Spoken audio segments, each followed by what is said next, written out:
Los Angeles, abandoned. Politicians hiding in towers while the city burns. We've done a great job with California, Absolutely. The coordination has been excellent. but we're out of water. They forgot one thing. Look, city on fire, palm trees black, black, black, black. Hey, Politicians Newsom! talk Fast! while the whole thing What the crack. hell are you doing? We've invested in hair gel and private jets. Dream big, deliver nothing. The brave men and women on the front lines. I want to thank them. Really, Gavin? You're going to thank them? You mean the ones you defund? The ones you left high and dry? The ones you abandoned? You're a disgrace, Newsom! Hasta la vista, flames. You guys are a bunch of idiots! The solution is water! My plans. Burn it down and leave the town. Target acquired. Fire suppression activated. No lights in the heart of the city. No peace. No peace. Ain't no peace when the sun goes down. Siri, call Gavin. We have some things to discuss. Hi, Karen.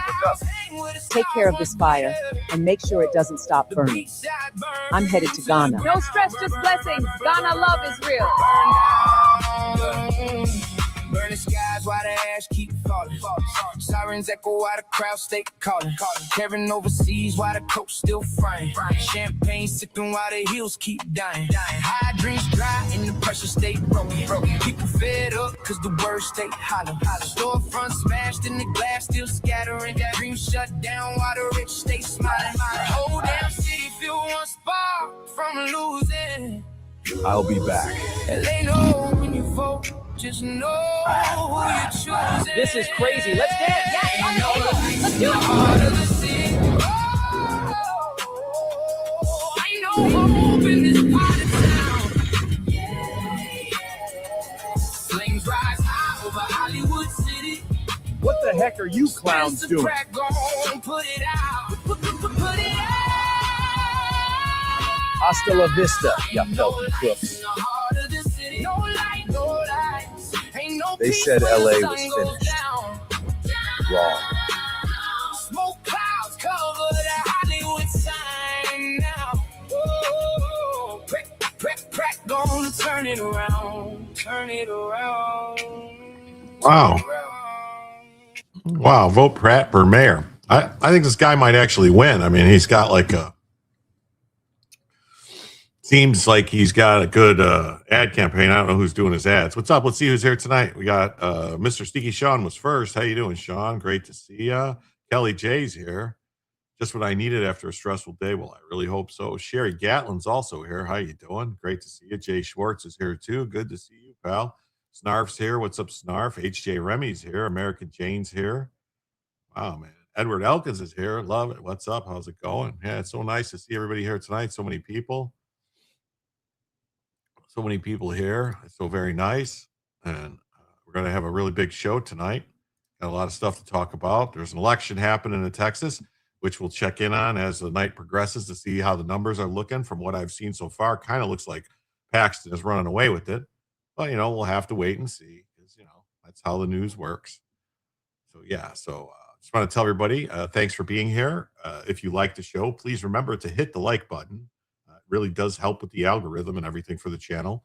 And also, if you are interested in helping out to make the show go a little longer than the normal 2 hours, 2.5 hours that it goes, please consider donating through Cash App, PayPal, Coffee, Ko-Fi, whatever you want to call it, and Super Tips.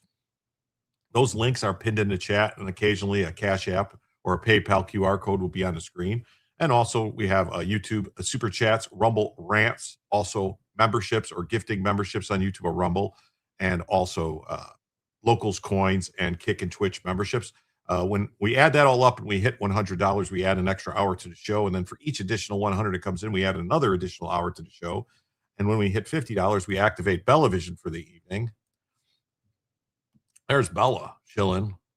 And that's when we hit 50. Or if someone, individual person is so generous that they donate $25 or greater, we automatically activate Bellavision for the evening. Yeah, what's up, Grizzle McThornbody? How you doing? And Catherine K's here too. How you doing? So yeah, so there's Bellavision. That's how that works. Now let's get into the first news story of the day tonight. How we doing? Yeah, let's do that. Let's get right into the first news story. So outrageous. What happened to the kittens? On the video, or are you talking about my kittens? I have one kitty cat. One passed away years ago. 3-judge panel blocked Alabama's new redrawn 6R1D congressional map, ruling that the district lines intentionally discriminated based on race in violation of the Constitution. Alabama's attorney general said the state would immediately appeal. So, yeah, so SCOTUS said you can't draw maps based on race, and now you got a district court that is blatantly ignoring SCOTUS, saying, oh, no, you have to pay attention to race.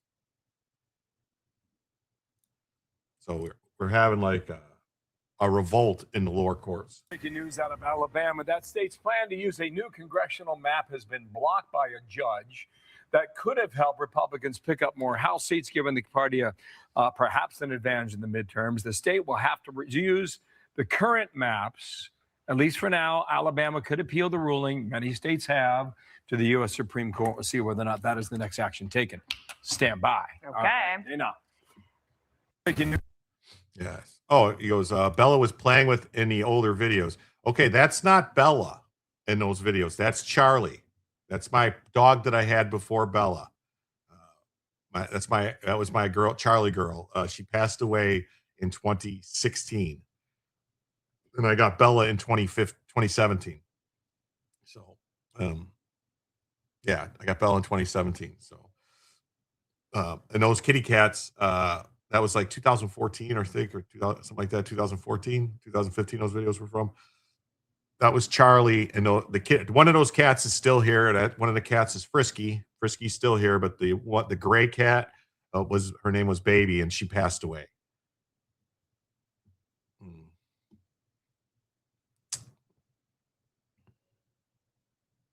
It's equal until it doesn't go in their favor. Yeah, that's how it always works. That's how it always works, Lady Bama. How you doing? It's official. A federal court has blocked Alabama's new 6-1 congressional map, despite SCOTUS striking down racial districts. Appeal to SCOTUS, Alabama. Clarence Thomas and Sam Alito are waiting to lay the hammer of no more racial districts nationwide. Do the right thing and uphold the 6R1D map. I don't know. Is this the same? I think this might be the same video we just watched. That state's plan congressional map has been blocked. This might be the same video. That state's plan to use a new congressional map has been blocked by a judge. That could have helped Republicans pick up more House seats, giving the party perhaps an advantage in the midterms. The state will have to use the current maps, at least for now. Alabama could appeal the ruling. Many states have to the U.S. Supreme Court. We'll see where the Let's see where that goes. A panel of leftist federal judges defy the Supreme Court, order Alabama to reinstate its rigged and racially gerrymandered congressional map. We will be appealing, don't worry. Panel of leftist judges decided to snub the United States Supreme Court and throw out a perfectly constitutional redistricting map. As the Associated Press reported, a 3-judge panel in Alabama's redistricting case issued a preliminary injunction barring the state from switching maps. It requires Alabama to use the 5-2 racially gerrymandered map the courts ordered for congressional elections in 2024. The state had recently voted to reinstate its old map, which was 6-1 Republican. This also means Democrats will regain an additional black majority seat for now. This is after the Supreme Court specifically ruled that racial gerrymandering was unconstitutional.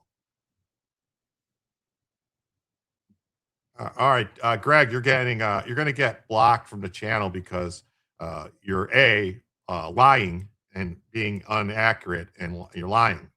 You're saying the Democrats passed the Civil Rights Act and the Voting Rights Act. That was Republicans. It was passed because the Democrats were fucking racists and were refusing to allow blacks to be elected in the South. So enjoy the void, my friend.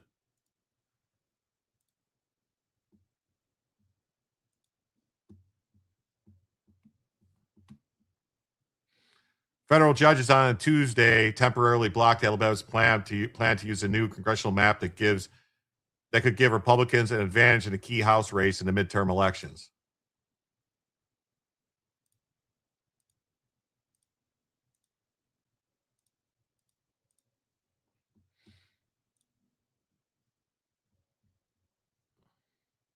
Three-judge panel in the state's long-running redistricting case issued the preliminary injunction that prevents the state, at least for now, from switching maps. Requires the state to continue using the same court-ordered districts that were used for 2024. Lawyers representing black voters in the state's lengthy redistricting case had sought the preliminary injunction, arguing the same panel in 2023 found the state map was intentionally discriminatory. They also argued Alabama was creating chaos by trying to change lines in the middle of an election year. Well, that's why they purposely delayed it so long. That's why they did it this way and screwed around and waited. As Gateway Pundit previously reported, the Supreme Court earlier this month cleared the way for Alabama to throw out its currently rigged map. Supreme Court already ruled that Alabama could do this. Supreme Court already fucking ruled on Alabama. The state filed an emergency appeal to the Supreme Court asking the High Court to allow it to toss out the racist gerrymandered map after the Supreme Court last month declared Louisiana's new drawn map unconstitutional. The case, state of Louisiana v. Calais, stems from Louisiana's woke lawmakers caving to left-wing judges and creating a second majority-minority district. Supreme Court Justice Sotomayor fumed in her dissent. Today, the court unceremoniously disregards the district court's meticulously documented and supported blah, blah, blah, discriminatory intent. Paxton is killing it in Texas. I bet they called this race if polls were not still open.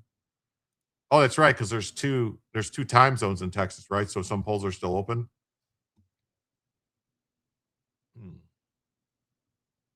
As with all vacators of this kind, the district court remains free on remand to decide for itself whether Calais has any bearing on its 14th Amendment analysis or if prior reasoning is unaffected.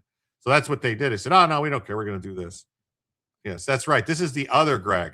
I'm a Jim Somniac Alley. No, you're the correct Greg. The other Greg is a nut bar. I don't know why he's in here every night spewing his garbage, but I don't know. I guess that means something when you get these like trolls that show up every night to just talk crap. I guess maybe it's like that old saying about like, maybe it's like Maybe it's like they said about Howard Stern, like, oh, the people who love Howard watch for this amount of time. The people that hate Howard Stern watch for even longer. And they're like, what do you mean? The people that hate him listen longer? And they go, yeah, they say they all get the same answer. They just want to hear what he says next. Crazy.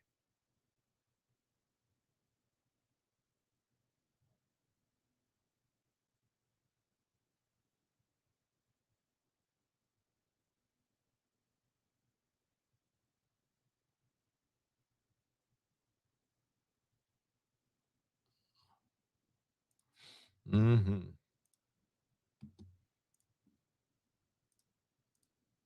Mm-hmm. So here, this is somebody talking about the Republicans' aggressive redistricting push.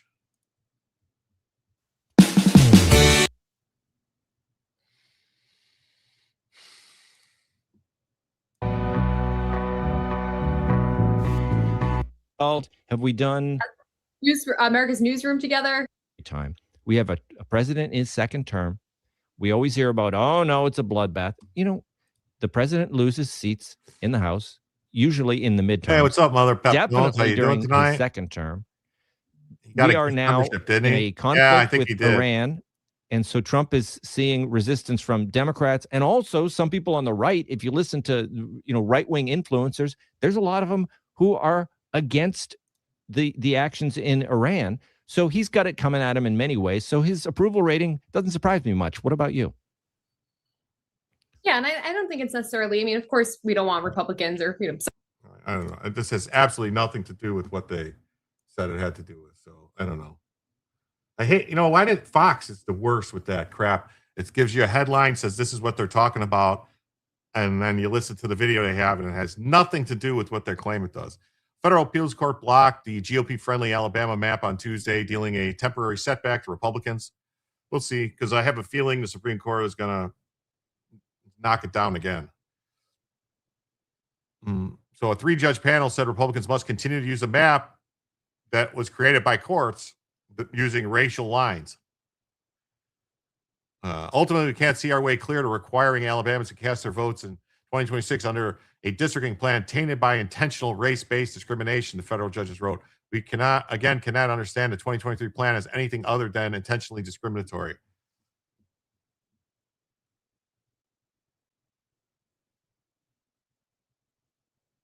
What's it say? 25% in, Ken Paxton, 252,000, John Cornyn, 160,000. Oof. Doing good, heading out date night. Well, have a good time. Enjoy your night. What's Dizzy D doing over there on Rumble? Oh, look at that. Thank you so much, Dizzy D. Wow. Dizzy D gifted 5 Jim Tells You memberships over there on Z Rumbles.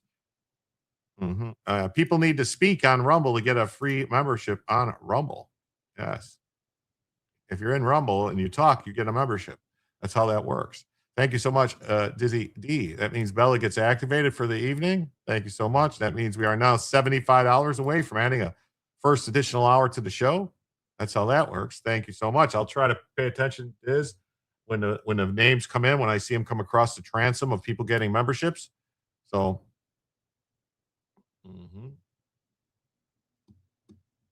it'll work out nicely. Link says, I'm here. Grip's there.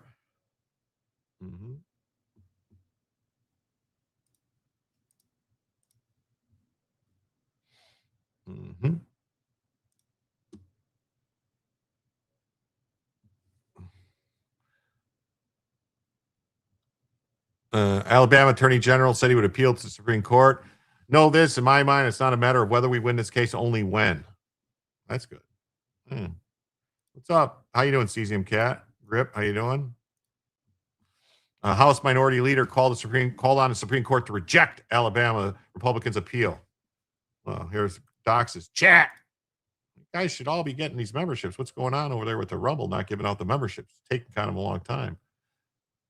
The American people must be permitted to decide who gets to represent them in Congress. Well, they will. They get the vote. What's up, Doc? How you doing? Great to see you. Andy Gorski's here. Brooklyn Berry. Yeah. Doc's here too. What's up, Doc? No problem. I saw you too, American Dreamer. Good to see you. Earlier in May, the court allowed the state to proceed with the 2023 map while sending the years-long case back to the district court in Birmingham. Price went up. You're there. What do you mean the price went up? Hold on.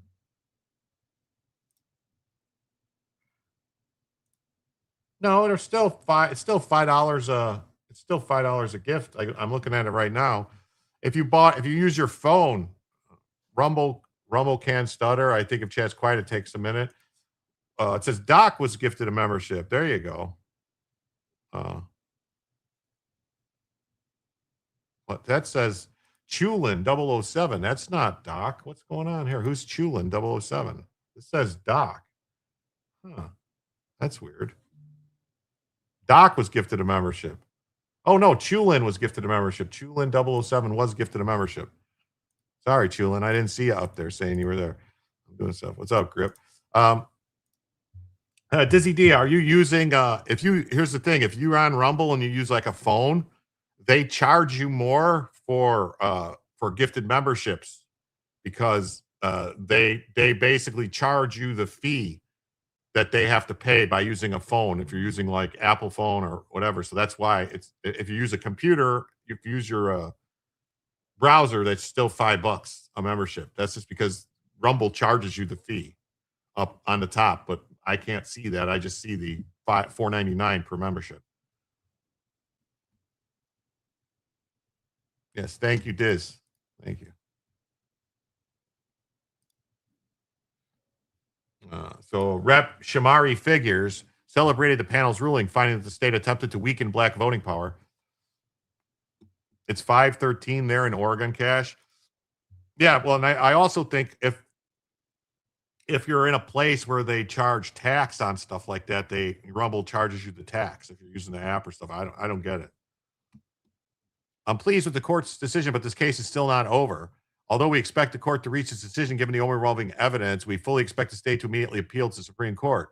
This is a significant a step in the right direction, and there's still a long way to go. Yes, the Apple or Android tax don't pay by phone. Yeah.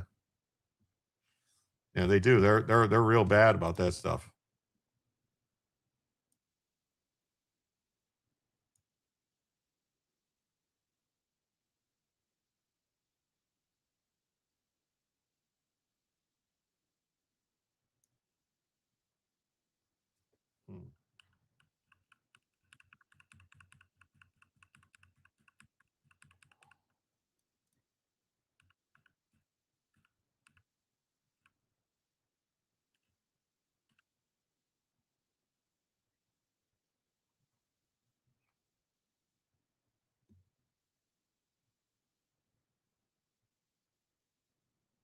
Sorry. Sorry about that. Kim Kimby was gifted a membership by Dizzy D. Linkowitz got one. Yes. Just paid $4.68 in New York. You're talking about for gas or for yes, thanks, Dizzy D, for the memberships. Yes. And Gripper was gifted a membership. Man, what is wrong with Rumble? Sometimes they take forever to do that. Sometimes it takes forever to do that. Like this just says, here's the 5 things. Chulin 07, Doc 42, Linkowitz, Kim Kimby, and Gripper all received gifted memberships from Dizzy D. Thank you so much, Dizzy D.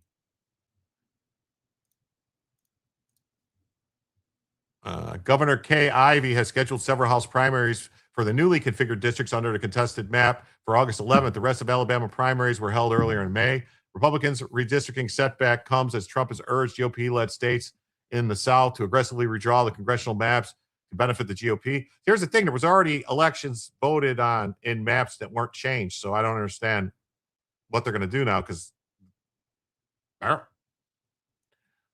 Tennessee Republicans drew Rep. Steve Cohen out of his Memphis anchor district earlier this month. Similar redistricting efforts are underway in South Carolina, Florida, and Louisiana. Well, Florida's already redistricted. I hate to break it to you. Florida's a done deal. South Carolina looks like they're going to put it off. The Senate in South Carolina stalled, basically.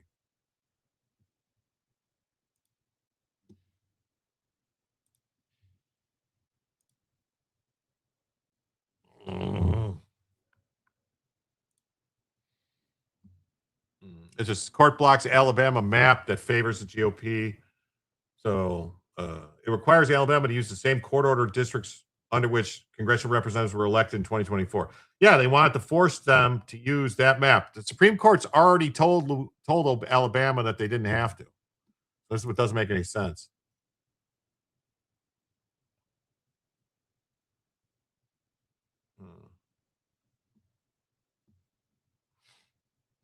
This is Alabama primaries heat up following Supreme Court's redistricting decision. I'm going to want to see this video in a second when it's done, because it sounds like something. The district court on Tuesday temporarily blocked Alabama from using a map adopted by the state in 2023. That's the thing. Like these districts, like it took them 2 or 3 years to come up with the districts. They just keep screwing around and make you wait. It is a race to the polls. Voters are casting their ballots in several key states today, including battleground states like Georgia and Pennsylvania. And over in Alabama, voters are casting their ballots for 4 out of the 7 House races. And it comes after a monumental decision from the Supreme Court earlier this month, paving the way for the state to use a new congressional map that has just one majority black district. CBS News reporter Shauna Mazel is in Montgomery, Alabama, and she joins us now. Shauna, thank you for your time. How is the Supreme Court decision allowing Alabama to use a different congressional map playing out in this race? Hey, Mugo. Happy Election Day. It's great to join you. Well, the Supreme Court decision has actually had a delayed impact, so we won't really see an impact today. It's more about what's not happening today. So there were originally 7 primaries expected to take place today. Now only 3 will be taking place. 4 primaries are now set for late this summer in August. So voters here are feeling a bit upset, especially those Democratic voters who feel like they've been disenfranchised, but we'll have to wait and see how that shakes out in the summer with those new congressional maps. Mugo. So what issues are on the ballot over there in Alabama? Lots of local state issues are on the ballot as it relates to how much the state district attorney could be paid, as it relates to school taxes, and also some issues related to bail are on the ballot. We will be following along all day. Polls are expected to close today at 7 p.m.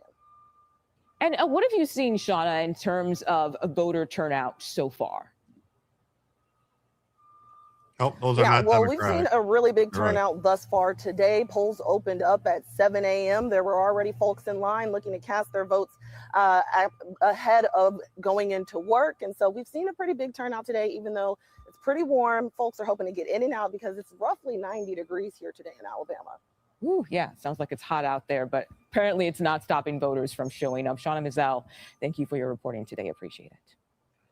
Cool. And we are staying on top of these races all day for you. And tonight, Major Garrett leads our special election coverage starting at 8 p.m. Eastern, right here on CBS News 24/7. As a neurologist, my patients are often concerned with age-related memory decline. No. Sorry. But yeah, so we'll keep an eye on this. This is going to go back to the Supreme Court. I suspect the Supreme Court's going to say no. They're going to put a stay on it and say that that Alabama can use the districts that they want to use until it comes up to the Supreme Court again. I have a feeling that's what they're going to say, hopefully, because that's what they've done in all these other cases. They said, no, they can use the other map. Have a nice day. So there'd be no reason for them to change on this one particularly, because, that's just the way it is. I was trying to look for some kind of something to get me some results for the Texas races.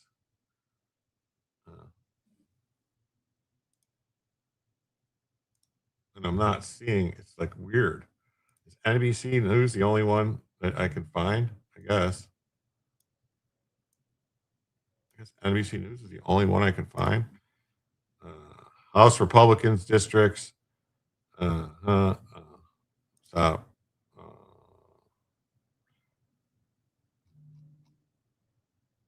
Senate runoff. So this says Paxton at 62%. So he's almost got double the votes of Cornyn. So it looks like Paxton's going to run away with this. Really, it looks like Paxton's running away with this.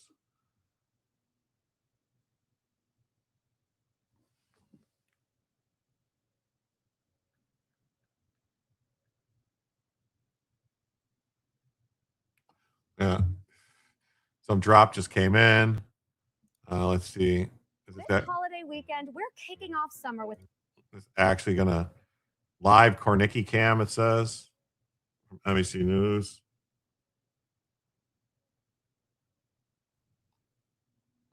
%62% of the vote he's got. I mean, that's pretty much not very. I don't see how Paxton. I don't see how Cornyn's going to be able to come back from this type of first in a crowded preliminary back in March.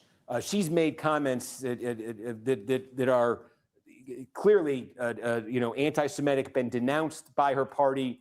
Oh, this is the lady who is saying stuff about putting people in camps. You've got James Tallarico, the Democrat. Herrera leading. Well, he should be. I think he's running on a poll. If she wins this, you did have reports here of a Republican aligned group spending money on behalf of or trying to boost Galindo's prospects in this, believing she'd be a beatable candidate. This is a potentially competitive district. So again, we are looking at about half the vote in here.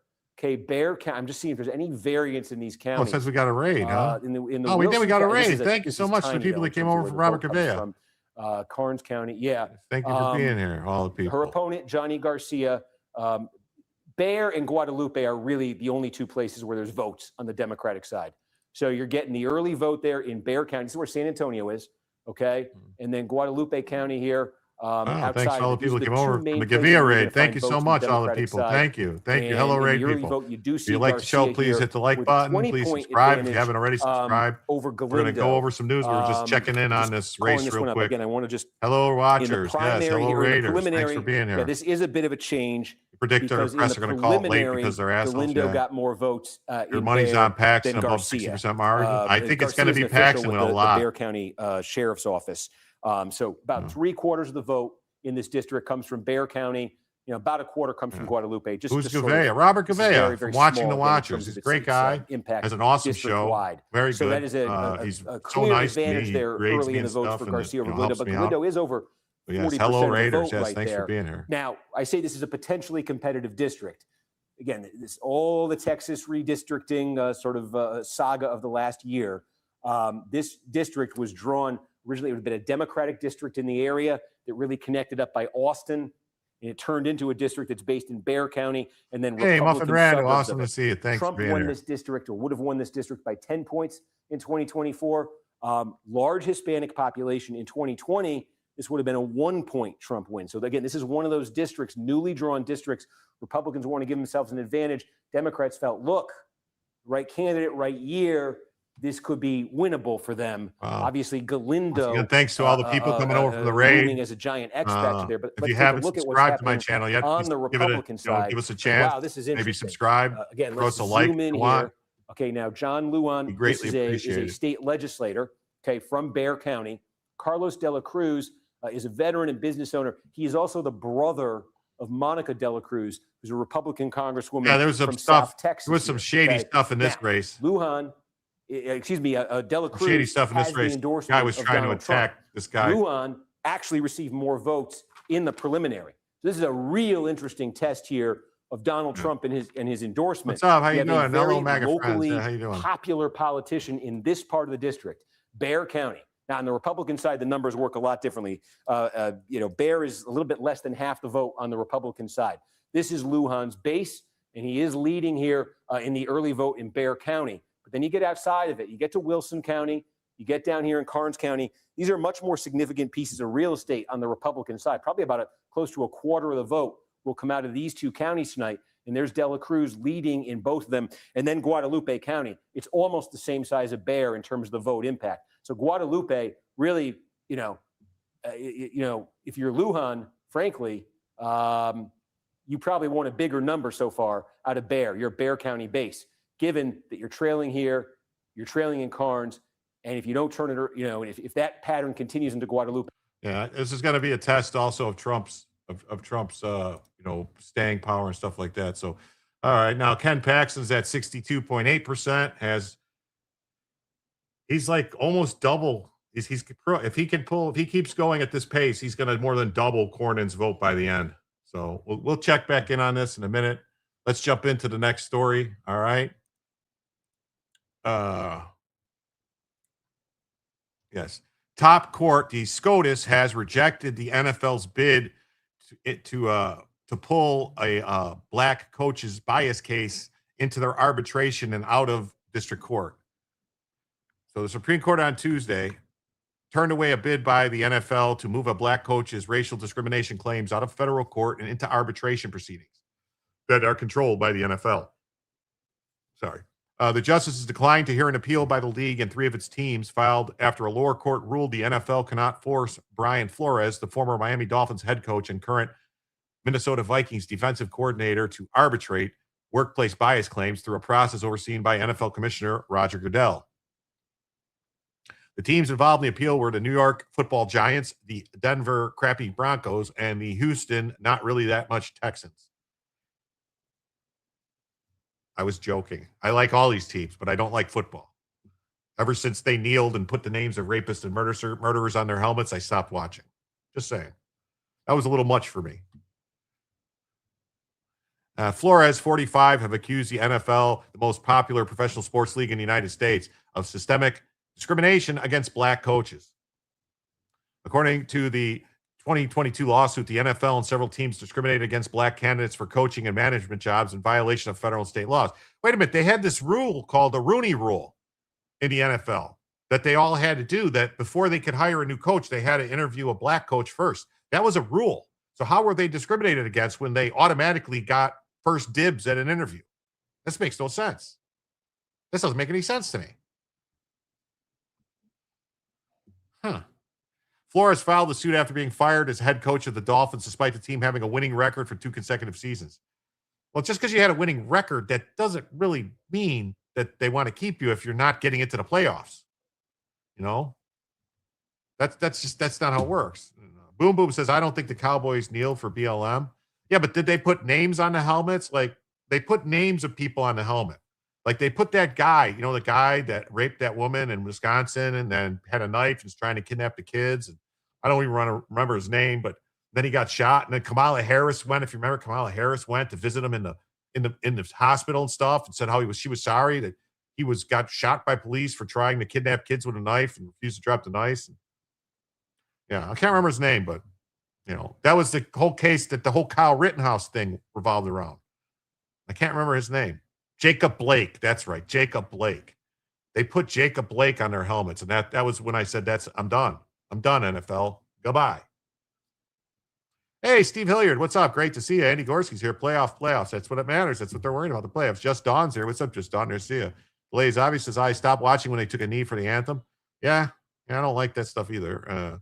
Great Eagle says, send all the illegals to kindergarten, learn and read English first. Well, could be. Maybe. I stopped when they started making more than they should. So you stopped watching in 1960? I'm kidding. I'm just kidding.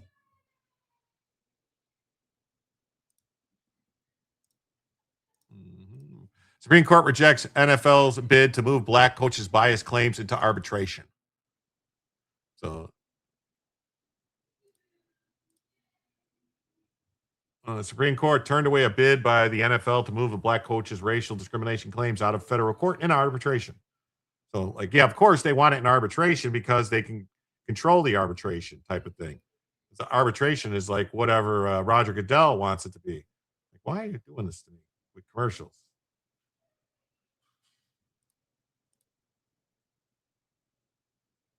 So justice declined to hear the appeal by the NFL, and 3 teams filed after a lower court ruled the NFL cannot force Brian Flores to arbitrate the claims.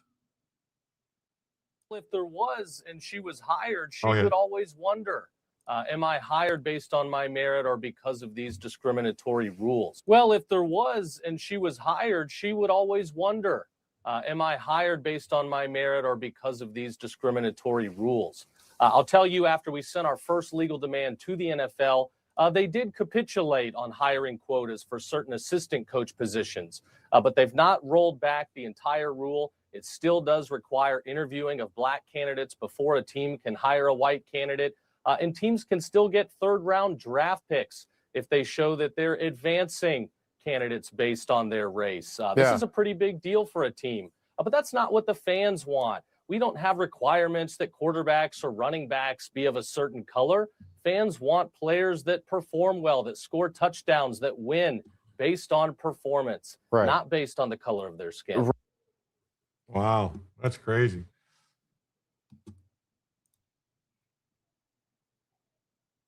So wait, what's it say? Someone says something here. They gave the job to a white guy, and Bill Belichick texted the wrong guy to congratulate the black guy who had not yet interviewed for the same job. So that's what happened. That's unconstitutional. Yeah, I think this is going to be a problem. I think this might be maybe the Supreme Court wants it in district court because they want to do something about this. So Flores alleged that during his career he was asked to have sham interviews with the Giants and Broncos merely to satisfy the 2003 NFL policy called the Rooney Rule, requiring that minorities be interviewed for coaching jobs. The NFL adopted a Rooney Rule in 2003 in light of the historically low number of minorities in NFL head coaching positions. Two more black coaches, former Arizona Cardinals head coach Steve Wilkes and former longtime NFL assistant coach Ray Horton, later joined Flores as plaintiffs in a lawsuit.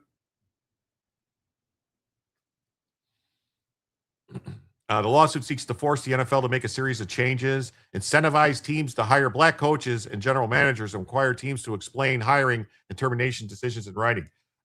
This sounds like the government's going to get involved in something that they really have no business getting involved in. Like, you should be hiring the person you think is going to do the best for your team, not what color they are. Why is this going on? This makes no sense. The NFL denied claims of racism. Responded to the lawsuit by arguing it should either be dismissed as lacking merit or sent to arbitration. A New York-based federal judge ruled that the NFL and the Giants and Broncos and Texans must face Flores' claims of systematic discrimination against black coaches, while sending other aspects of the case to private arbitration. On appeal, the Second U.S. Circuit Court of Appeals agreed that some of Flores' claims belonged in federal court. The Second Circuit ruled that a provision in the NFL Constitution granting Goodell unilateral authority to arbitrate was plainly unenforceable because it would deny Flores' arbitration in any meaningful sense of the word. An arbitration agreement that compels one party to submit its dispute to substantive procedural authority of the principal executive officer, one of the adverse parties, is an agreement for arbitration in name only. Oh, wow. So, yes. Yeah. Reality races. Yeah. So I guess they, when they make all the other people go to arbitration, I guess that's all right. Mm-hmm. I guess that's all right.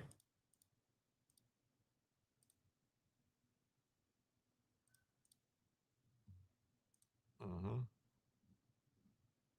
Information. Yeah. So it's definitely been that's a bowl of crap. Supreme Court rejects NFL's bid to step into Coach Flores' racial discrimination suit.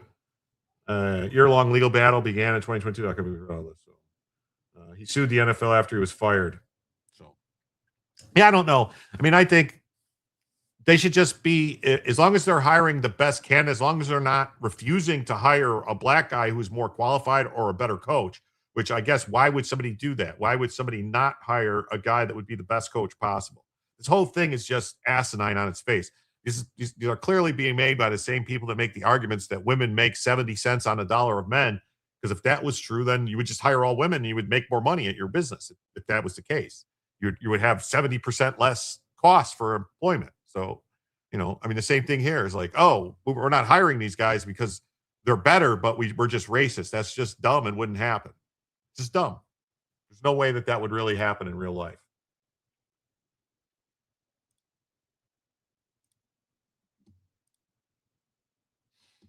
All right. Then we got this story, which we're not going to get into a bunch of stuff about it, but you believe arbitrations in employment contract, I may be wrong. Yeah, but they said, basically the court said, yeah, but that arbitration isn't real arbitration. It's just pretend. The Texans have a black head coach. Yeah, the Chicago Bears had Lovie Smith as their head coach for God, years and years and years. And I mean, they never, I think they actually did make it to a Super Bowl with him, maybe. I know they made it to the championship game. I just can't remember if they did make it to the Super Bowl or not. Maybe.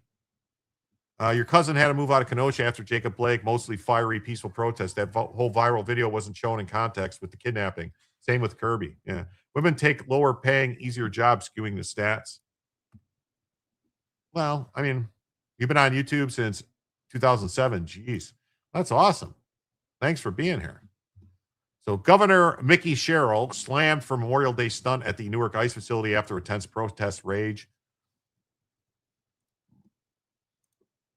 Sherrill's attempt to gain access to the Newark Immigration Detention Center is being slammed as a political stunt as a standoff between federal agents and anti-ICE protesters took hold outside the facility. Tensions rose both inside and outside of the Delaney Hall over the weekend as hunger and labor strikes among inmates carried on in the fourth day. There's no hunger strike going on. There's definitely no labor strike. Governor Sherrill's visit to Delaney Hall is nothing more than a political stunt, said a spokesperson for the Department of Homeland Security. Yeah, look at him. Bunch of stunts. Yesterday, 125 agitators surrounded Delaney Hall, many carrying anti-ICE signs and Antifa flags. They formed a human chain around the entrances and set up barricades blocking entrances and exits. Yes. OG YouTuber dreamer. That's right. OG. Cheryl was denied access because she has no right to be there.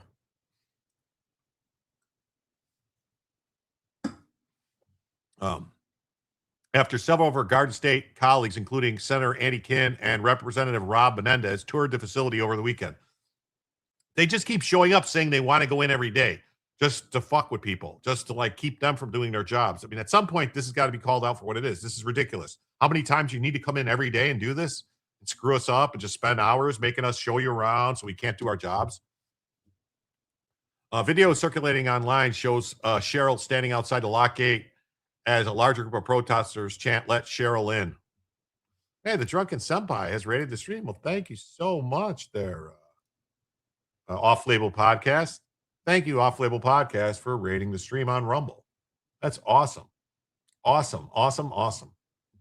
Thanks for being here. Alabama map will pass appellate. Yeah, I think so. I think the I think the Supreme Court is going to just tell them to have a nice day. So.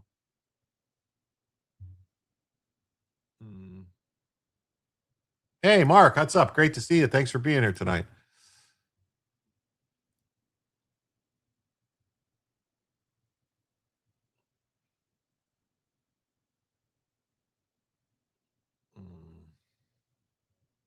Footage captured outside the facility shows several demonstrators defiantly seated side by side in an attempt to block the detention center's main roadway. Here's the thing about that. That would mean that they're interfering, impeding the enforcement of law. Yeah, journey to gyms. That's right. So they should be arrested.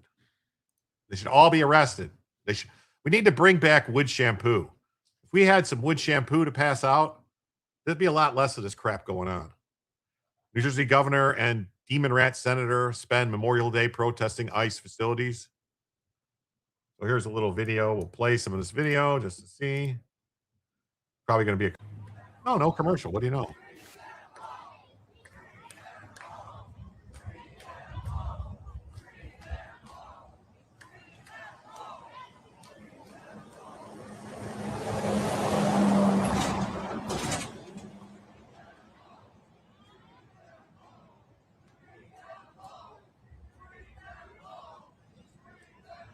Yeah, who does she think she is? Maxine Waters?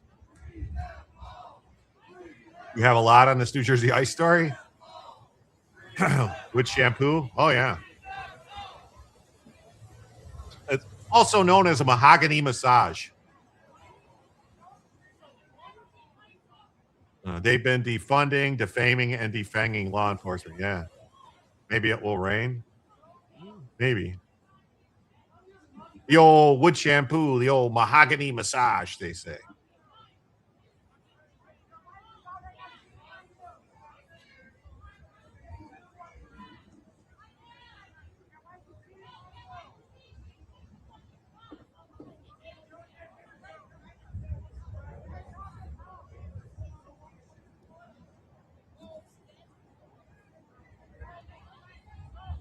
not a very, Cheryl and Kim met with families of detainees held at the center. Critics say they should shut it down. We say they should open more. You miss water cannons and attack dogs. Well, it would be nice. I mean, I wish we would bring back the water cannons, but they should have the stuff like they use in the foreign countries. They put it's like a invisible ink, I think, or maybe it isn't invisible. It's just indelible ink. They sprayed it with people. That way even days later, they can go and arrest them and say, well, here, you got this water on you. Yeah. Is New York going to really seize people's property? I did see that. I have it put aside. Supposedly that's their plan. The Kami Mandami came out and said that the Kami Mandami came out and said, yes, we're going to use the levers of power to condemn properties so that we can take them over and then give them to NGOs to run. And what? So basically to try to sidestep the takings clause by condemning the property and taking it away and then just giving it to other people. This is going to end up this is like Civil War type stuff, trying to just confiscate people's property to communism. 62.97. I'm going to sweep. Is it that it's up there now? That's where we're at. Yeah, I mean, Ken Paxton's leading by almost 200,000 votes right now. There it is. Ken Paxton has 472,000 to 277,000. So he's like almost 200,000 ahead.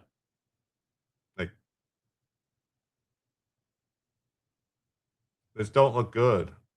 This donut look good for Cornyn.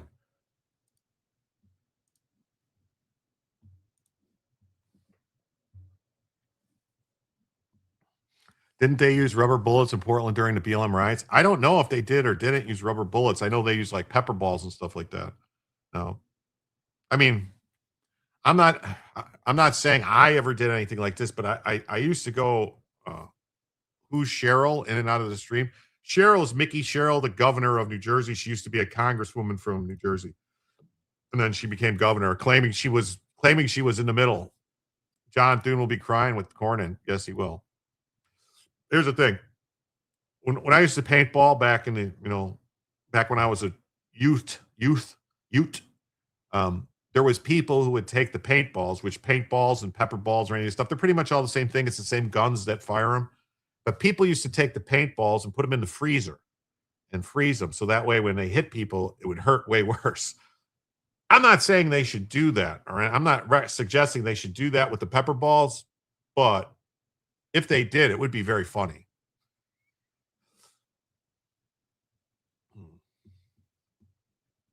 We're working together to make sure that they're heard and that we can speak to them. The demon rats running these cities are the problem. Police are told to stand down. Freebie towns have no law enforcement. Yeah, you ain't kidding. Yeah, there she is. There's Mickey Cheryl. So Homeland Security spokesman said Kim personally called Markwayne Mullen and that he was allowed in the facility to conduct his oversight responsibilities. However, the spokesman criticized Cheryl over her appearance at the detention center. She knows she has no business. She can't go in.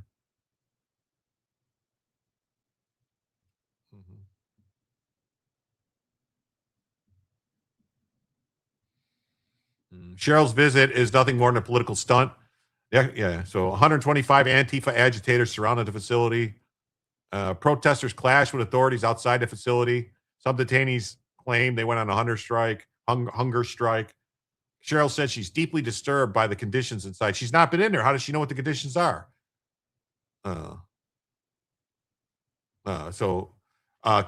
Senator Kim and Representative Menendez arrived at the hall but were denied entry. Critics of the facility alleged detainees, but they were let in.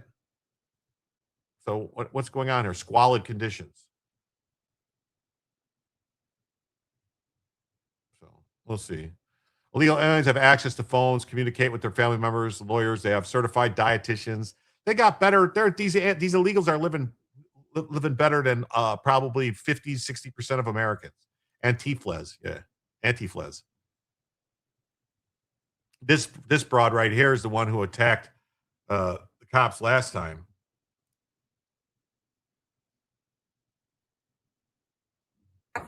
Myself, Congresswoman Monica McIver and Congressman Rob Menendez. We're here conducting an oversight visit, which we have the power to do as congressional members.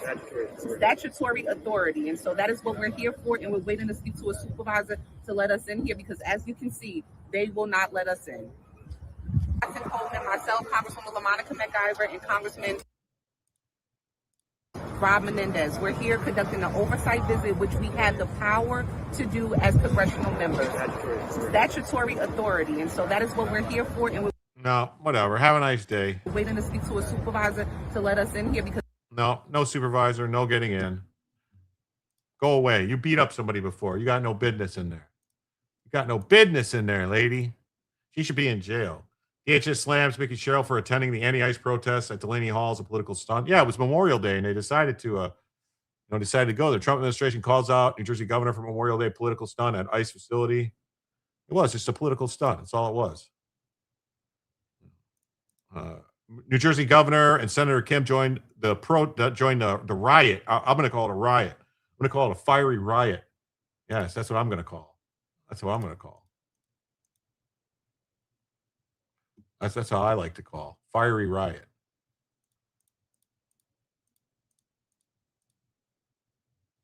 Oh.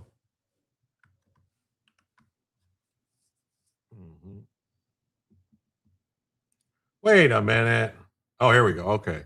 So now it's 495 to 298 Cornyn Paxton. So he's still 200,000 votes ahead. So I don't know. We'll have to wait and see. 62 to 37, 62.4 to 37. But like, I don't see Cornyn being able to pull this off at all.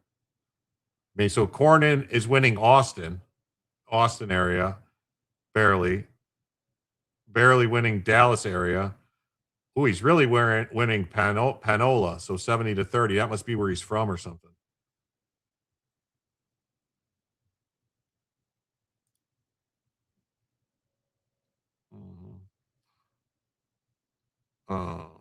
And this just says Delaney Hall protests escalate after Mickey Sherrill denied access.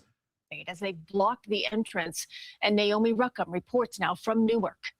There is still a large crowd out here tonight, but right now a majority are organized protesters rather than family members of those still detained. Al Green lost. Hooray!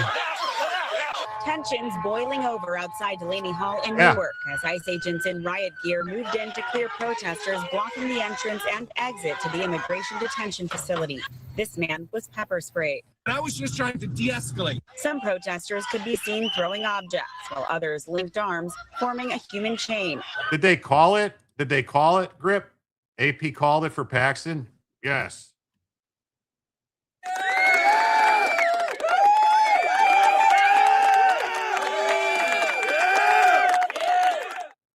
Awesome. Good to know. Yeah, I wouldn't think it was any way that, not with that kind of lead already, and he's still pulling away. Family members of detainees have been protesting here since Friday, claiming their loved ones are being held in poor conditions. Among them, a mother of two who only wanted to be named as Ashley out of fear of retaliation. Her husband was detained 2 months ago. I'm very angry, especially what DHS did. I was assaulted. There are rubber bullets that get hit. They've been very, very aggressive, and there's no reason for them to be aggressive. All we want is this justice. New Jersey Governor Mike Sherrill visited the facility Monday, but says she was denied access. She has no right inside. to go in. She met with family members outside. This type of facility shows exactly why we should not have private mass detention facilities. The Department of Homeland Security accused the governor of staging what it called a political stunt on Memorial Day. It's a political stunt. It said visitation was suspended out of an abundance of caution because of what it described as agitators surrounding the facility. DHS also said the detainees received 3 meals a day, along with other basic needs. But Ashley disputes that. The conditions are not really good. Late Monday, protesters began moving concrete slabs and orange barricades to block another entrance to the facility. Some climbed into the dumpster for materials. But as the sun set, detainee William Tusa was released. He and his cousin celebrated. We're very happy that he's out. They have this message for families still waiting. I have very high hopes to keep fighting that's all we could do. DHS says visitation remains suspended, but the protesters and family members say they will stay here until conditions improve or everyone inside is released. In Newark, New Jersey, Naomi they're not Ruffin, gonna get CBS released. News, New York. Yeah, they're not getting released. I hate to break it to you. Ain't nobody getting released. They all got to go home. Well, they don't have to go home, but they can't stay here. It's closing time. All you got to go home now. No more illegals can't stay here. Closing time. America is closed. If you don't live here, you must go home. You don't have to go home, but you can't stay here. Something, I don't know. I'm going to come up with better words. Don't hold that against me. Okay. Don't hold it against me. All right, we're going to go on to the next story now. Next story. Yeah, closing time. Yeah. You illegals have taken enough. Yes, I could less your living conditions. Go home. This isn't your home. Why don't you want to go home? Are you too good for your home? What's wrong with you, Ball? Are you not too good for your home? That's a Happy Gilmore joke. Sorry, typo. No problem. Saying the quiet part out loud, far-left streamer Hasan Piker names Neville Singham as a funding vehicle behind political operations that operate under the table nonprofit labels. Be sure you work in moratorium to those lyrics. Okay. I'll keep working on it. The admission comes as the Treasury Department investigates Piker and multiple congressional committees probe whether Singham organizations abuse their tax-exempt status. Make your home better. That's right. CL Museum, make your home better. Go home. Green needs some time to heal his attitude. Yeah, Al Green. Mm-hmm. Close it and take them to another state. Yeah.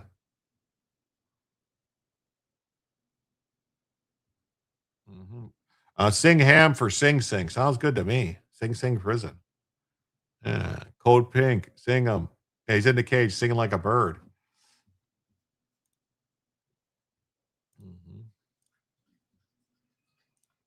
Ken Paxton defeats John Cornyn in Texas. Hasan Piker names CCP tycoon Singham as a financier of political movements despite nonprofit.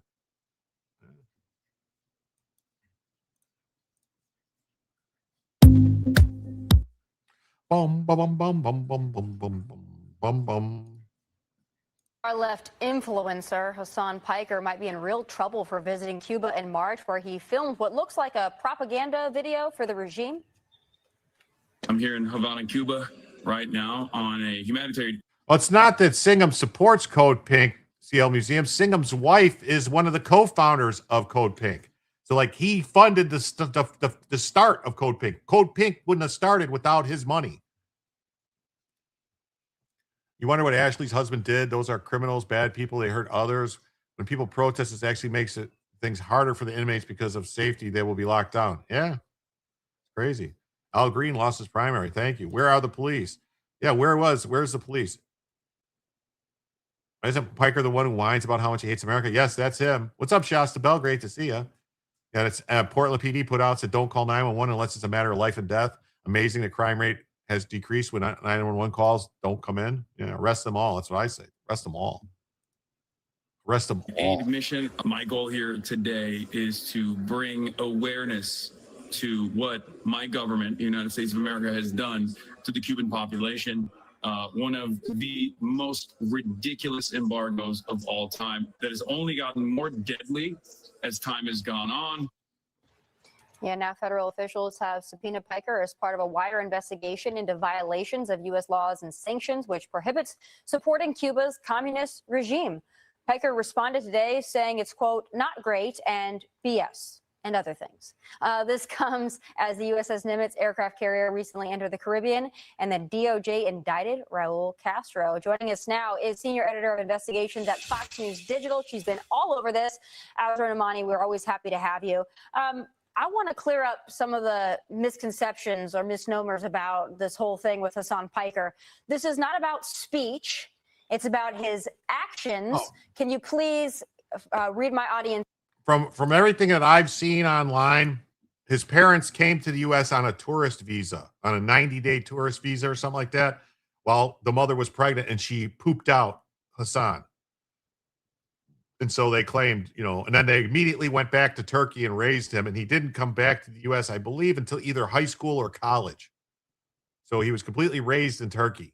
So he should go back to Turkey. Lots mentioned about connections. Yeah, there's tons of connections here, which really needs to be looked at. There's also the guy, Mr. Wonderful, the guy from Shark Tank, is very upset about all this. He's been bringing this to light because they went after him. In on Singham. exactly what Neville this is Singham about. went after him. Yeah, absolutely. Yeah, so Tommy, this is absolutely not about free speech, although that is the position that Hasan Piker is quickly pivoting to try to create as his defense. This is not about revolutionary tourism, although there's a lot of that happening. This is an investigation by an office that most people don't want to ever have cross their path. It's called Treasury Department's Office of Foreign Assets Control. And what they do is they make sure that U.S. citizens and companies are not aiding and abetting organizations, individuals, and countries that we've issued sanctions against. So a lot of people might know it, not know it, but the country of Cuba is run by the Communist Party of Cuba, and it is a declared enemy of the United States. And what they are doing is investigating Hasan Piker to see his financial records, his communications, his logistics, and whether he was working and aiding and abetting the Communist Party of China. Of Cuba. I said China, but that isn't. Well, we may find out that that's one and the same. Yeah. Exactly. That's a good slip. So I found this interesting. So a few years ago, there was the tenant company scandal where several conservative influencers were getting paid by a company that was on the back end getting paid by Russia. But even under a federal investigation, I believe under the Biden administration, they found that those influencers didn't know. They didn't know where the money was coming from, so they weren't criminally liable. But it brought up this idea, this foreign agent registration necessity. Is there specific legislation for Cuba and kind of adversaries, or is this really just under that guise of the foreign agent registration? In other words, if Hasan Piker took any type of payment for the propaganda, then he has to register as a foreign agent. Well, that's another law, but it could apply also in the activities that Hasan Piker's been involved in, because exactly like you said, there could be that you're violating the sanctions. So that's one set of laws. And then another one is that you could be doing influence peddling for a foreign nation. And that's this law where you have to register. So, I mentioned China, and one of the important aspects of this is that there is this tech tycoon named Neville Singham living in China who has pumped $285 million into nonprofits, including one of the nonprofits that Hasan Piker accompanied called Code Pink. And the big question on that front is whether these nonprofits are acting as agents of malign foreign influence. Those are three words that I hope everyone will learn, because that is what you see on the streets of America then, when you see these protests that talk about fascism. And, Ro Khanna just talked about the Epstein class. Well, that is the propaganda language of that network. And that's that little, flow that's happening now between these radical far left activists and very important Democratic politicians that are changing the landscape of rhetoric in America. Yeah, they are, for the worse. But this one is not about speech. This is about his activity. So we'll wait and see what he's got going on there. Also, some issues with the dog collar that I don't like. Azra Namani, thank you so much. Yes. And she had more to say, too. I made sure we had a De La picture Cruz of and Lee with Kaya 47%. in our. Hold on, who's De La Cruz? Which one is that? Is that a Texas House race? De La Cruz? Yeah. Thank God. No more angry black man with a gold-handled cane. Yes, everyone, please hit the like button, please. There was over 600 people here at one point in time. We only got 60 likes. It really hurt my feelings. My feelings are really hurt. Coverage, just because I know there's folks like you, Tommy, that are paying attention to this dog that Hasan Piker has sitting in the back of his live streams for hours on end. Yep. Well, if there's a dog story, I'm going to find it. Azra, and you find all the stories for us. You're an incredible investigative journalist, and we're so happy to have you. Thank you for all your hard work. Thanks, Azra. De La Cruz. Okay. Thank you so much, Kevin. He called you the GOAT yesterday, so take that and put that on your LinkedIn profile. I love it. All right. Thank you. Well, Kevin, you are the GOAT. So this whole Hold on a second. I'm going to come back to here because I forgot. De La Cruz is the guy running Texas 35 versus Lujan. Here it is. De La Cruz is actually winning by 10 points now. 54, well, close to 10 points, 9 points. He's up by 9 right now. So it looks like De La Cruz might be able to take this. There's only 23. There's 23, so they're getting close. So this will be an interesting race. Keep an eye on.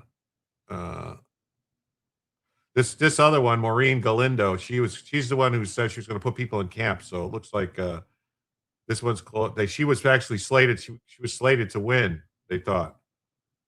So De La Cruz is winning 3 counties, 3 other counties. He's got 1, but he's bad. He's barely winning in Behar County.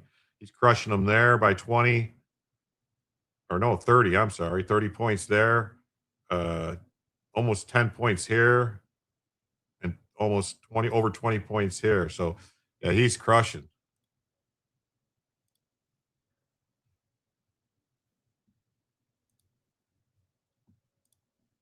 Hasan Piker thing. Yes. It's not just because you say you support the Cuban communist regime. Oh, I know you It's guys much love it. I deeper than know. that. Absolutely. And when him and Code Pink went down there and they did their little display here, I can't find one Cuban American who thought that that was flattering or that didn't find that grotesque. But his whole point here is that the American government is starving the Cuban people. It's not the communist regime that's been oppressing their people for decades now. But he could be in some real hot water here. He could be. And one of the more interesting parts of this investigation, and I hope everybody gets a chance to go check it out, Fox News Digital, is it really underscores the breadth of malign and foreign influence. It's not just what's happening out of Cuba, but also out of China and also some actors in the Middle East. And, and you'll read more about that. And I really, in particular, want to encourage everybody to be skeptical when these groups pop up out of nowhere and you're wondering, how did they get all these people all of a sudden to rush toward one issue?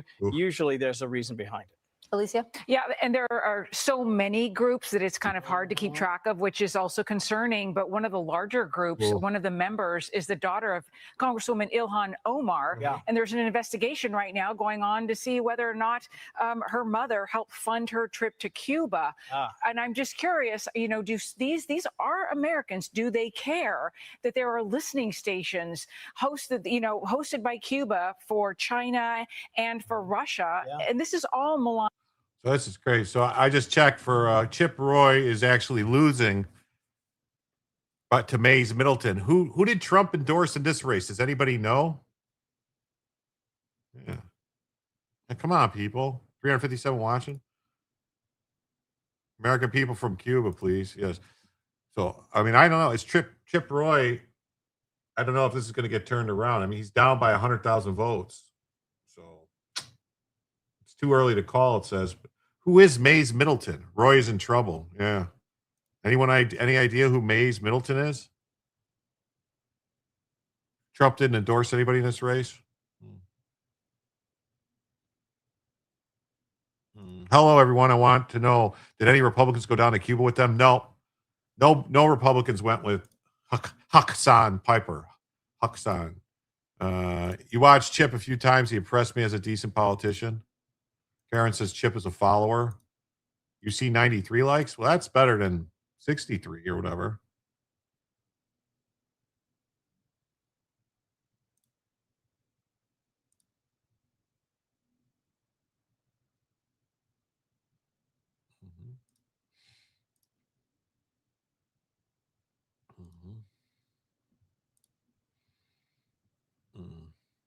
Not one. Nope, not one.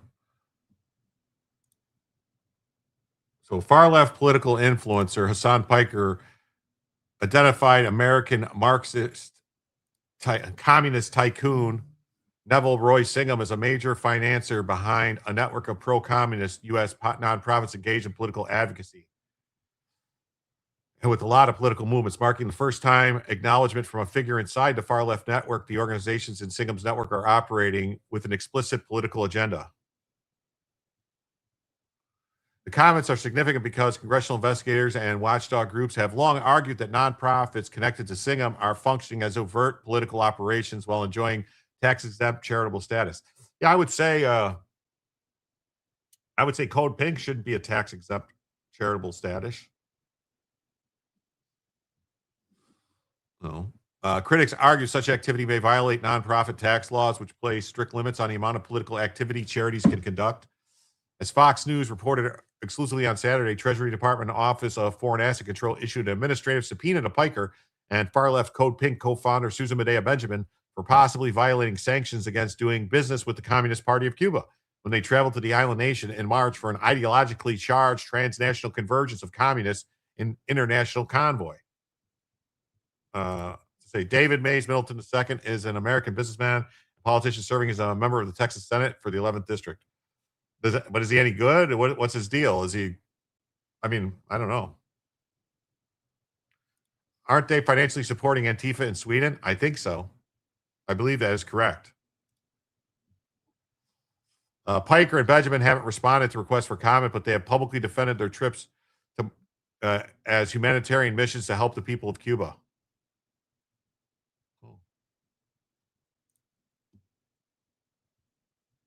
The feds are turning up the heat on anti-American far-left commentator Hasan Piker and Code Pink co-founder Medea Benjamin over trips to communist Cuba. Federal officials served them subpoenas as part of a wider probe into possible violations of U.S. sanctions and support for the Cuban regime. The subpoenas seek financial, logistical, and communication information revolving around the trips. Piker, a self-described socialist with millions of online followers, acknowledges he may be in serious trouble, writing, quote, "I'm not going to lie to you guys. It's not great. The news is not great, okay? I mean, it's BS, but still not great that, they're after your boy." Yep, they're after your boy.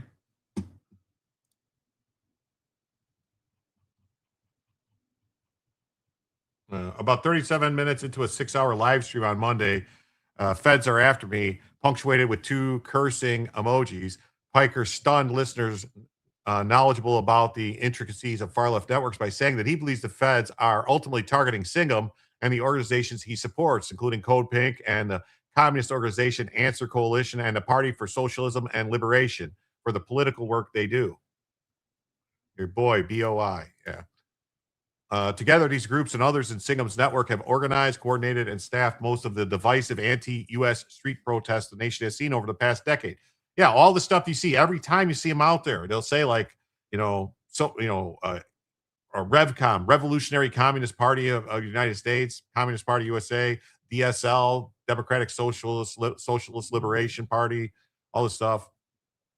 Party for Social Liberation, Democratic Socialists of America, DSA, all this stuff, they're all the same. All funded from the same thing. He's an American businessman. Okay, Mays Middleton. Yep, there's Singham, and there's his wife. Oh, Jody Evans. Oh, that's who set up Code Pink right here.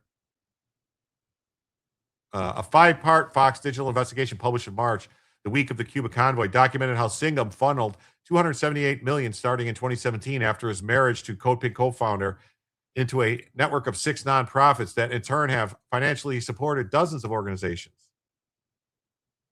Globally and operationally participated in a transnational network of about 2,000 organizations, most of them promoting pro-China messaging and causes aligned with the Communist Chinese Party.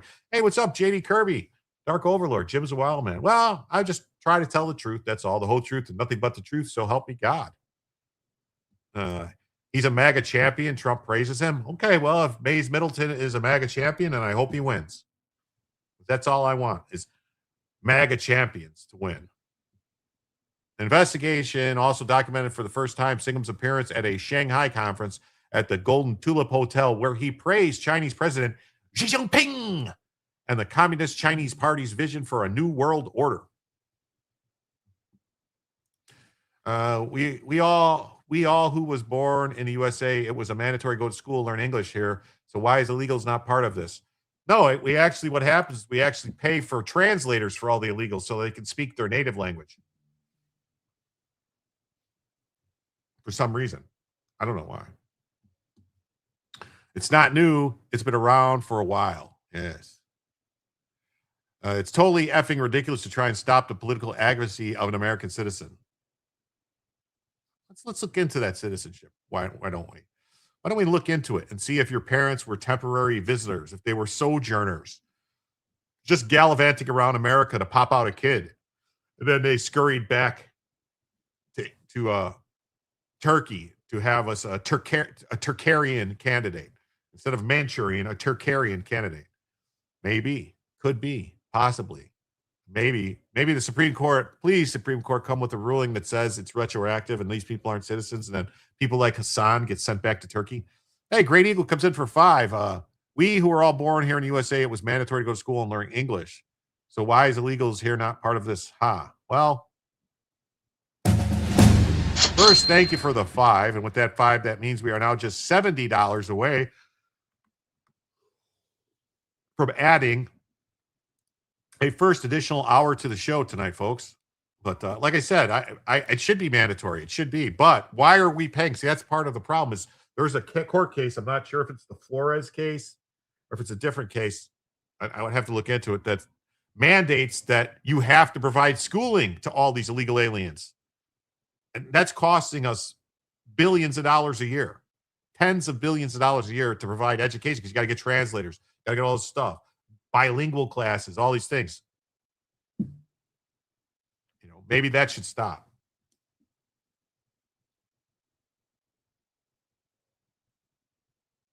Maybe it would be a good thing. Patron state of fentanyl. Yeah, it was was it the anniversary of his death? The patron saint of fentanylian.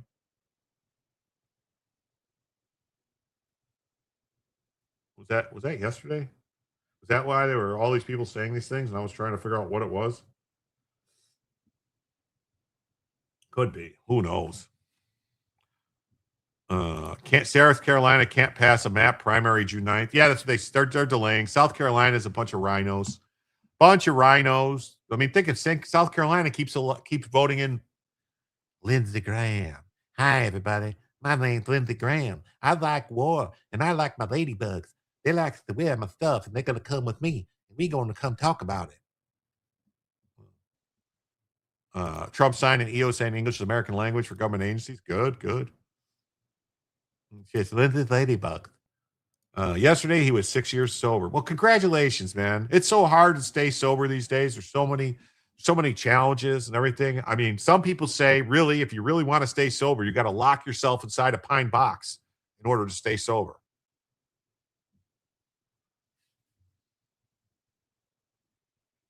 No. Hasan continued that Roy Singham is an American citizen. He lives in China now, and he's a centimillionaire, whatever the fuck that means. I think he's almost got $1 billion, maybe. A centimillionaire is a rich person with a net worth of at least $100 million. What's the score sheet on Trump wins? Like 98%, 99%, something like that. Yeah, hey, Fletcher Boy, thanks for being here. Tasmanian Rebels here too. What's up? Yeah, LMAO. I try to make you guys laugh. I try. Illegals aren't required to learn English. They were also allowed to flood into our country without getting the COVID vax, while American citizens were losing jobs for refusing it. Yes. All illegals should be mandatory to go to school here also. They're above U.S. citizens here now. Well, I mean, why are we paying for their schooling, though? Why are we paying for legal alien schooling? That's costs a lot of money. Yes. Piker's language sucks, man.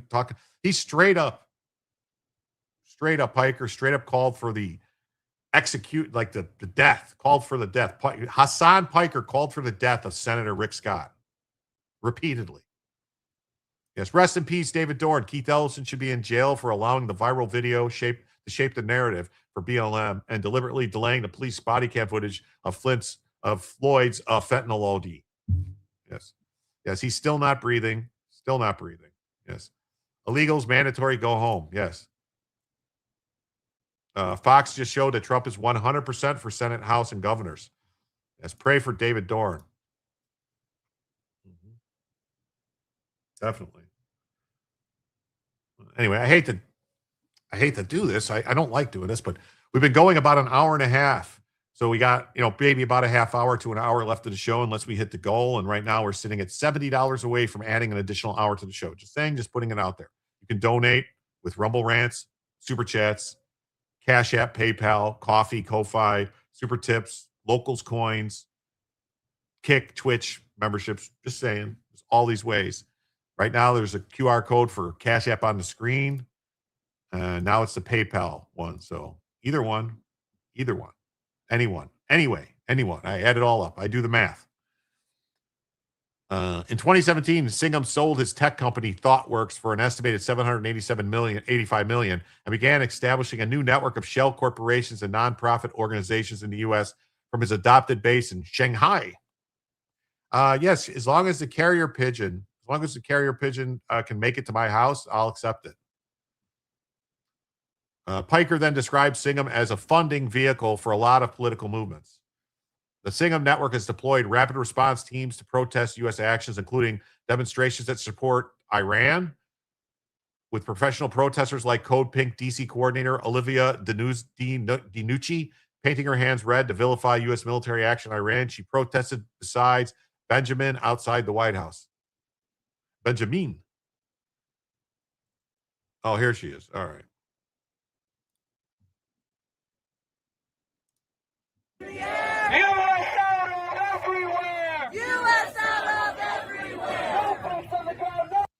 U.S. out of everywhere. What does that mean? U.S. out of everywhere. U.S. out of everywhere. U.S. out of everywhere.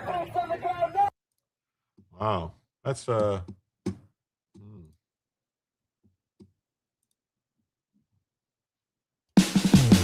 no. That's ridiculous.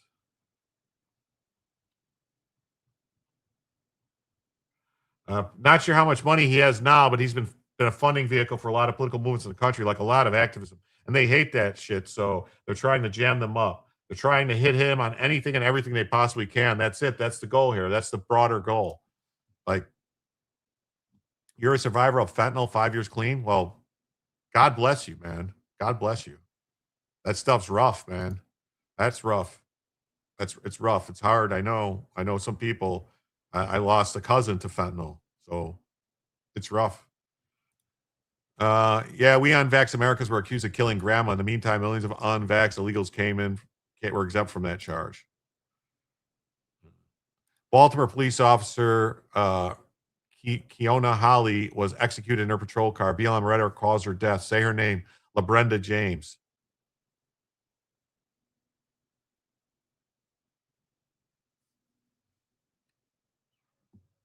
Put 100% tariff on all international wire transfers. We should do something. We should do something. No problem, Ed. Just take it one day at a time, man. Just one day at a time, step by step. Keep working it. It works if you work it.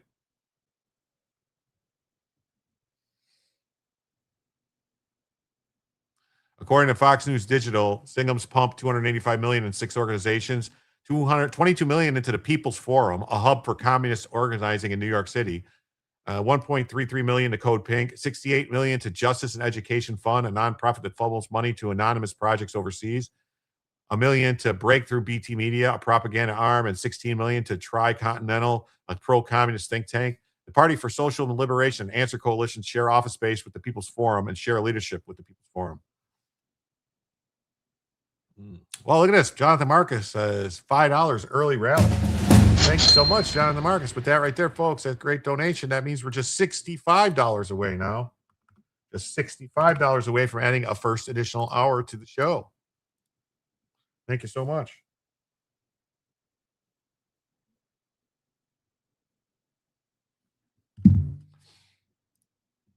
Multiple congressional committees, including the Senate Judiciary Committee, the House Judiciary Committee, the House Oversight Committee, and the House Ways and Means Committee, have examined aspects of Singham's funding network, particularly questions surrounding foreign influence, nonprofit compliance, and political advocacy activities.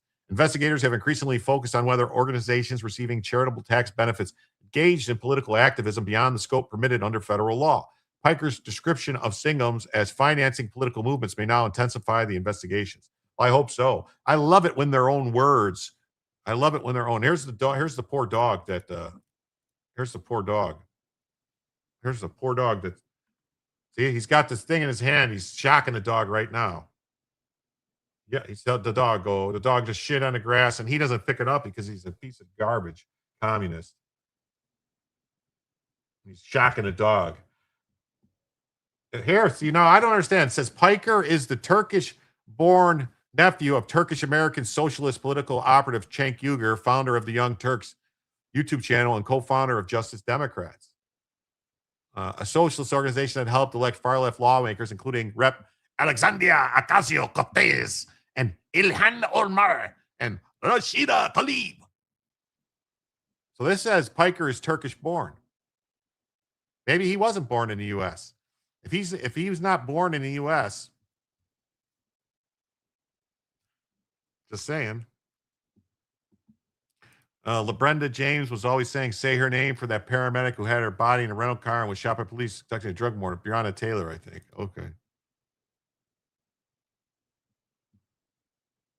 In recent years, Piker has risen to national prominence as one of the country's most influential communist online commentators, espousing Marxism, even though critics call him a champagne socialist because of his penchant for wearing designer clothes, driving expensive vehicles, and living a high-end lifestyle.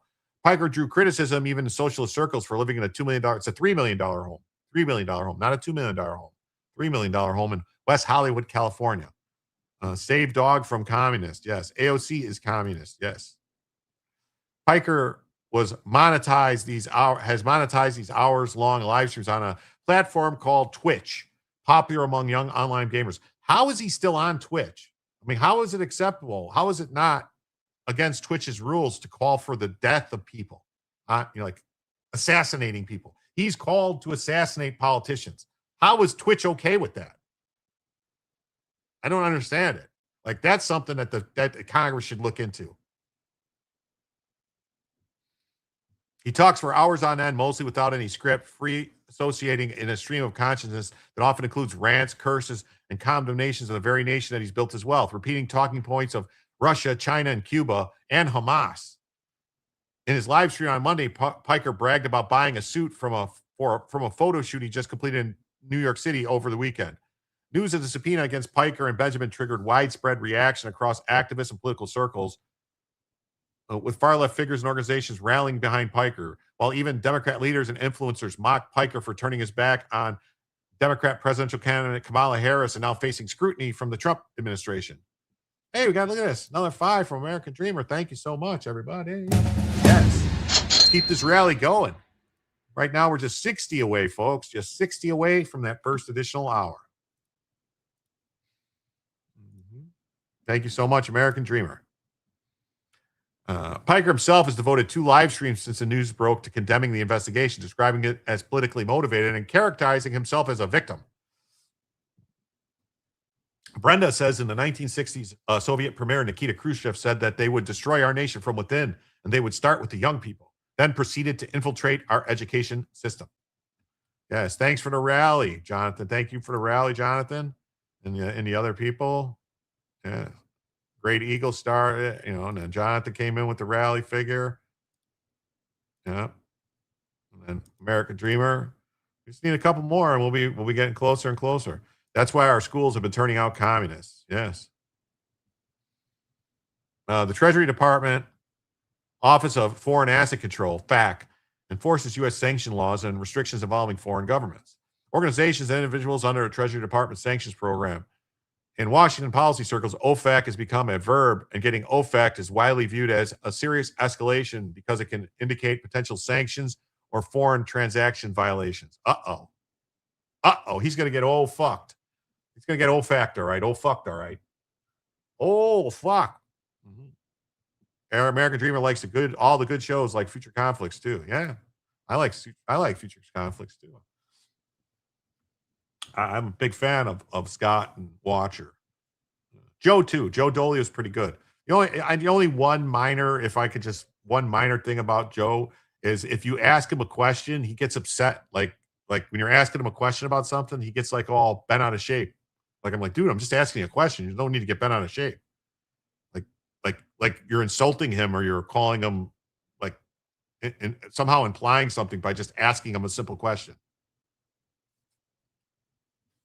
So I don't know. I guess maybe he's probably jaded from dealing with a lot of trolls. Maybe I shouldn't take it personally, but you would think I've been, a follower of their channel, a mod on their channel for 4 years, 5 years or something like that. And if I ask a question, it's not being a dick. Uh-huh. I'm just asking a question, and it's just anyway, but I love them. But I learned not to take it the wrong way. Some other people I think might, and then they get mad and then they go away.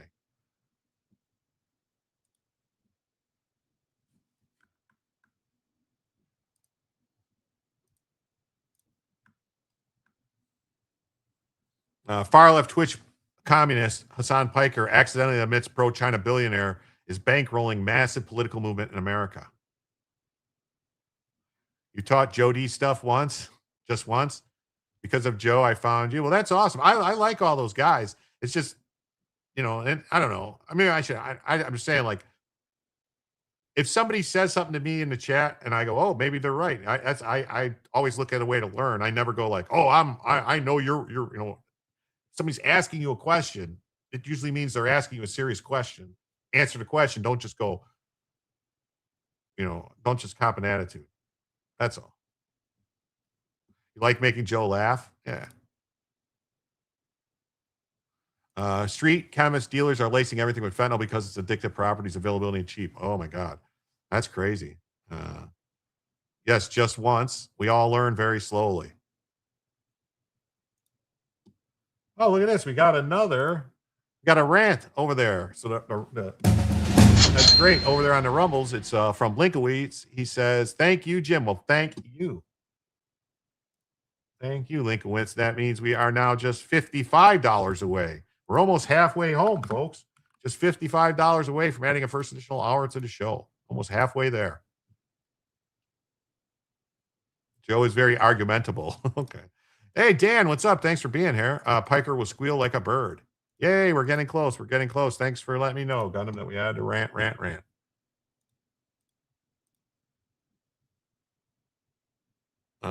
Radical leftist commentator just dropped massive truth bombs to confirm what conservatives have always warned about. That he openly admitted that Singham, a notorious Marxist tycoon currently hiding out in communist China, has been using his massive fortune as a funding vehicle. Yeah, Kevin, it's crazy. We had over 600 people at one time here tonight. We were over 600. 612 we peaked out at tonight. That's insane. That's a lot. That's a loss of people, 612. That's a loss. That's a loss of them. Mm-hmm. Hey, Pat Hacker's here. What's up, Pat? Thanks for being here tonight. You love Joe's histrionic personality disorder rants, which are mostly muted. Yeah. So on Twitch now, Piker makes an important admission. He says Marxist pro-China tycoon has been funding a political movement. Singham pumped $285 million in since 2017. He's funded these nonprofits that are not supposed to be part of a political movement. Piker claims the goal of the probe isn't about him; it's about Singham. Well, I wonder if he was asked about Singham. Is that why he said that? All right, so we'll jump back here. So it still looks like they haven't called it yet for Mays Middleton, but he's still over 100,000 away. Let's look at the House runoff races. De La Cruz is still up by almost 1,000 votes. But why hasn't this updated in so long? This entire race has not moved at all. That's weird. Huh.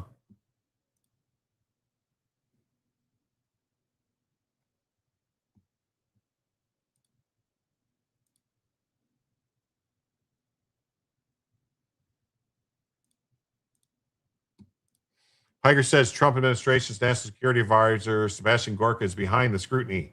He didn't provide any evidence. Piker, attempting to frame himself as a victim of government overreach, describes Singham this way. Roy Singham's an American citizen. He lives in China now, and he's a centimillionaire. No movement on Texas 35. A lot of accounts had zero update. That's weird, right? That's weird. Paxton is on. His speech is on. Oh, okay. Let's go to that. You got a link? You got a link delay is obvious? Pop a link in there for Paxton's speech, would you? So I can just pull it up. We don't have to look for it. IRS needs to go through Singham's financing. I bet the CCP is funneling money through him. Yeah. You could see his speech conceding. Who? Paxton? Paxton wouldn't be conceding. Paxton won. That would be a Cornyn's speech conceding, maybe. Statements likely to raise eyebrows. Are you talking about his speech? Makes important admission. Yeah.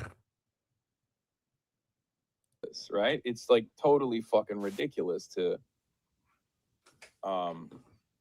try and you know, to try and stop like the political advocacy of an American citizen, right? Roy Singham is an American citizen. He lives in China now, and he's a centimillionaire. I think he like has almost $1 billion. Not sure how much money he has now, but like he's been a funding vehicle for a lot of like political movements in the country, like a lot of activism, and they hate that shit. Like the American government hates that shit, so they're trying to jam him up. You know, they're trying to hit him. You on just copy the anything link and they paste it in the possibly chat. can. That's it. Like this, see? That's it. That's the goal here. That's the broader goal, and it's great from the administration's perspective because I think they get to chill speech, right? They get to say, listen, we will fucking destroy your life if you even think about doing activism against us, right? I mean, it's a much larger goal of the administration, the idea of like counterterrorism initiatives being focused entirely on left movements, you know, solidarity campaigns and the like. It's not new. This is something that they've signaled that they wanted to do. And this is just the next step in line with that agenda.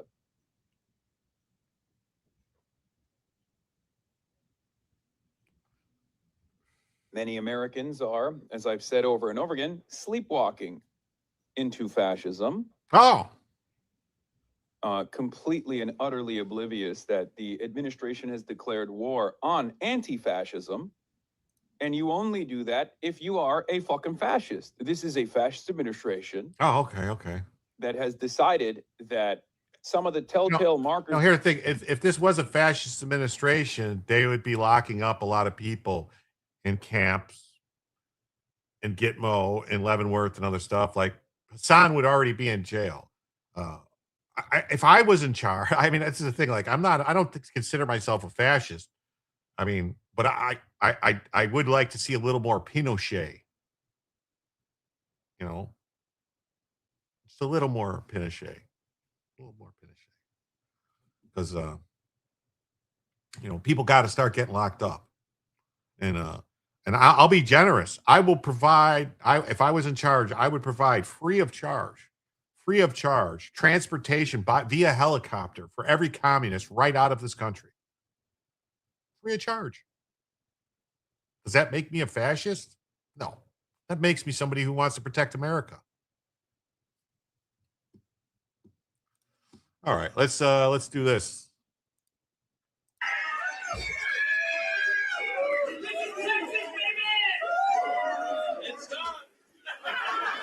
I feel speechless in a way. You know, they're not going to let me do that. Wow. To the people in this room, to the people watching at home, and to the people of the great state of Texas, tonight, we just made history. Yeah. Sure. I want to thank my family, my kids, my grandchildren, the Paxton Patriots, and every single person here today. Without your love, your support, and your prayers, we would not be here tonight celebrating this incredible victory. I'd also like to thank all of the grassroots, local, state, and national leaders who supported this campaign, including Congressman Brandon Gill, who just spoke, Lance Gooden, Congressman Nels, Congressman Wesley Hunt, and Congressman Ronnie Jackson.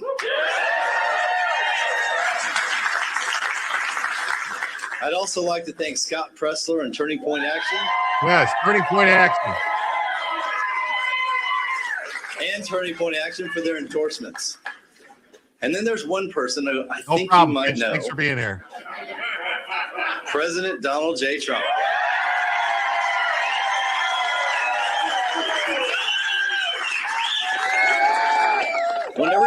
Washington told him to abandon me and abandon the people of Texas, he didn't listen. Instead, he gave his complete and total endorsement. President Trump is the leader of our party, and his endorsement is the most powerful force in politics. And I'm honored to have his support, and I look forward to working with him in the Senate to deliver for Texas.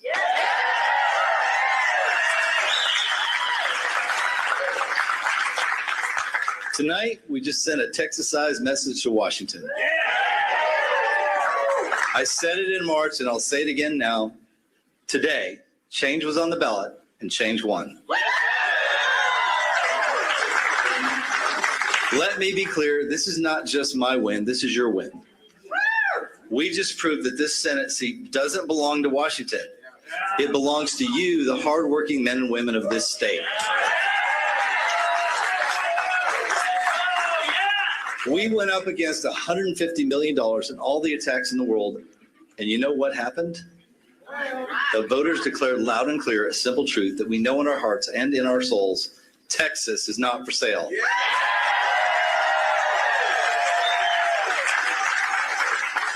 Now, I want to take a minute to say something about Senator Cornyn. I want to thank Senator Cornyn for his service to this state. John has dedicated much of his life to serving Texas. He's worked diligently for years to help Texas. And for that spirit of service to the Lone Star State and our nation, I'm very grateful. Thank you, John.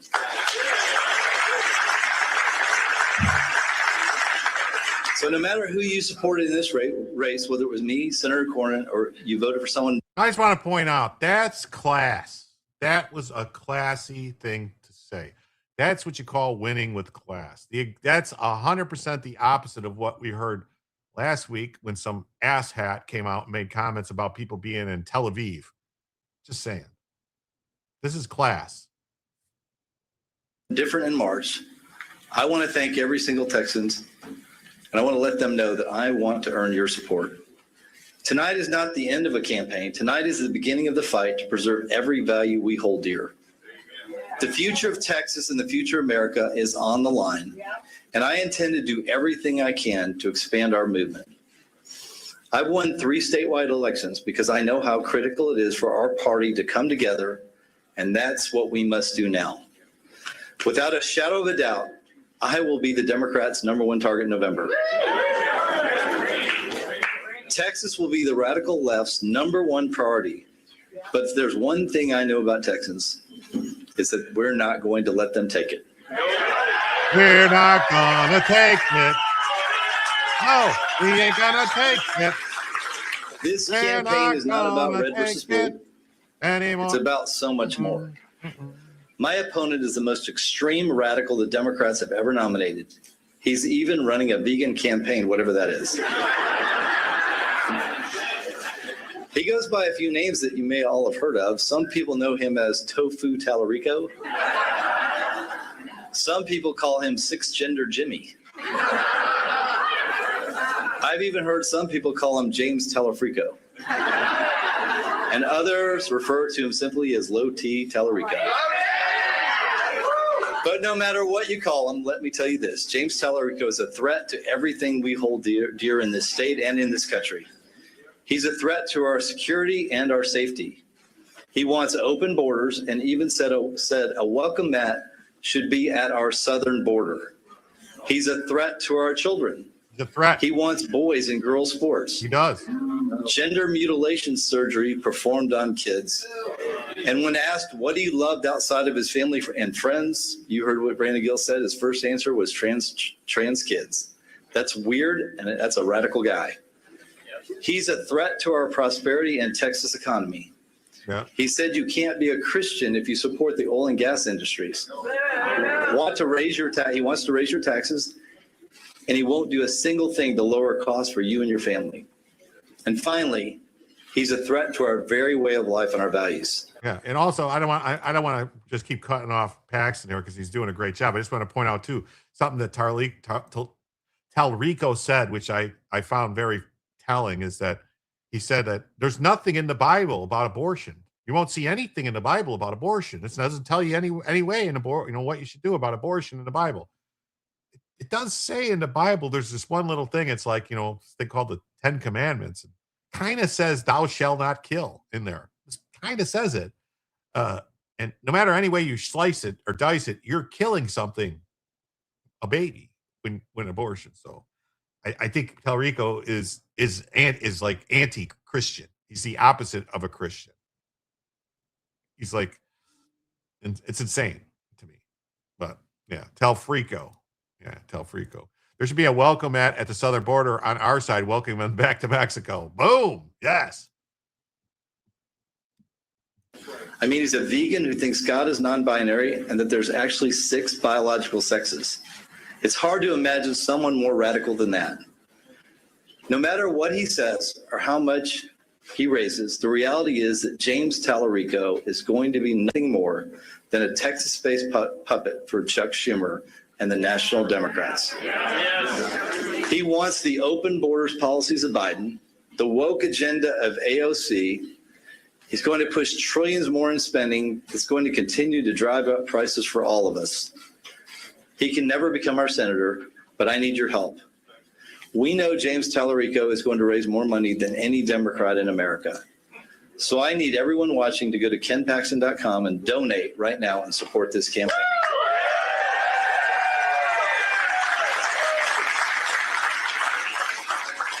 Every Democrat, and I would say every Republican, knows that if we lose this state, if Republicans lose this state, we lose the country. Amen. But I truly believe that together, not only will we win this race, but we can ensure that America's best days are ahead of us. Yes, yes. You see, I'm not just running against the Democrats. I'm running to deliver for you, just as I have as Attorney General.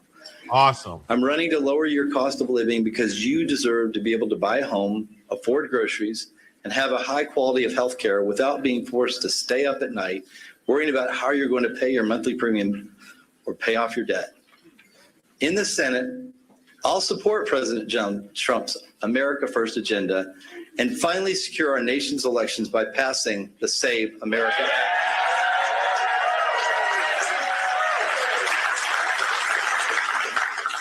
I've taken on big food and big pharma as Attorney General. And I'm going to continue doing that in the Senate because making America healthy again is critical for our nation's future. As Attorney General, I've sued some of the largest companies in the world like Netflix, Snapchat, and Roblox for taking advantage of our kids by exposing them to dangerous, addictive material. In Washington, I will not stop fighting to protect Texas children from big tech hurting our kids. We live in dangerous times, and that's exactly why I'll support our military and be ready to confront the threat from communist China, which is our number one geopolitical enemy. Number one geo enemy. China is our number one enemy. Just a few weeks ago, I helped establish the first ever detransition clinic in the country at Texas Children's.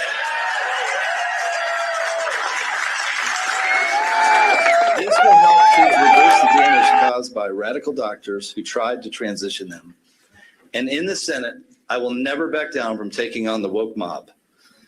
I've also seen firsthand how bad judges can destroy our freedom and force a liberal agenda on Texas. Yes. That's why I will be dedicated to confirming judges who will uphold and defend the Constitution.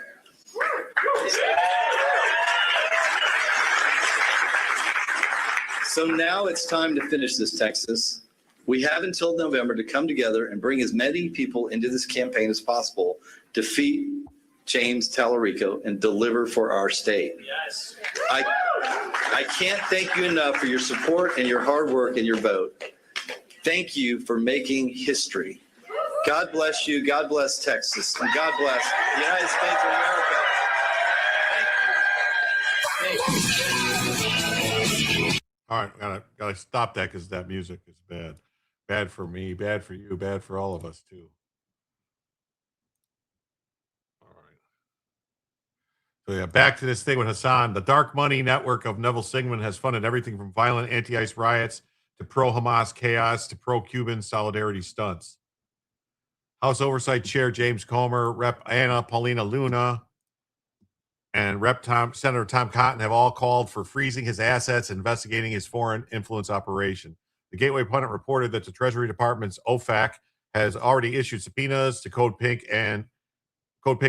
co-founder Medea Benjamin and communist influencer Hasan Piker over their participation in the Nuestra Americana convoy to Cuba. It can be recalled that a bunch of American liberals in cooperation with other various transnational commies set out to break the U.S. blockade. They delivered millions to the Cuban regime and never once addressed the fact that citizens had almost no human rights, no protected freedoms, and do not vote in free and fair elections. The Nuestra Americana convoy arrived in Havana on March 21st, was greeted by Cuban President Miguel Diaz-Canel. Texas, your choice for Senate could not possibly be any more clear. Yes. 1, 2, Hasan, they're coming for you. 3, 4, Hasan, better lock the door. 5, 6, Hasan's gonna get. Never mind. Am I the only one that's exhausted? I don't know. What did you do today? I'm curious. Do you think Paxton would have won without Trump? I do. I think he would have, but it might not have been as big of a blowout. Maybe not. Could be.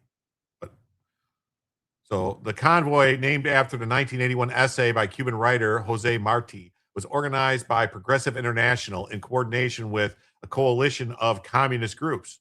The organization's network consisted of hard-left anti-capitalist organizations, the International Association of Democratic Lawyers, which was designated by the CIA during the Cold War as a Soviet-aligned front organization. Paxton was always going to win. Trump just made it a larger margin. Probably, but just not by a 5, 6 sideways stick something. I'm gonna have to. I know it's 5, 6. Don't pick up sticks, but I was gonna say something else that rhymed with sticks. It starts with a D, but then I was like, I shouldn't say that.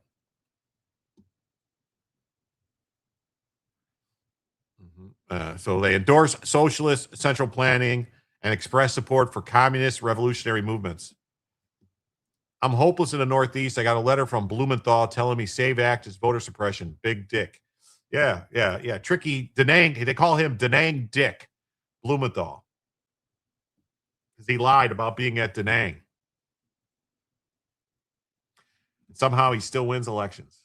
He was keeping it clean. I know, but I did too. I kept it clean too. Next. Hey, what's up, James E. Jimbo? Great to see you here. All right, on to the next story now. Next story, Neil. It's pretty crazy to refuse to hear a case in which SCOTUS has original and exclusive jurisdiction. Jim is so much like the meanest of my 3 brothers. I'm not mean. I'm a nice guy. Look at this face. I'm such a nice person. How am I mean? LBJ's vision for destroying the black community has come to fruition. Only 140 years left. He did say 200 years, didn't he? He said he'd have them voting for him for 200 years. Didn't he say that? Didn't he say I'll have them voting for me for 200 years? Oh, thank you, K-Bean. Jim is the nicest of my. Oh, thank you so much. Hold on a second.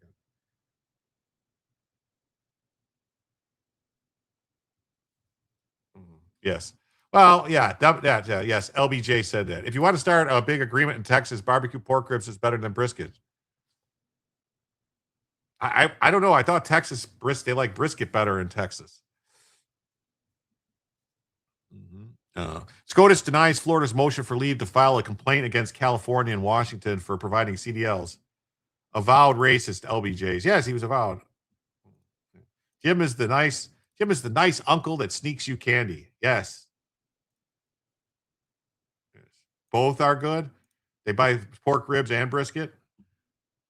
So Alito and Thomas would have granted the motion.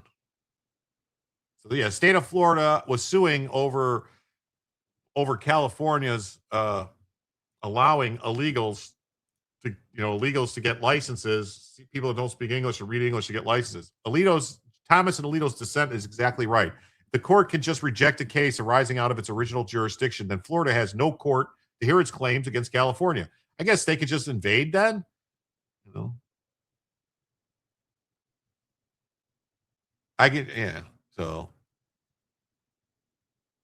This court declines to even hear Florida's claims, even though it has nowhere else to bring them, because I would allow Florida to file its complaint. I respectfully dissent.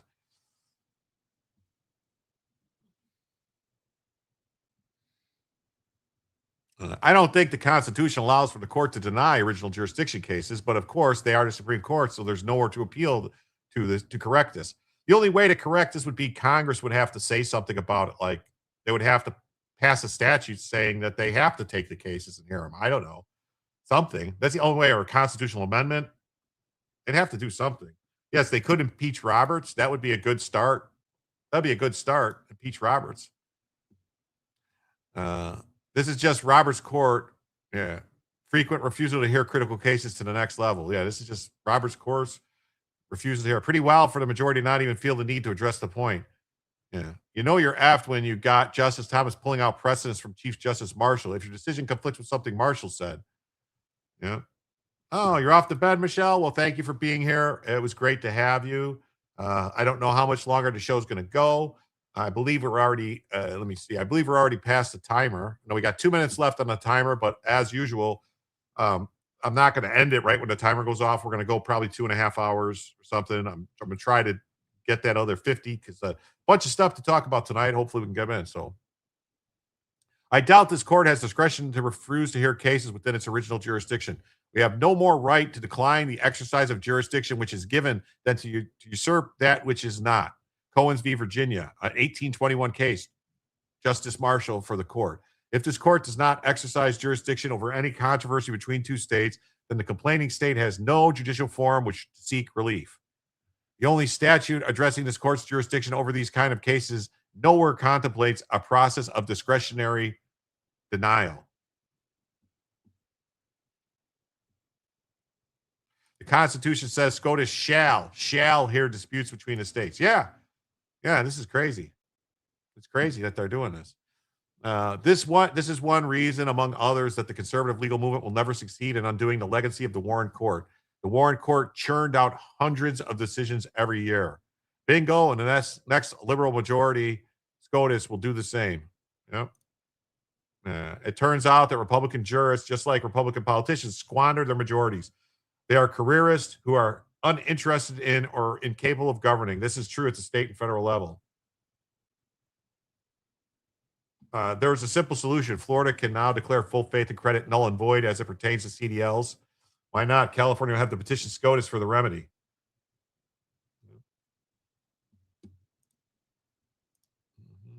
Justice Thomas blasts the Supreme Court for refusing to hear Florida's lawsuit against California and Washington over licensing. What is going on with Benny Johnson? Why? What's he doing now? What's he saying? Is he doing something now? Are you talking about what he's saying? Is he saying something crazy? Is he saying something crazy? Hold on 1 second.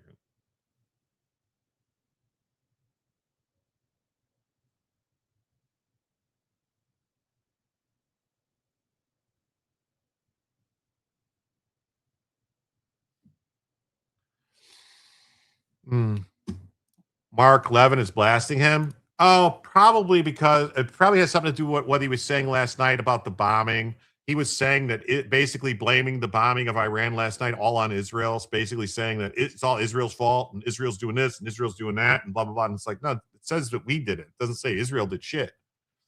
So Justice Thomas blasts the Supreme Court's refusing to hear the Florida case after a deadly highway crash involving a trucker who could not read the road signs. Thomas, joined by Alito, argued Florida has nowhere else to bring its case because only SCOTUS can hear disputes between the states. The court declined anyway.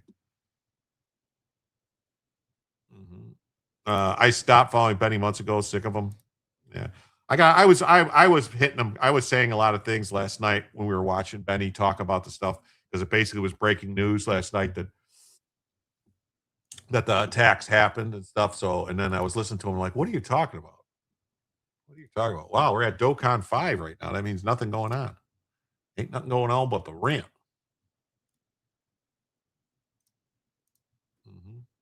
So Thomas blasts SCOTUS for decision over the lawsuit for the truckers. So here's the Here's the video. Here's the trucker in question that Thomas is talking about. Certified peptides. Get your certified peptides here. Certified peptides here.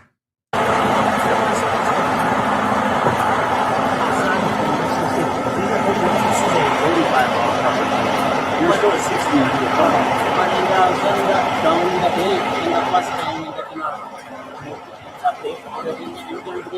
but in the down, there are no too much. And down in the really quite hot. I mean, really at 45 zone, you're still at 60 miles an hour. And on the other side, it's 55. That's why I'm supposed to go. I'm going to do an inspection, right? Are you living or okay, so I'll need your driver's license. Yeah. The door waiting. Yeah. And then your truck ready. Then I'll keep looking for EOD ready. All right. So what I'm going to do here is instead of writing for 60 and a 45, I'm just going to write it for 55 and a 45. All right. Since you said that you were starting to slow down, I'm going to help you out. Okay. It's just 55 and a 45. The fine is only $25. Thank you, sir. You have 30 days to pay it. You can pay it online by phone or through the mail, or you can come back and see a judge. What would you like to do? Would you like to go to court, or would you like to just pay the fine? Pay the fine. Okay. Yeah. You have 30 days. Okay. And then on the inspection right here, that you showed, I just did a level 2 walk around inspection. And I didn't find any other violations on the truck or trailer. It just shows that you got to take it. Let me get a couple signatures from you. In the racket in my first time in the already in the 5 year in the no ticket. No tickets. Yeah. I hate to be the first guy to write you a ticket, but why? Full name, write sir? him a ticket.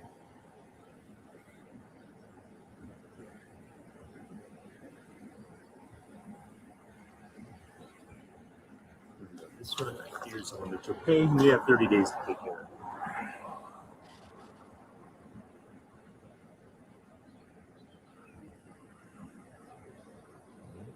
This is just crazy. This is the what just happened? What just happened? What just happened?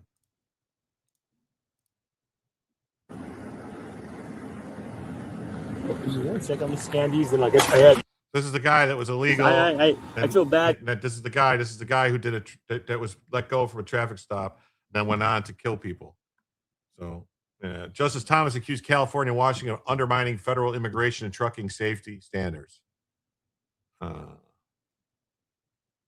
What help you out? Arrest him in. Yes, arrest that guy. 7 Supreme Court justices have no idea what their job is. Obviously, this is how we turn into a third world country.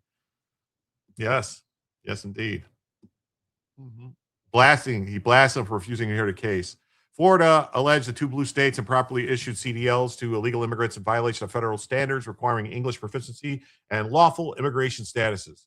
Yes, they need to be able to work, so and have work permission to work, which means they have to be here legally. Arguing that policies create a public safety threat on American roads. Cops are protecting illegals. Seems like they do it all the time. How's my day going? My day's going pretty good. Also, shit, I forgot this. We have this coming in. We had a gifted membership from Thus We Stand, Gifted One, and Dizzy D got it. Thank you. Wrong thing. That's not right. Sorry, that was the wrong thing. My bad. So that means we are now $5 closer. So we're halfway there, folks. We're halfway to an extra hour. We're $50 away from an extra hour. So as long as it comes in before I end the show, we're going to keep going.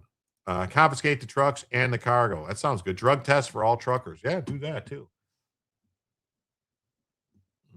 Some cops will protect them. No cops I've worked with will protect them.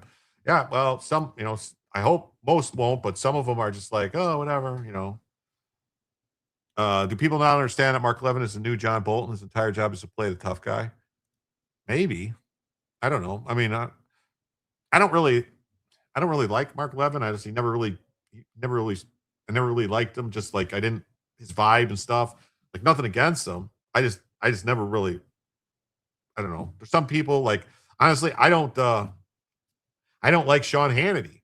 I think Sean Hannity's just a bomb thrower goof dude that'll say whatever people pay him will say. Like he doesn't. But that's just me. You know what I mean? Like I don't know. Just saying like I never liked Hannity. I don't know why. I just never did.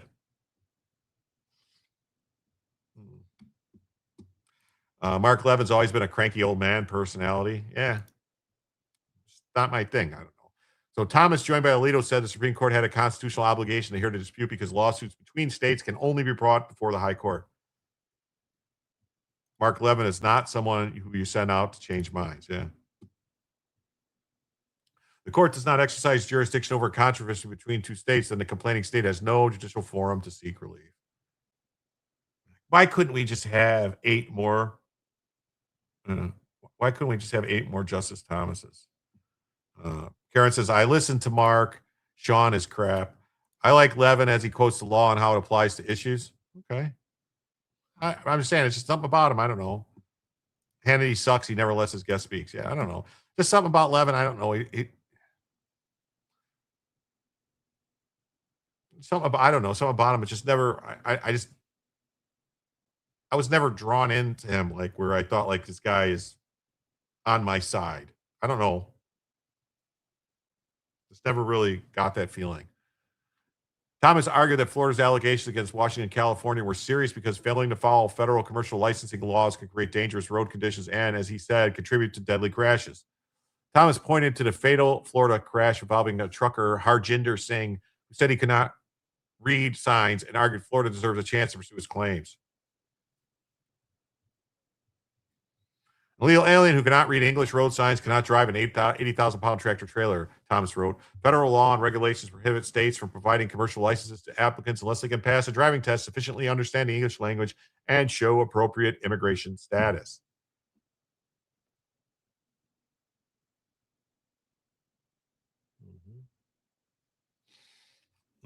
Is that another gifted sub, or is it the one I already acknowledged?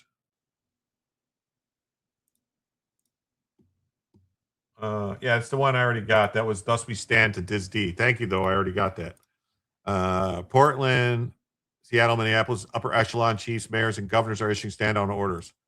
Yeah. It's a genetic smell for women to be unattracted.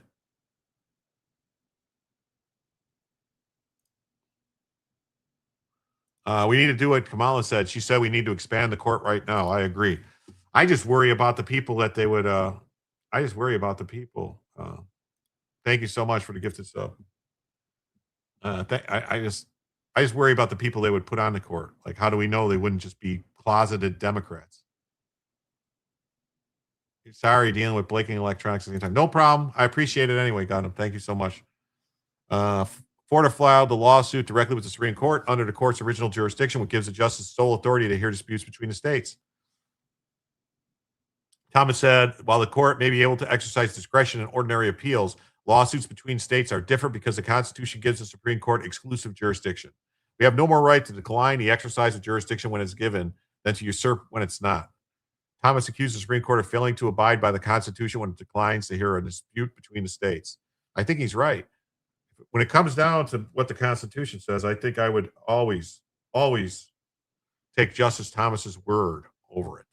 The court has adopted a discretionary approach to its exclusive original jurisdiction based on policy judgments that are in conflict with the policy choices that Congress made in the statutory text.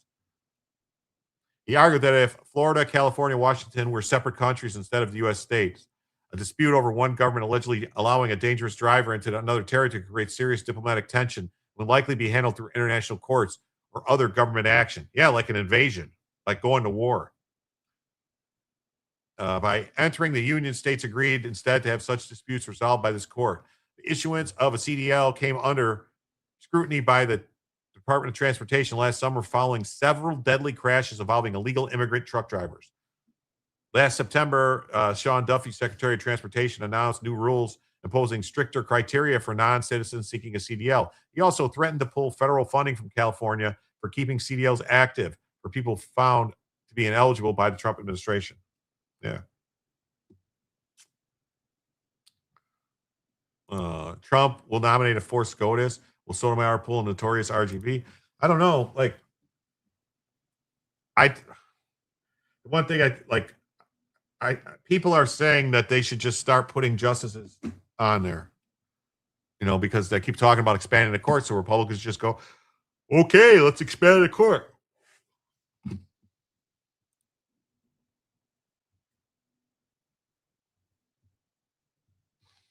SCOTUS sides with blue states over Florida challenge over issuing illegal aliens driver's license. Has Bella had puppies? No, Bella's never had puppies. Bella's never had puppies. I never got her, you know. I think she might be too old now. She's 9, so she might be too old now. I don't know. I just never got around to it. Never thought it was something to do. You know, I don't know. She still acts like she's my baby. She wants to sit on my lap and cuddle with me and do stuff. So I don't know that she would be able to handle. You know, and plus I've always heard that dogs change after they have puppies. They can get more aggressive with people, and I wouldn't want that really. Bella is perfect, just the way she is. Yeah. So Supreme Court rejected Florida's lawsuit. She's saving herself for marriage. Yep. We can expand the court, and they will expand the court. So what's the point? Well, the point would be that as soon as they get the chance, they're going to do it. All right. I agree. Unless they're going to do something, to lock it in, the number somehow to lock it in, then the Dems are going to do it the first chance they get. So Republicans should really think about that. They're going to do it. So the case was brought by Florida Attorney General James Uthmeyer following a deadly crash in Florida last year involving Hajinder Singh. 3 people died, with Singh facing an array of criminal charges. All right, you might remember a few months in the U.S. under temperatures from California, since the complete situation is now to stage asking what could have been saved, doesn't it? It's a shame. And that's why we're taking Gavin Newsom to the Supreme Court. Tonight, just moments ago, we filed a lawsuit against California on behalf of Florida to hold them accountable for the carnage that their sanctuary illegal immigration policies have caused to states like Florida across the country. Here in Florida, we can do everything right. We can back the blue. We can enforce the law. We can combat illegal immigration. But we still suffer when Gavin Newsom and liberals on the West Coast allow these illegals in. They encourage them, enable them to get these driver's licenses, and then they cross the country and ultimately take lives. Drug cartels cross the country and they take lives. So they need to pay for it. We're going to hold them accountable. You know, I've been asking this question of everybody over and over again on this show. If you are a sanctuary city and state, by definition, are you not aiding and abetting in the law breaking? I mean, how are they not culpable if you're giving taxpayer benefits to people that don't belong in this country, didn't respect our laws, our borders, our sovereignty? They are culpable. They care more about their love affair with illegals than protecting American citizens, American victims that suffer every day from the harms that, the open border has caused to the rest of the country. And that's why we're bringing this lawsuit. We've seen across the country these days, soft on crime policies, they don't work. Brutal stabbings where people have been released 14 prior times. In Florida, that doesn't fly. We're tough on crime. We hold people accountable. We enforce the law. And we want people behind bars for as long as possible. Let me ask you a last question. Would this then open up these states and elected officials to liability themselves if, in fact, they allow, aid, and abet illegal immigrants and then terrible things happen? Yes, I believe so. They are knowingly aware of the dangers that their policies cause. They know that by giving people these truckers' licenses who don't speak English, they're putting families on the road in jeopardy. Lives are lost. They know about it. They need to be held responsible. I really believe that this case is important. I hope the Supreme Court didn't take it. So the court declined. Clarence Thomas dissented, joined by Alito. The court declines even to hear it. It's crazy. So, yeah. Nonetheless, this court has adopted a discretionary approach to its exclusive original jurisdiction based on policy judgments that are in conflict with the policy choices that Congress made in statutory text specifying the court's original jurisdiction. Thus, both Justice Alito and I have repeatedly called for revisiting the court's precedent in this area. Yeah.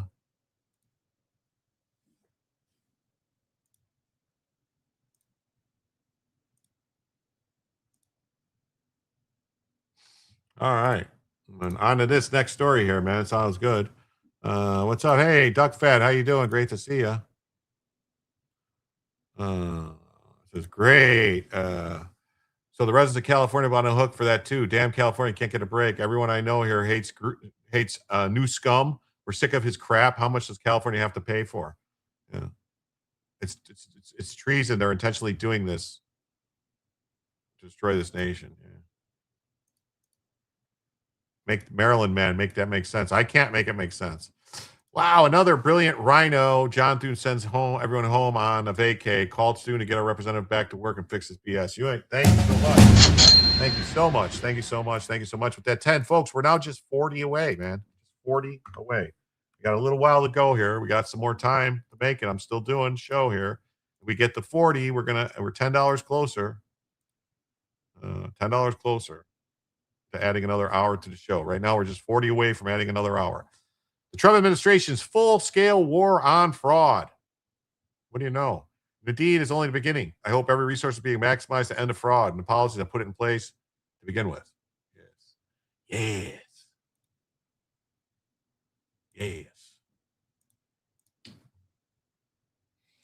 President Trump and Vice President Vance unleash unrelenting full-scale assaults on the fraudsters, scammers, and corrupt operators who have looted billions from the American taxpayers.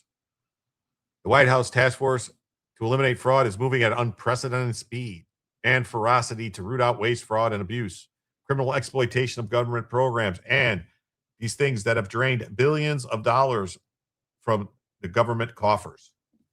Billions of dollars from hardworking taxpayers. This is direct offensive against every fraudulent scheme preying on hardworking Americans, and the results are already staggering. Here are some of the task force key actions to date. In February of 2026, they halted $260 million in Medicaid payments to Minnesota over rampant fraud allegations. What does it say? I wonder why can't Florida sue Gruesome and his cohorts personally?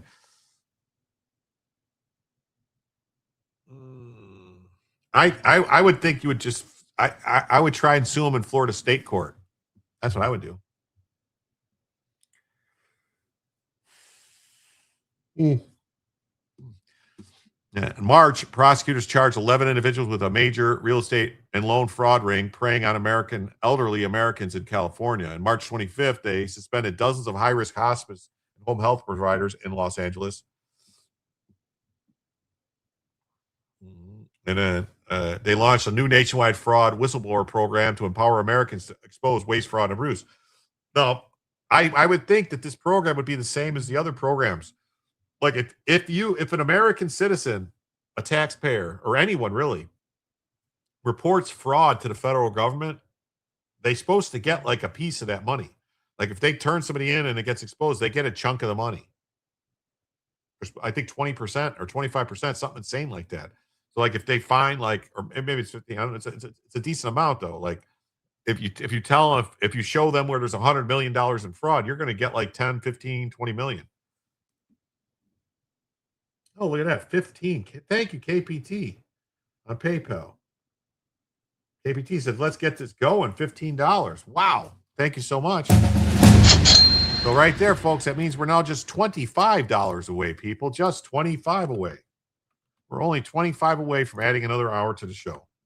You know you guys want another hour. We're just 25 away. Thank you so much, KPT. I guess we can't attach John Fune's phone numbers to these posts again. What the F? Well, yeah, they're weird about that.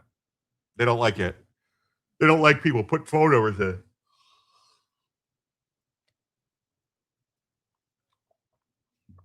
Oh.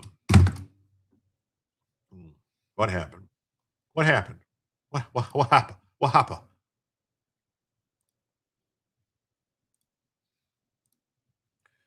In April, they suspended hundreds of high-risk. We got that. And federal prosecutors charged more than a dozen. Was that the second one about high-risk hospices?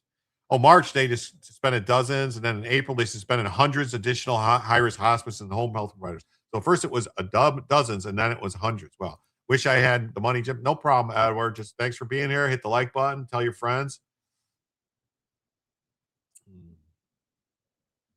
KVT says, I think PayPal should count more because YouTube doesn't get their grubby mitts on a 30%. There's no way for me to do that math like that, for me to say, oh, this is going to be 30, like, it would be like, it would be too difficult for me to take the, try to figure it out. Like, I'm sorry, but, I really appreciate the Cash App and the PayPals and the coffee, Ko-Fis and the super tips and all that stuff, and Locals Coins and Rumble Rants. And, I appreciate everything. But for me to try and, like, it's easiest for me just to take the total donated and add that in, Federal prosecutors in April 3rd, federal prosecutors charged more than a dozen individuals in a $50 million hospice fraud scheme. The Justice Department secured a guilty plea from a California fraudster accused of submitting $250 million in false reimbursement claims. Oh, you're educating the people? Oh, thank you. I appreciate that. Yes. Well, Cash App and PayPal are the two best ways to donate. I'll tell you that for me personally. I get the most from Cash App and PayPal. And the next one on the list, believe it or not, would be that super tips thing. I believe they only take 10%, which is very little. Actually, I don't know what Ko-Fi takes either. So, and I don't know what Locals takes. So who knows? Maybe I'm. We got another rant. Thank you so much for another rant. I got a rant. Oh, Woodtick Mike, thank you so much. Thank you for all the hard work, Jim. Well, thank you, Woodtick Mike. Thank you so. Wow, that's loud. Thank you so much, Woodtick Mike. That means, folks, we are now just $15 away, just 15 away from adding an extra hour to the show. Thank you, everybody. Thank you, everybody. Thank you, Woodtick Mike. Thanks for the hard work. Well, thank you, Woodtick Mike.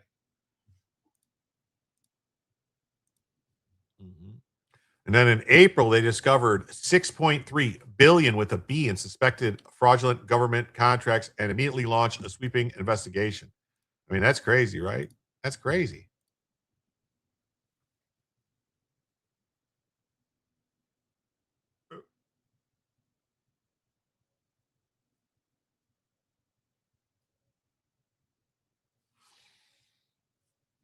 Tactical assessment.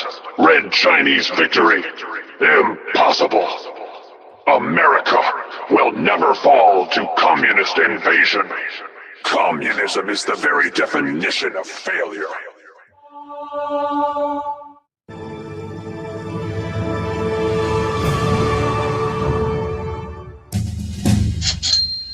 Thank you, K-Bean. K-Bean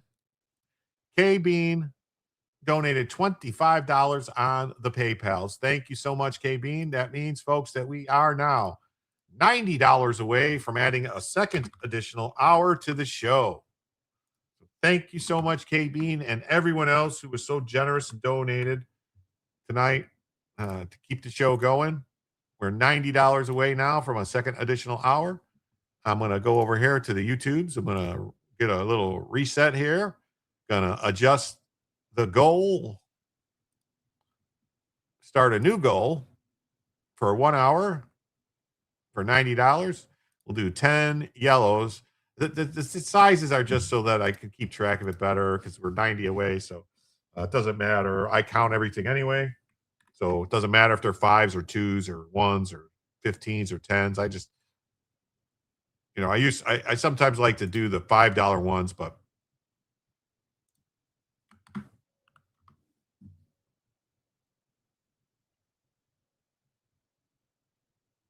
we'll just do this one like this. All right. Oop. There we go. But thank you, everybody, so much. It always says 0 of 20. Has it really not been updating at all? There's been some kind of glitches. I've noticed there's been some kind of glitches with the goal stuff not working.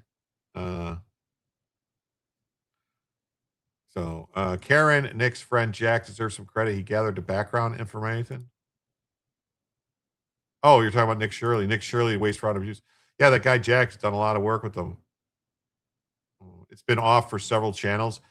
Mostly it's for the timer, not the target count. Yeah, I count it as we go. I don't really pay attention to the goal per se, but something's been weird with it. I noticed that on Joe's show the other night where he was getting these things and they didn't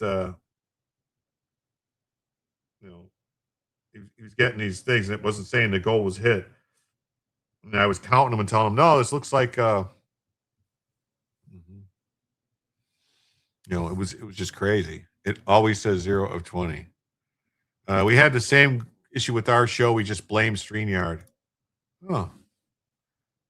Wow, $6.3 billion. The Trump administration in April 15th, they suspended 447 hospices and 23 home health agencies in Los Angeles. That's like this.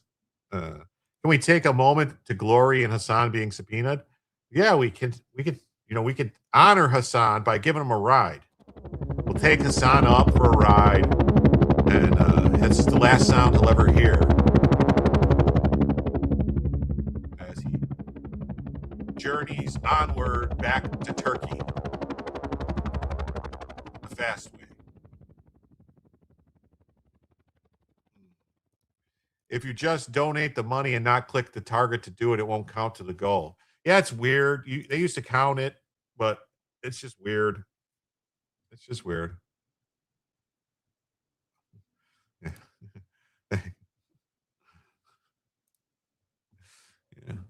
Trump administration in April, they also served criminal warrants and charges on 20 Minnesota businesses for SNAP fraud. Do they accept gays in Turkey? I think they accept them. They take him up to the roof of the building and they show him the quickest way down. The Department of Justice announced its newly established National Fraud Enforcement Division took enforcement action schemes totaling $340 million in the first week. This SBA referred 526,000 fraudulent or delinquent pandemic-era loans totaling $22 billion for aggressive collection. $22 billion. $22 billion. $22 billion. I mean, if I'm not mistaken, that's like multiple naval ships. Yes, they try to teach him to fly. Yes, I believe I can fly. I believe I can touch the sky. Every night and day, we're going to make Hasan go the way. We're going to say goodbye, Hasan.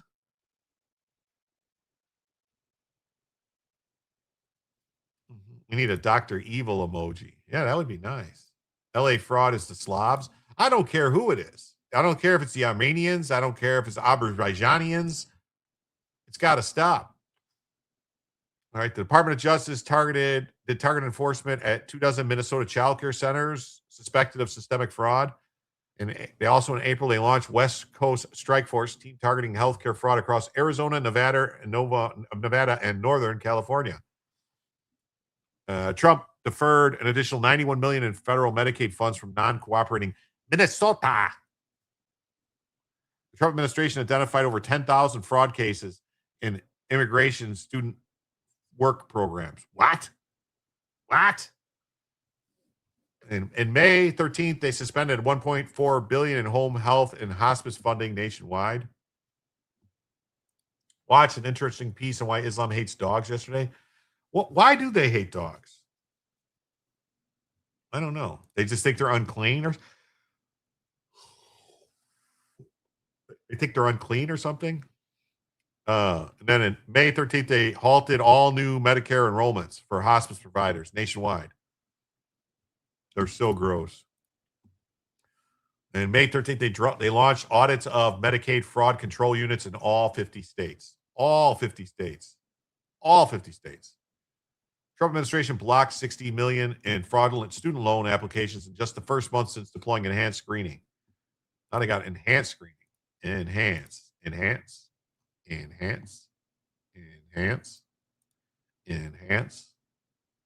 be nice if they enhanced it a little more. Make it a little more advanced. Enhanced. That would be nice. That would be nice.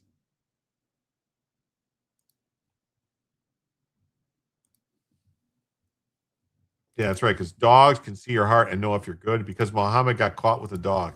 Uh-oh. Not sure I should share here, Jim. You would probably get a YouTube strike. Oh, of what? The channel? The total amount mentioned today, 29 billion, is more than 2 Ford class carriers. That's what I thought. That's what I thought. I thought if carrier was like 15 billion, right? Or 14 was like 11, 12 billion. Nick Shirley should get paid good. If he files the paperwork to get the money for the fraud they found, oh buddy, he's going to get paid big time.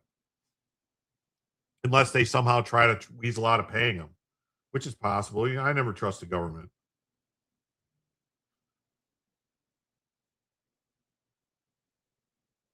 Oh. All right. Guess what, folks? Tactical assessment. Red Chinese victory. Impossible. America will never fall to communist invasion. Communism is the very definition of failure.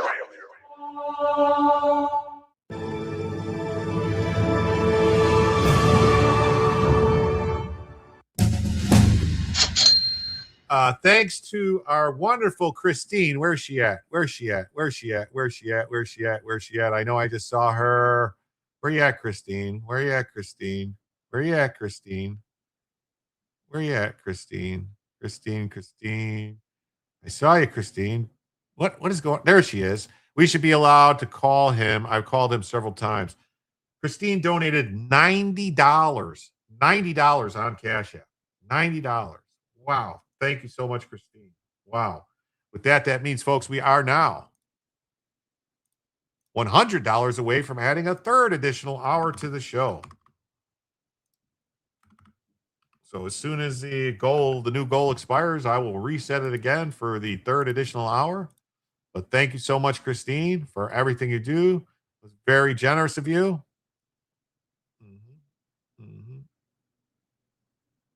Muslims wipe their butts with their hands. They'll tell me a dog is unclean. Current average is 13 billion, but the cost is increasing. Another additional hour. Yes, we just added another additional hour. Muhammad got caught with a dog. Wow. Thank you. Thank you, KB. That's crazy. Thank you, Christine. Thank you. Where am I? You're right here. Thank you. I said thank you so much for the 25. Earlier, you gave us, I told you earlier, thank you for the other additional hour. You were the first additional hour. And then Christine just came in with the second additional hour. But thank you, KB. Also, I did thank you earlier. And thank you for the $2. So with that $2 now, that means we're $98 away from a third additional hour. Thank you, KB.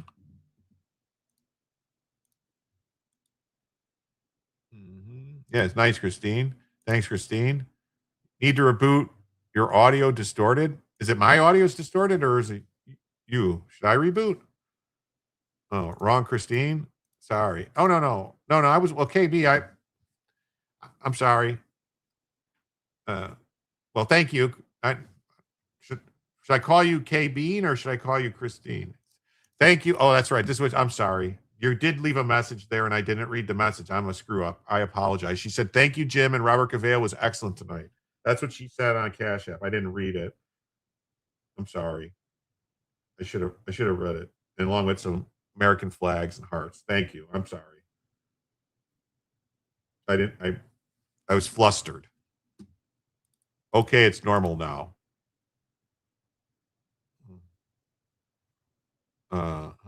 Third additional hour. I can't stand all this winning. Yes.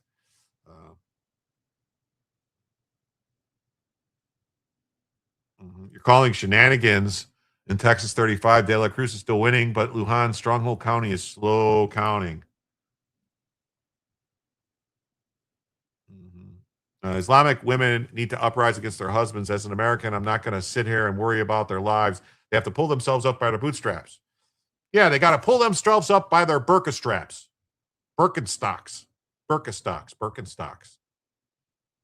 Hey, isn't that weird that you got Birkenstocks and Birkins?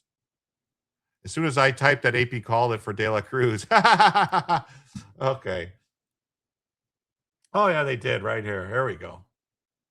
They called it for De La Cruz right there. De La Soul. Me, myself, and I.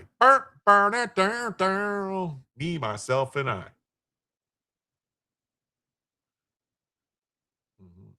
Oh, they're predicted for Johnny Garcia to win. I wanted Galindo to win because she was saying all types of crazy shit. It would have been funny. Would have been funny, funny, funny.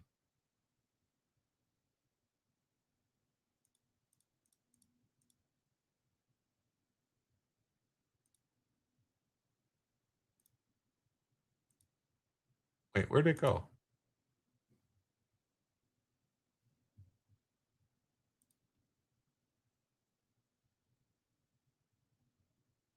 Oh, no, this was it. Yeah. So also, in May 21st, the Justice Department expanded the healthcare fraud strike force, adding additional prosecutors to combat Medicaid fraud nationwide. They charged 15 individuals in Minnesota with healthcare fraud scheme. This is only the beginning. The Trump administration will continue this relentless effort. They need to shed the burqa. Well, pull them up. That's what I'm saying. If they pull up the burqas by the Birkenstocks, let's pull them up and over their head. They teach Intro to Gravity 101 in Muslim countries. Yes, that's what they do. Yes, Christines are a lot better than Karens. Yes, they are. Yes, they are. Hey, Muffin Randall. Great to see you. Ken Krause is here, too. Yeah, Craig. Awesome to see you, Ken Krause. Are we going to talk about the actual instruction in New Jersey happening in the past couple of days? You're talking about insurrection? I did kind of talk about it.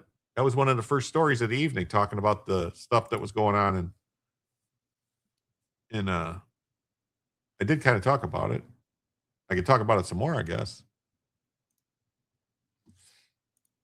Florida's Voice says new Trump fraud initiative recovers billions, target states.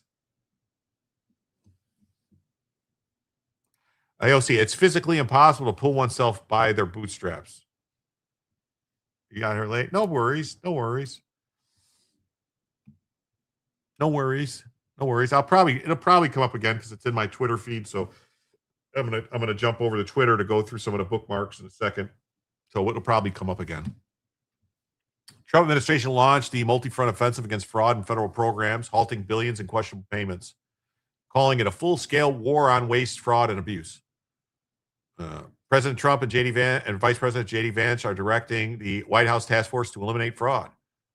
President Trump and Vance are unleashing an unrelenting full-scale assault on fraudsters, scammers, and corrupt operators who have looted billions from American taxpayers. I would say trillions over the years. Trillions. Looted trillions over the years. Probably close to 40 trillion when you really start adding it up.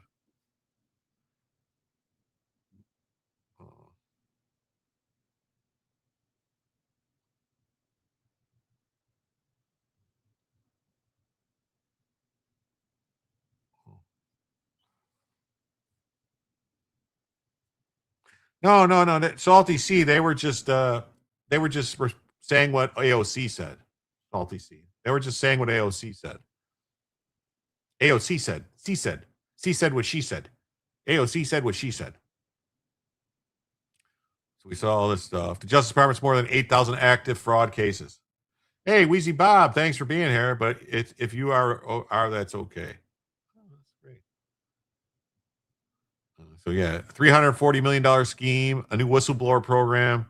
The White House described the current efforts as only beginning. Yeah, she actually said that. I know AOC said that. I heard AOC say that. Yeah. Mm-hmm.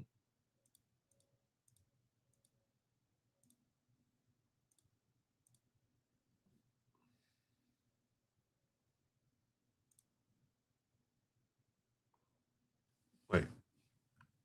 Did I close the wrong thing? Oh, yeah.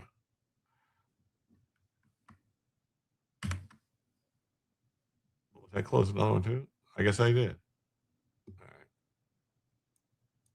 All right. On to the next story here. The Trump administration proposes asking federal workers to sign non-disclosure agreements because of all the leaking.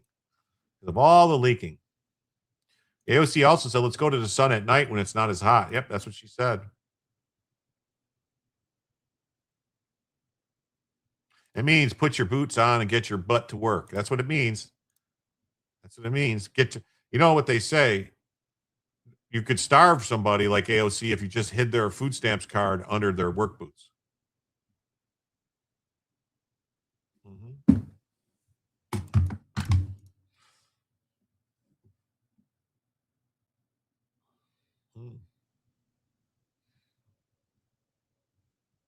The U.S. Office of Personnel Management, OPM, is proposing a requirement that federal workers sign NDAs. The proposal, which OPM filed with the Federal Register on Tuesday, is scheduled to publish Wednesday, requests comment on draft NDA for use by federal agencies and both new and existing employees.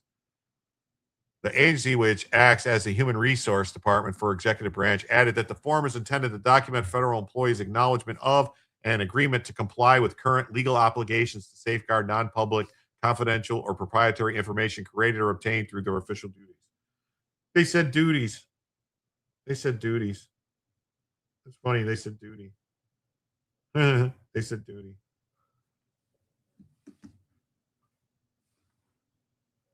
Mm-hmm. Mm-hmm. Oh, what's this? Impact multiple congressional districts around the state. In August 11th, special primary.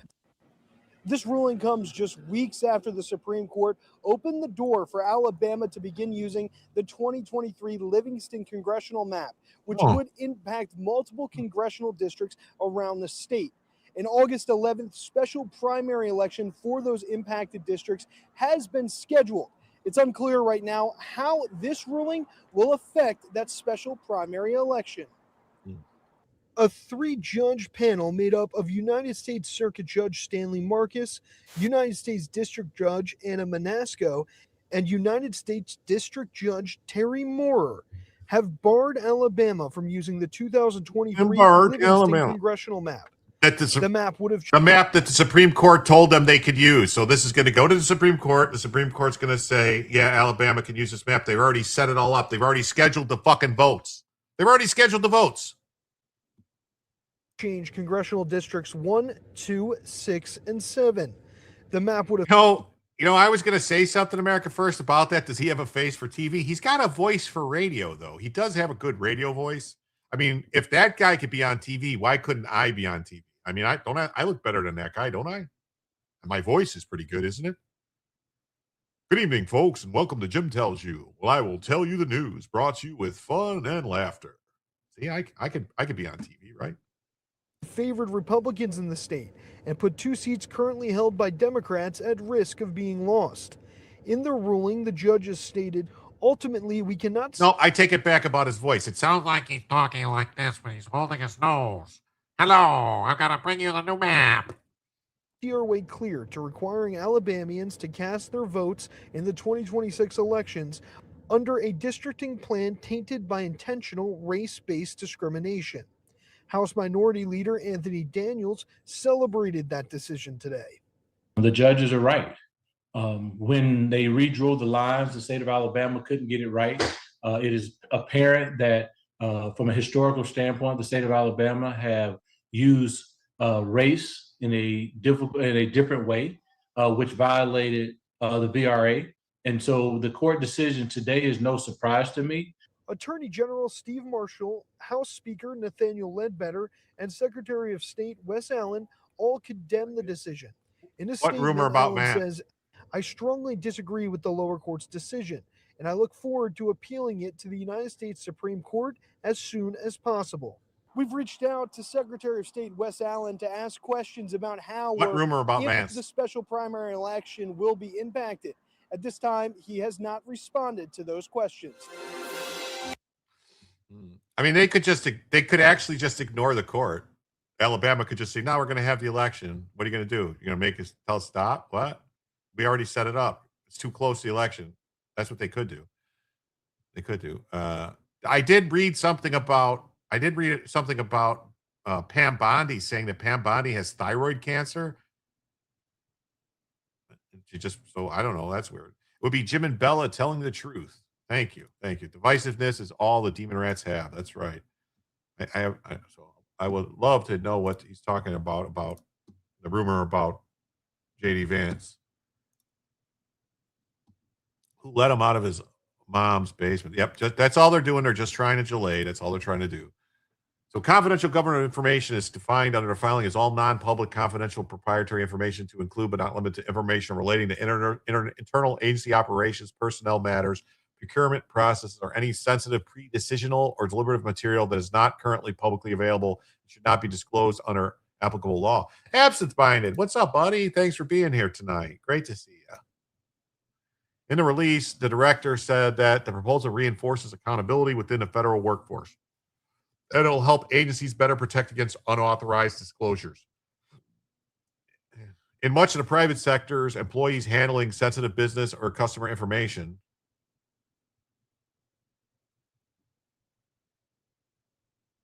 are routinely required to sign confidentiality agreements, and the federal government should be held to a lower standard.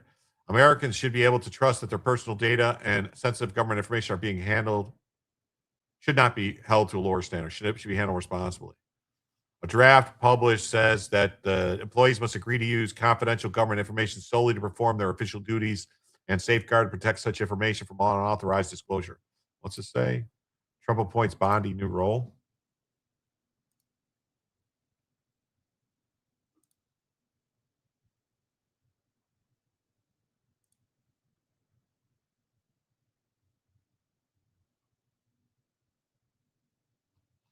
Oh, okay. We'll get to that in a second.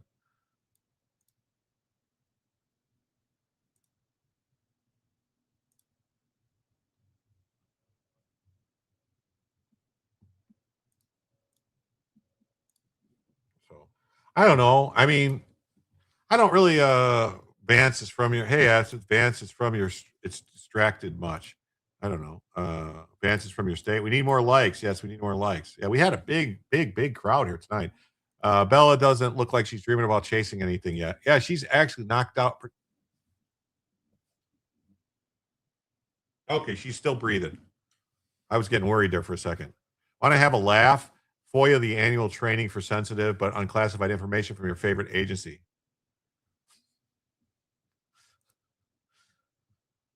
The agreement's effective for 5 years after the signatory leaves federal service. Employees of federal agencies are already barred from disclosing personal information about an individual without their consent under the Privacy Act. Stop what? What do you want me to stop doing?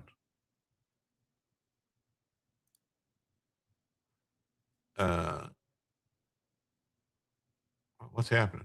OPM proposed rule cites recent leaks, including by employees of the FBI and DHS, of information pertaining to immigration enforcement operations. I think all dogs need to go through at least one series of Panicure C. When I was growing up, we always dewormed our dogs in the 1970s rolling around, and that was a lost art. Well, I mean, they do. If I'm not mistaken, all puppies get dewormer, like when they're like a dewormer when they're like real puppy, like little puppies. If I'm not mistaken, I think so. Some kind of treatment to make sure they don't have worms. Saying Bella's still breathing, that freaks me out. Oh, sorry. Well, I was looking at, I was watching the screen and I didn't see any movement. And I was like, proposed rule reference leaks to New York Times and Washington Post regarding the raid to capture Maduro. In those leaks, OPM stated it put lives of members at risk. Of all cats and dogs, they do it for cats and dogs, yeah. 2 outlets delayed publishing information on the raid until it took place to avoid endangering American forces. So if somebody leaked stuff about the raid before it happened, oh, that person should go to jail. Why not pull the security clearance and fire the leakers? How difficult is that? Well, they should be in jail. Anyone who leaked stuff about the raid that was going to happen on Maduro, they broke the Espionage Act. Yeah. And they should go to jail. The head of communication at OPM told The Hill the office proposes rooted in concerns about unauthorized disclosures. Nothing in this agreement shall be construed to prohibit or restrict the employee from exercising their rights under the Whistleblower Protection Act of '89. Yeah, they do, Jim, worming at 5 to 6 weeks for worms along with their first round of vaccines. Okay, that's what I thought. Jail, short-term, prison, years. No, they should go to prison, sure. At least jail, prison would be preferable. Yes, 10 years of Leavenworth. 10 years making turning big rocks into small rocks. Worms and parasites cause extreme inflammation. What are you trying to tell me? You think my dog has worms? I don't think she has worms. The OPM is welcoming all public comments. Could get the ropes out. Well, that could be necessary, at that point.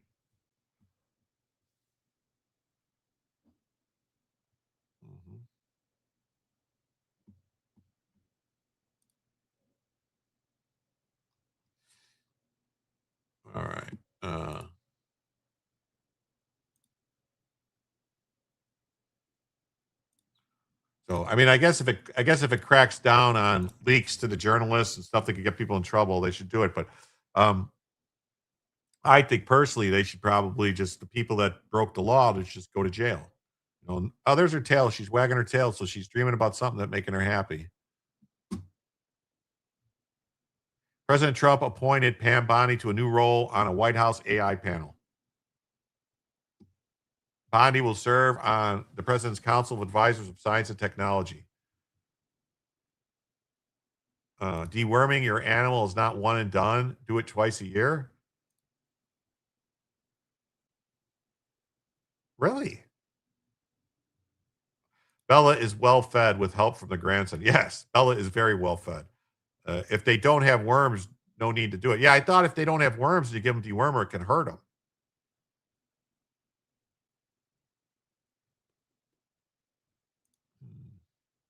I love you too. Oh, you saw some feet movement? Okay, that's good.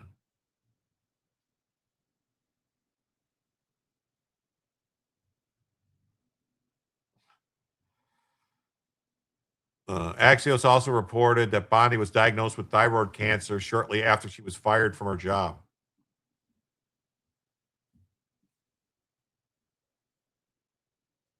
Bondi's undergoing treatment. President Trump appointed former Attorney General Bondi to an advisory committee focused on AI policy.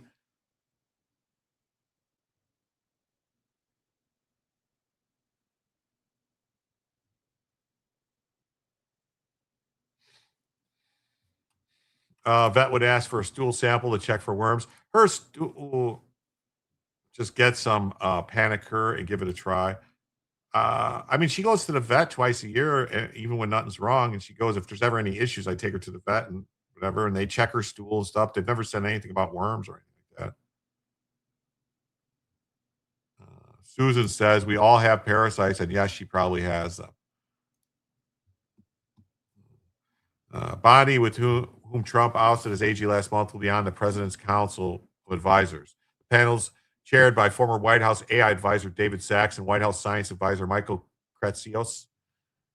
It also includes more than a dozen tech executives, including NVIDIA co-founder Jensen Huang, Meta CEO Mark Zuckerberg, and Oracle co-founder Larry Ellison. I don't know why we're talking about worms. I mean, what's next? Is someone going to tell me that, you know, how they diagnose worms in third world countries is they go while someone's asleep and they crawl under a blanket and look to see if a worm with a flashlight pokes out of the butt. And that's how they know they have worms. I mean, that's gross. We don't want to talk about it.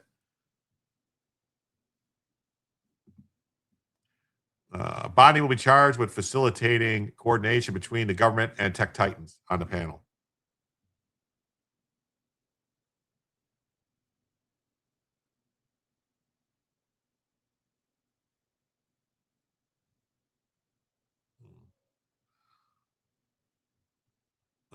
Pam has been an enormously valuable asset to the president's team, and I'm thrilled for her and all of us that she's going to remain involved in confronting some of the most important issues the administration faces. I'm still waiting for that. I'm still waiting for that person that said they had some kind of rumor about JD Vance, and then they never said anything else. That's with goats. Oh, you mean when they're sleeping with the goats in the Middle East? Is that what you're talking about?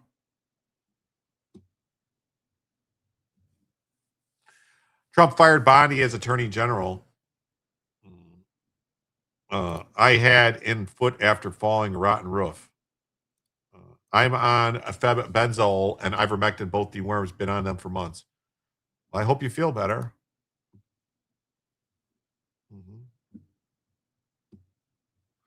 According to reports, Trump was not happy with Bondi's leadership. Yeah, well, he wanted, they were slow walking. They were slow walking stuff that they knew people were breaking the law, breaking the law, breaking the law, breaking the law.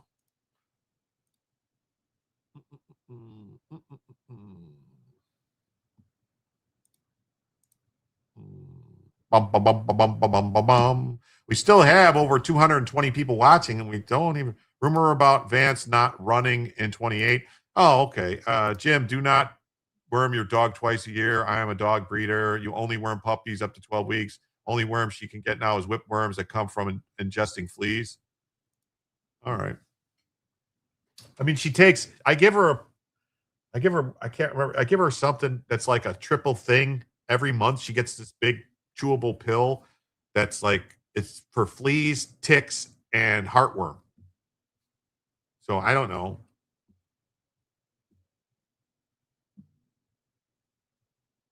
Worms is gross. Let's talk about hemorrhoids. Oh, God, you want to talk about hemorrhoids? We did earlier. We were talking about Hasan Piker. He's the biggest hemorrhoid I've ever seen. Yes, please hit the like button and subscribe. Like and subscribe, like and subscribe. Hit the like and subscribe the channel. Come on. Then she is fine. That's what I think it's called like, what's it called?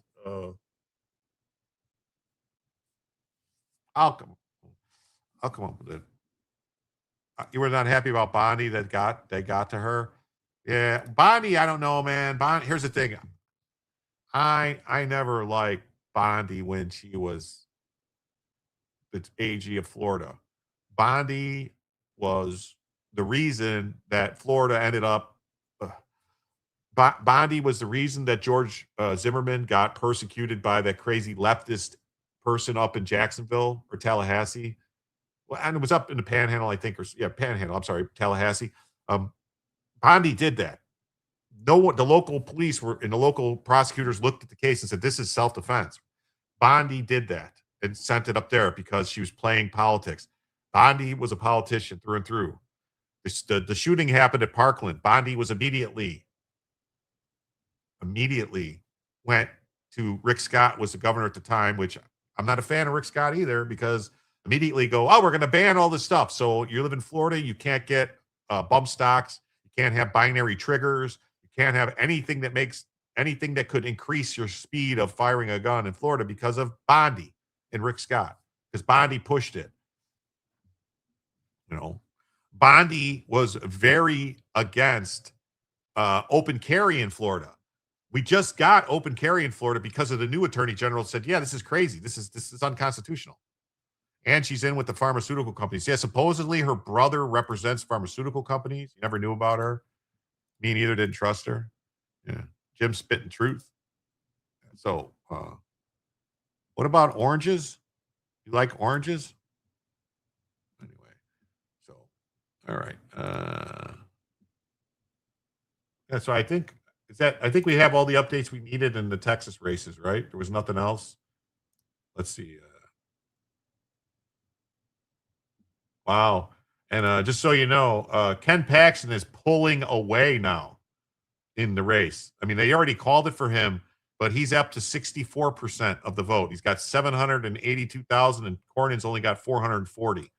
So he's 300,000 ahead now. 300,000 ahead. 340,000 ahead now. His lead is growing and growing and growing. It's insane. Insane.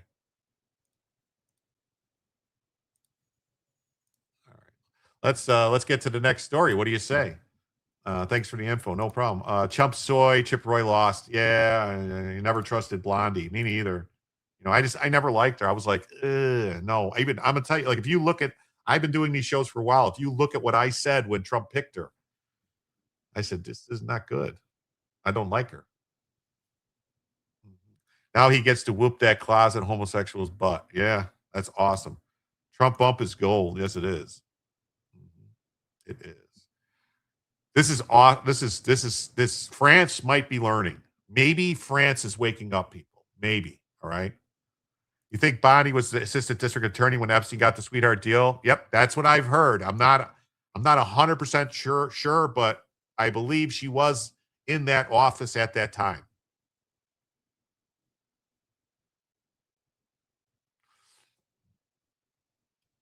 France Justice Minister calls for a 3-year immigration moratorium, says the nation has reached its limit.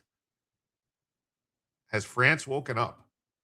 Is France ready to elect some people that will do something? France's justice ministers call for a sweeping 3-year halt to all immigration, warning that the country has reached a breaking point after decades of mass migration. Gerald Darmanin, a senior figure in President Emmanuel Macron government, and a likely contender in next year's presidential election, said France no longer has the capacity to properly integrate new arrivals. That's the thing. That's the thing Americans don't realize, that nobody has talked about, is we're not integrating these people coming to the country, to America. None of these people that have come in over the past 15 years are being integrated. It's crazy. It's crazy. What's Kabuki Lou says, number one ranked ethical hacker Choppy says Claude Mythos could put her out of business. That's what I'm hearing. Claude Mythos is bad news. Bad news. Claude Mythos. Bad news. Bad news. Rest in peace, Chris Kyle. Yes, rest in peace, Chris Kyle. Red flag law has been assisting veterans for years. So complicated. Yeah, I don't like them. I don't like them. I don't like them at all. Don't like them at all. Make Earth great again. Mega. Yeah, I agree. Tell Karl Marx. These people don't want to be integrated. Yeah. Also, I'm checking Arturo, who's watching Jersey Ice. Burst of fun. Thinks Ice Guy have 0 fucks left. I hope so. Well, I think here's the thing, Gundam. I think Mark Wayne Mullen got chewed the fuck out today because he was doing whatever Sunday and Monday, and this shit was going on. And I think somebody called him up and said, "What the fuck is going on? You better get a hold of this." Because I was saying he should probably be fired earlier today. I was like, get rid of him. He posted something, and I posted underneath what he said, either fucking resign or do your fucking job. They're invading, not assimilating. I agree. There has been no melting in this melting pot, just a burning down of our culture. Pretty sure Rob looked that up. She definitely wasn't in charge. Okay. Well, I think she maybe assistant. Maybe she was assistant attorney or something, assistant state's attorney or something, district attorney. Ken Paxton, 64%, 782. John Cornyn, 36%. Jersey Ice showed up already. Yeah. Watching Portland Andy now. I love Portland Andy, man. He's great. He deserves it. Yeah. Good combo with this. Well, thank you, Kabuki. I love Portland Andy. I watch him all the time. I really do. Who is Mark Wayne Muller? Mark Wayne Mullen is the new head of DHS. And I said something. I said something to Joe when I was on with Joe when they said it was going to be him, and I said I did not like him for this job. That I don't think he's good, and I was worried about who was going to replace him in the Senate. I mean, if it was up to me, the head of DHS would be a man named Greg Bavino. Greg Bavino would be the head of DHS. That's who I would have put in charge. Fuck them all in the ear. Yeah, Portland Andy's great. Undocumented migrants do the jobs that Americans won't do. Greg, how did you sneak back in here? That's bullshit, Greg. Priapism, yeah. Originally from McKinley, Texas, go Ken Paxton.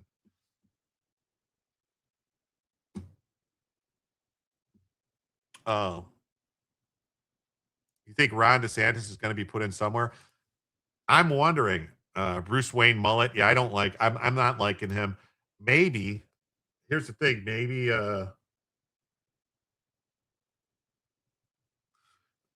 they're going to, and I'm just saying, maybe they're going to put Ron DeSantis in as the new AG. Maybe that's why they're just waiting because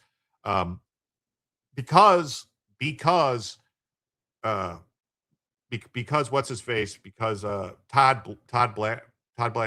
Blanche, right? Because Todd Blanche was already approved by the Senate for the Deputy Attorney General job. He can be the acting Attorney General for an unlimited amount of time, I think. So I have a feeling they're waiting. It's just my own personal feeling. Maybe Trump is waiting. Not this Greg. No, the other Greg. That I think they're waiting to put DeSantis in as Attorney General. I think. That's my personal opinion. Oklahoma senator that follows Nancy's investment program. Yeah. KPT said something. Bullshit. Mexicans are doing my jobs and not paying taxes. Greg, I know all about farm labor. Have you ever heard of the cotton gin or learned about any of the stuff we use to pick fruits and vegetables now? Everything is automated. That's a bunch of bullshit. All right. Illegal aliens are taking construction jobs that make $140,000, $150,000 a year. Jobs that people train and work in apprenticeships for. That's what they're taking. They've completely taken over the painters and tapers union in the Chicago area, the drywallers union, the carpenters union. They're taking them all over, the laborers union. Those are good, high-paying jobs with retirement benefits. And they're taking them. They're not paying taxes. They're using stolen Social Security numbers and not paying taxes and robbing everybody. So no more lunatics clearing vehicles at ICE facilities. That's insane, right, Joe? That's what I say. That's insane. That's insane. No, what they do, Greg, is they take shits in the fruits and vegetables that cause us to get salmonella and other diseases and poisoned. They're constantly shitting in the lettuce. That's why you got to wash your lettuce with antibacterial soap to get rid of the poop that they're pooping in the lettuce fields. Exactly which jobs will Americans do? I don't think driving the truck is one. Yeah. Right after you thank the machines that actually do it. Yeah. Unions. The illegals are taking over the unions, Snarf. The illegals are taking over the unions. The SCIU union is run by illegals. Run by illegals. Yeah, Mother Papillon says if you'd shut your mouth, you'd actually listen, you might learn something. Yes, you hate unions, commie. Well, I don't. Here's the thing. I was a member of a union.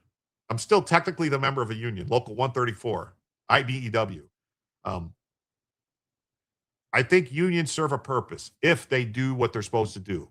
If they train apprentices, if the unions actually train the people to do the jobs, apprentices and stuff, like skilled labor, if they're there and the union actually backs the work, where the union says that if something goes wrong, if you get the work done, like our union, if you got work done by union people, it was backed for 5 years. If anything went wrong, any type of workmanship problem, the union would cover the repairs to fix it. And they train people like a 5-year apprenticeship program with the union pays that, the 5-year apprenticeship program. He worked on a tobacco farm, shoveled manure. Yeah, didn't Nancy Pelosi say we have to let the illegals in because who's going to pick the oranges? Oranges aren't picked by hand. Oranges are picked by a machine. They have a net that goes underneath the tree, a big net like this that goes out, and then a thing grabs the tree and shakes the tree. You live by cotton fields. All you see is machines, not one person in the field. Yeah. You've hauled almonds, picked peaches, cut strawberry plants. You've also cleaned toilets. Yeah.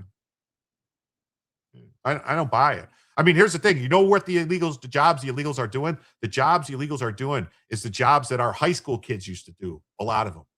At McDonald's, at Walgreens, at Walmarts, at Wendy's, Culver's, all these fast food places, the pizza places. They're all illegals now. Yeah. You guess Nancy thinks they're still picked by illegal aliens? We have machines for everything. Yeah, because it's cheaper to get machines. That's why they're putting machines in at the McDonald's. So that you get the keyboards, the kiosks, because the people are too expensive to get the machine to do it. Polk County still has some places that oranges are picked by hand. No shit. I didn't. Joe, did you hear, Joe, about the better clip that one, poop in the lettuce fields. Crap, Jim, you're telling the truth. Always tell the truth about crap. Your Taco Bell's full of white kids that are a bit more flighty than the illegals. Well, that's what I'm saying. I don't know. Maybe is it the kids' problem? Is it the illegals' problem? But the thing of, did you hear about the citrus plague, the blight, the Chinese citrus blight that wiped out almost all of Florida's oranges? I found out about that a couple months ago. I was like, what? That like almost all the orange crop's been wiped out. You've seen them?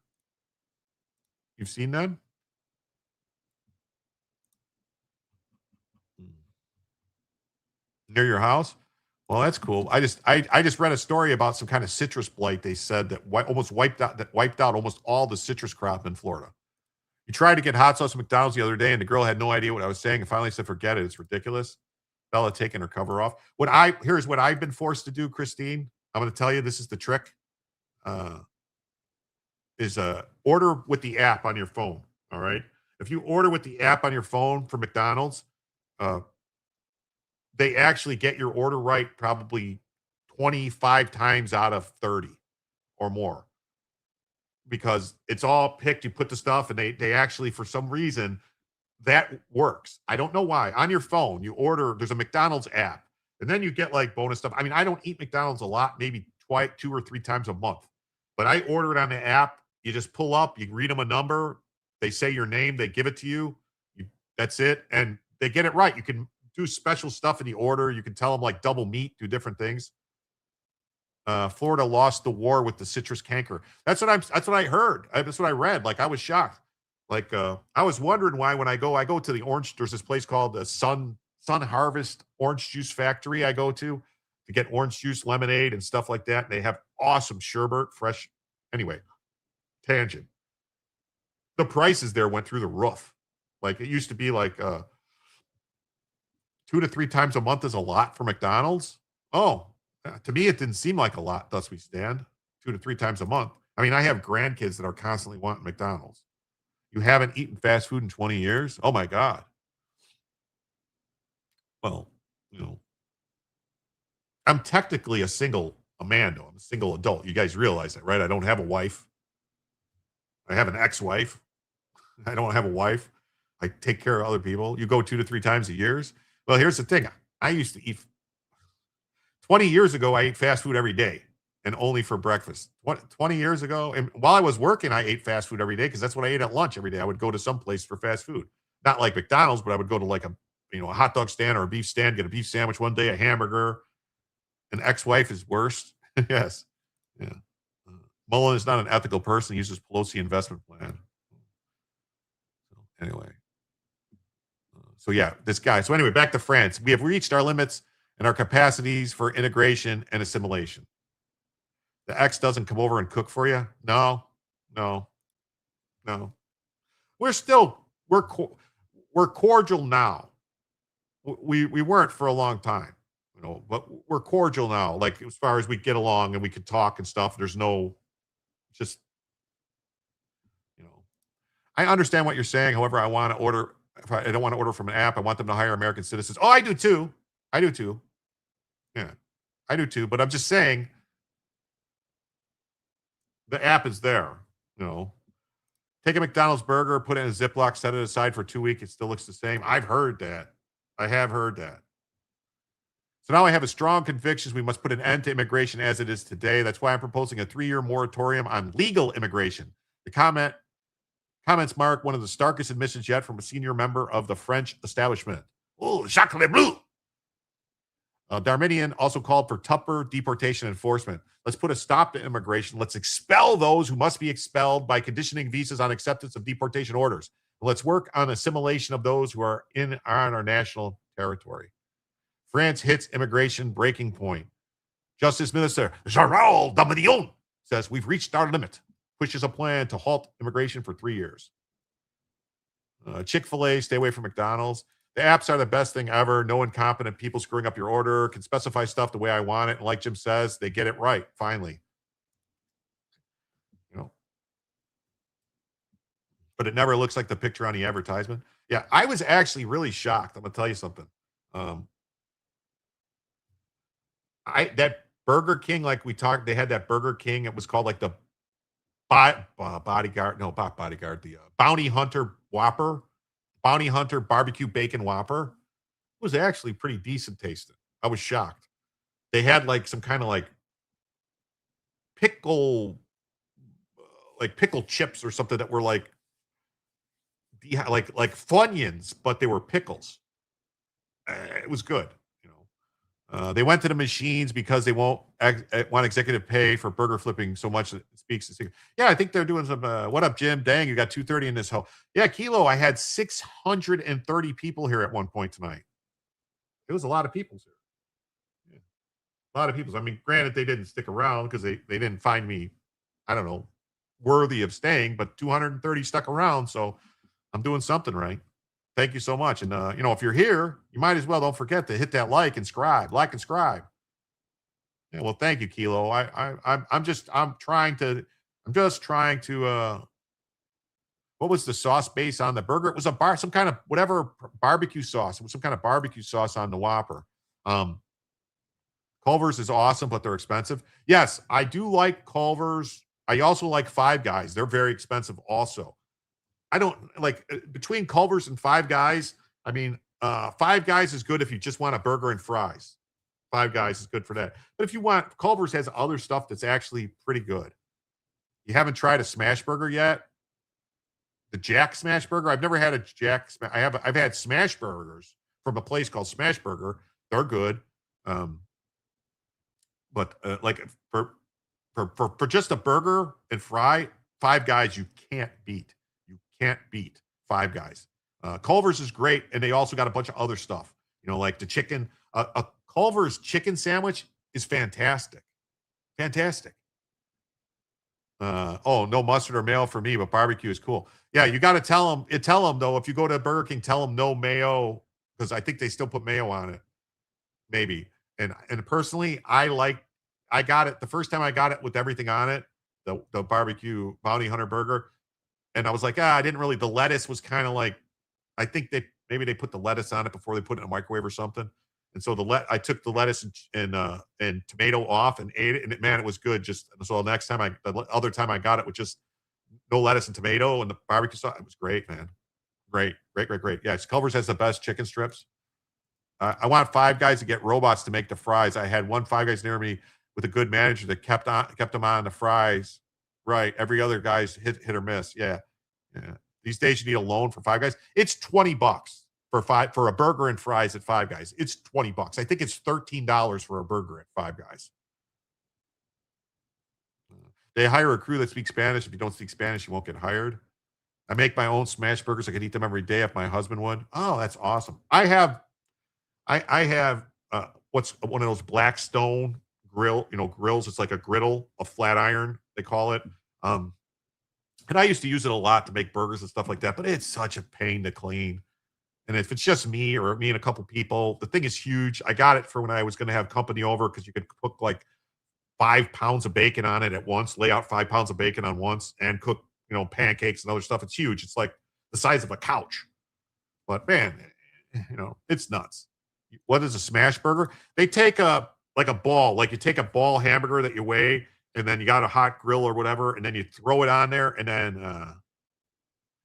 then you take like a press. They have like a burger press, and you press it and smash it down. Dang, you're balling out with the Blackstone. No, it wasn't that expensive, but I mean, it's a pain in the ass to clean. That's the problem. Send you the Blackstone, you'll take it. You know what? Honestly, I was thinking about putting it up for someone to come get it off like Facebook Marketplace or something, for someone to take it before it gets all rusty. Because that's the thing.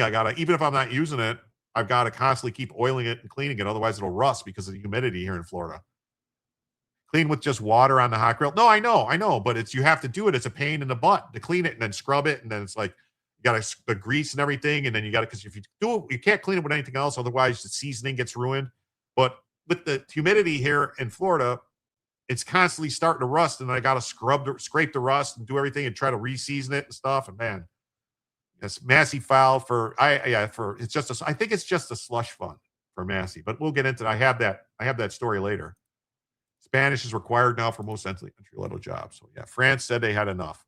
He also prepares to ending automatic family reunification pathways. Oh, that's good, by replacing them with strict annual visa quotas based on labor needs. So yeah, that's the thing. We got to get rid of this whole like anchor, or chain migration in the U.S. where one guy gets in and then 30 more come with them.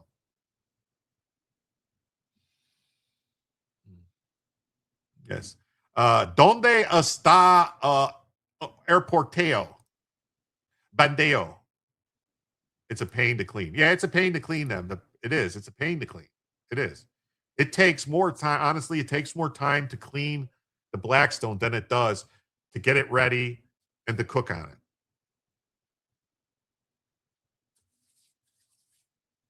it. Your local burger shop has free freedom fries for first responders and military veterans. So that's awesome. That's awesome. Oh, yeah. ¿Dónde está la biblioteca? You still want one. Okay.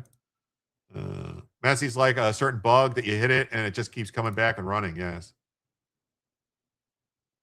Joe, I can understand. It's just you can't roll my R's. Learn Latin. Oh, so you're going to do mass? Hey, look at this guy here. Israeli citizen Ori Solomon Biolab in Las Vegas raided by FBI and had all charges dismissed. Cool. Cool, James the Maccabee. How you doing? Nice to see you. Many different jobs are now reserved for foreign workers. The comments come as immigration is expected to dominate France's 2027 presidential race after decades of mass migration. Opponents have dismissed Darmanian's remark as political posturing, noting that the current French establishment bears significant responsibility for the country's immigration policies. Oh, a Blackstone at the farm would be much easier to clean than to have to start a campfire to cook.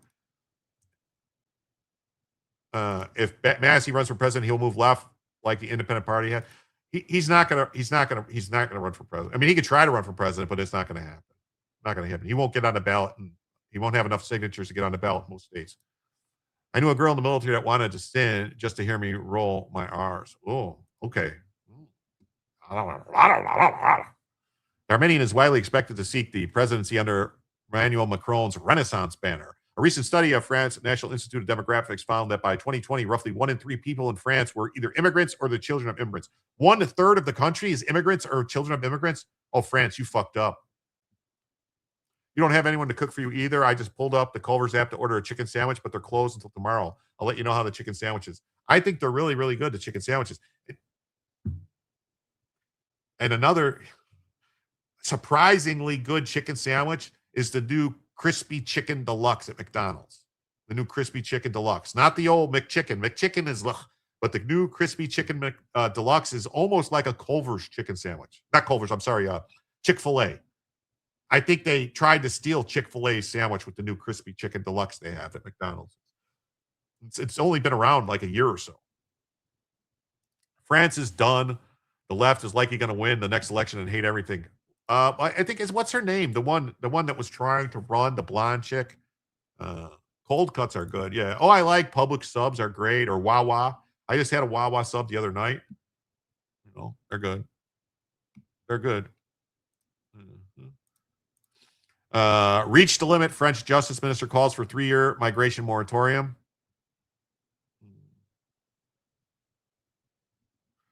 Le Pen. Yeah, I thought Le Pen was going to win. I thought Le Pen. They charged her with crime, so she can't run.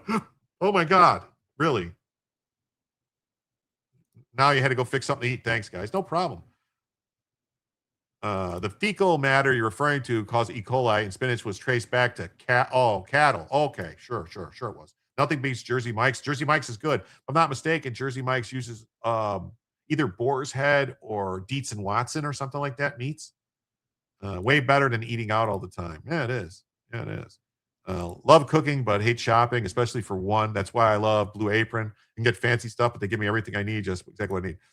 Here's the thing. I'm a very big person where I like to only buy stuff if it's on sale, like buy one, get one free, or buy two, get two free. And the problem is then I overbuy stuff and I got a bunch of stuff sitting in the cabinets and then I forget about it and then it goes bad. So I don't know if maybe I should just stop doing that and just buy what I need just to eat, because I don't know. Like right now, if I went in my cabinet, I probably have 7 or 8 bottles of ketchup because I buy it when it's on, buy one, get one free. Same thing, 4 or 5 bottles of mustard. I probably have, 10 boxes of cereal because it's not a deal if it rots. Yeah, I know. Well, that's what I'm saying, but I only do it mayo, stuff like that.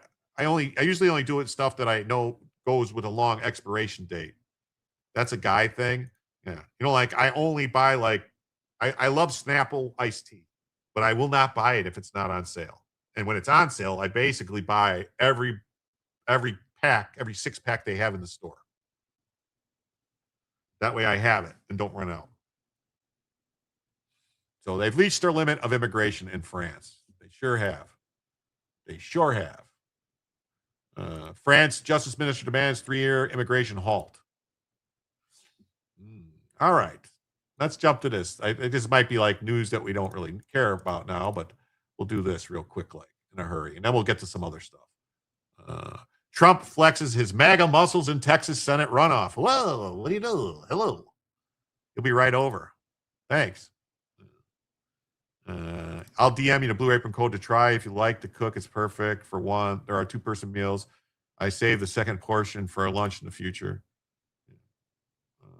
And what is going to France to do to stop it? Well, France is going to have to do something. Your dog, Jim, you're doing what most single people do. I do the same thing. Blue Apron is great. All right, well, I'll check it out. I'm seriously stumped on my opinions on the South Carolina governor option. Lindsey Graham, Nancy Mace, Ralph Norman, or a dude named Reddy. Wait, Ladybug Lindsey Graham's going to run for governor of South Carolina? I don't think Lindsey Graham be a good governor. But the good thing, maybe then he's not going to be in the Senate no more. We get somebody new in the Senate instead of Lindsey Graham. That would be better for America. America would be great without Lindsey Graham in the Senate. You guys tell I don't really like Lindsey Graham.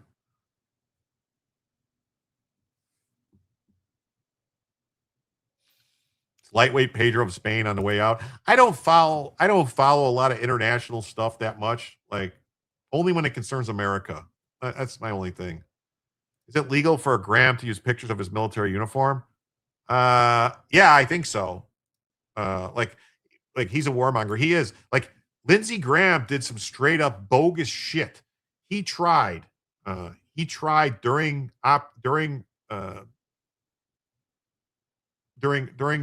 Iraq War, Iraq War during, I think it was like 2004, 2005. He tried to convince them, because he was National Guard or reserves. He tried to convince them to let him go to Iraq while he was, he's a senator. And so he's still like, the way they have this weird thing where you're in the Senate, you still would go and you do this weird thing with to serve your requirement, your 1 week in a month, your 1 month a year, whatever it was, where Lindsey was in the reserves, but they would let him do his reserve service like while he was in the Senate. But he wanted them to let him go to Iraq so that he could get ribbons for serving in combat, which they're never going to let a senator risk doing anything that could get him hurt. But to be trying to get to go over to Iraq just for the thing, that's some sleazy stuff, in my opinion. That's like as bad as what scumbag Tim Walz did when he said that he was going to stay in the National Guard or Reserves, whichever one he was in, and they were going to promote him to Sergeant Major or Master Sergeant or something, and then he decided to quit and go to run for office. And then he still tried to claim he was still a Master Sergeant, or I think it's Master Sergeant, right? Sergeant Major, maybe. Like stolen valor. Yeah, you're stealing valor like that. Lindsey Graham said the Russians are dying. Best money we ever spent. Yeah, I don't like that. He's a sick puppy. That is correct. He wanted his combat patch. Send Harry balls. Yeah, there you go. So Trump flexes his mega muscles in Texas Senate runoff clash between Cornyn and Paxton. Jim sounding like the king of condiments. That's me. King of condiments. Here we go. Let's see what this clown says. So some of Senator,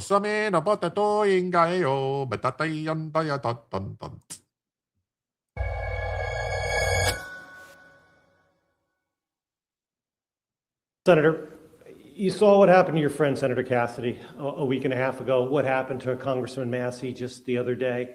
How do you prevent suffering the same fate this week?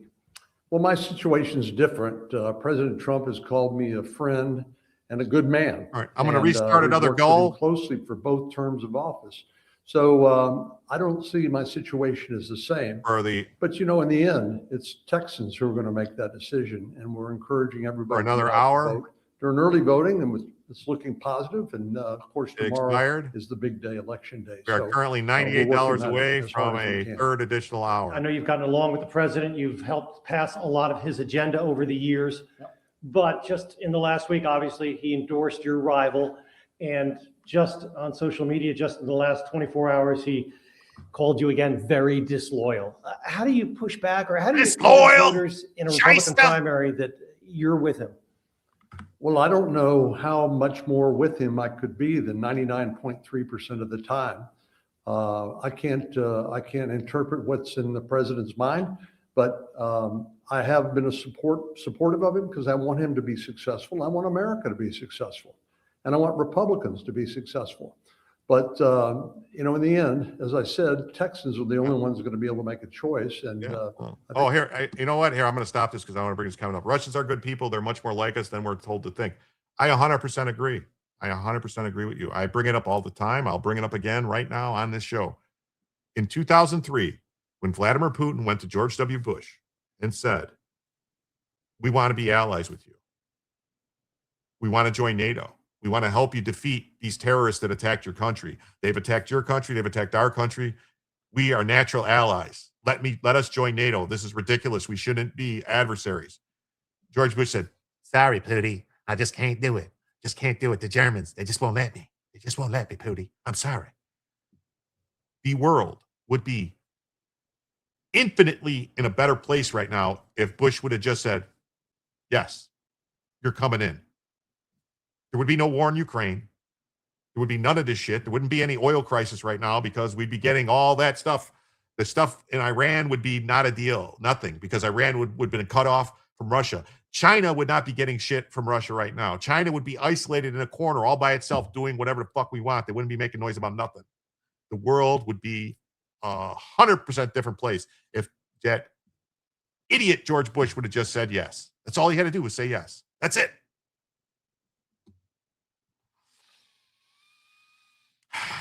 This is why I pay you the big bucks.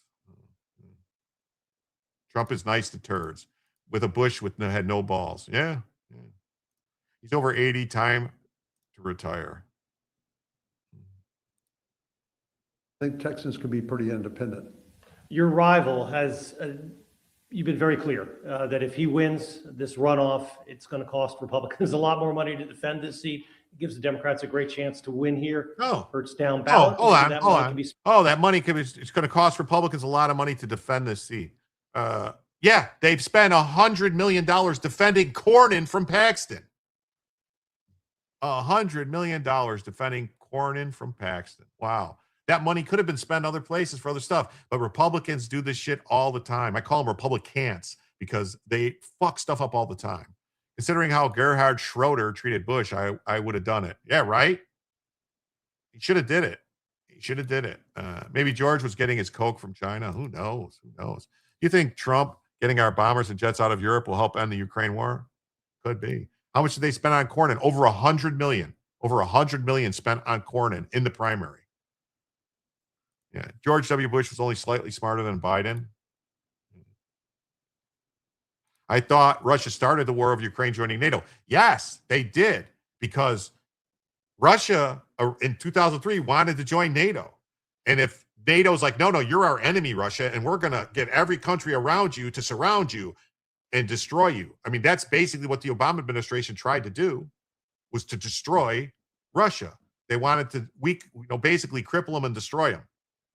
That's why the whole thing, when they did the coup, the Maidan coup, to take over Ukraine, and then tried to get Russia kicked out of Crimea to take their warm water port. That's what that was all about. I mean, the Russian Empire has had the port at Sevastopol since the 1700s. Like, you're not taking that from them, no matter what. Spent in other states. Right. He disagrees. He points to his statewide electoral success, and he says that he will not be a burden on the party come November. You disagree, I would assume. Yeah, I don't believe it. He's gotten more and more emboldened as he's gotten away with all the scandal and mischief that now is very well known.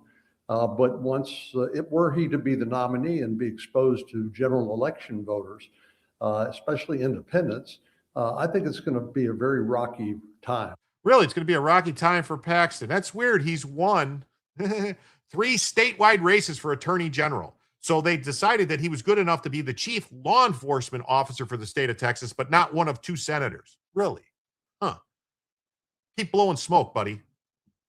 Maybe Liz Warren will come to help you with all those smoke signals.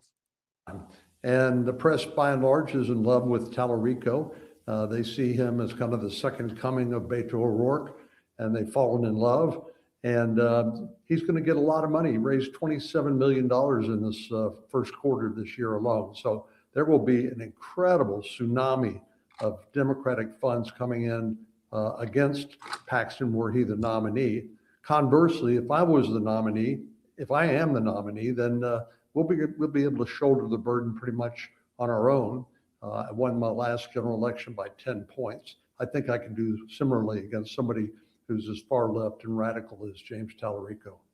Regardless of who wins, this has been a very rough and divisive primary. Can Republicans get together? Can they come back together to win this general election after everything that's happened in this runoff? Yeah, family fights are never fun, and I've been through a few primaries before, but I think the prospect of a James Tallarico as the next United States Senator from Texas and the first Democrat elected since 1994 will focus everybody's attention on the importance of beating him in November. So I have no reservations about Republican voters being unified in November. You've got an incredible resume. You've been in politics a long time. You've brought a lot of aid into this state. Yeah, the agreement which was made in the 90s, and like I think there was an agreement made that there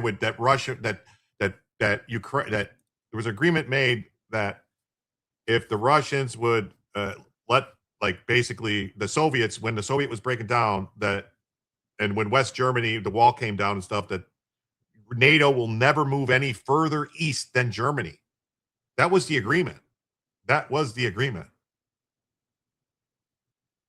I can't remember what it was called, the name of it, but it was an agreement.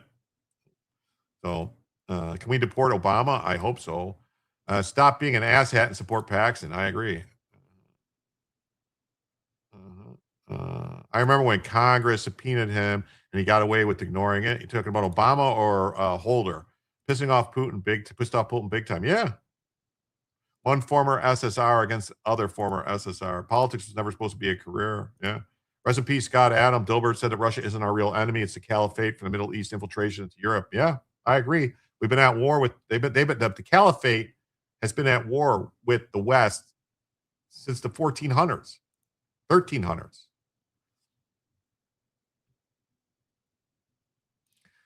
Did Cornyn just say the Dems will win Texas? I don't expect to see an endorsement. Yeah. The Minsk agreements. That's right. I'm sorry. The Minsk agreements. Yes. The Minsk agreements. Hitler versus Stalin. Yeah. Well, same thing. Yeah. No. Yeah. But Putin's not Stalin. Let's be clear. State, and you've done a lot for Texas. But in this day and age, is that enough anymore? Well, we'll find out, won't we? But you found out that you're a piece of shit. Nobody likes you. Who claim that I'm not a fighter? I would just point to what we've done in this campaign. And what have you done? What have you done, Cornyn, besides drain the fucking the RNC's campaign funds for this election? That's all you've done.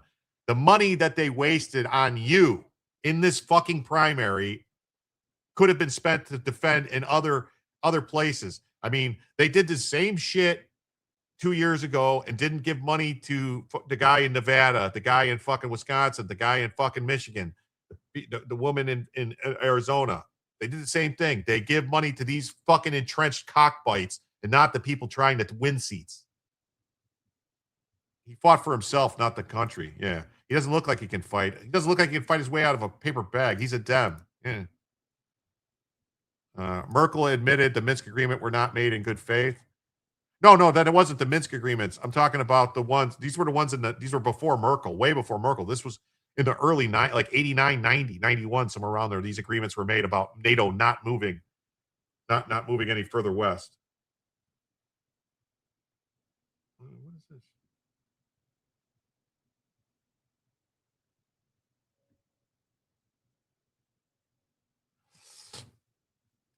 Tell us how you really feel, Jim. I'm trying to. The 2+4 treaty, is that what it was?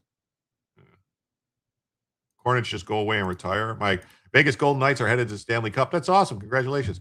This is what Jim will always tell you. I'll always tell you how I feel. I'm not going to, the only thing I'll censor is things that I think could get the channel in trouble if I say something like how I really feel about something particular.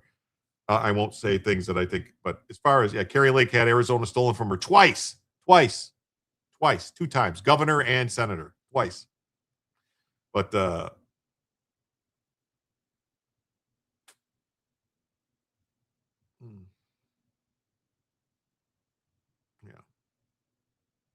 Anyway, I don't think anybody could honestly argue that we haven't fought hard to make the case here.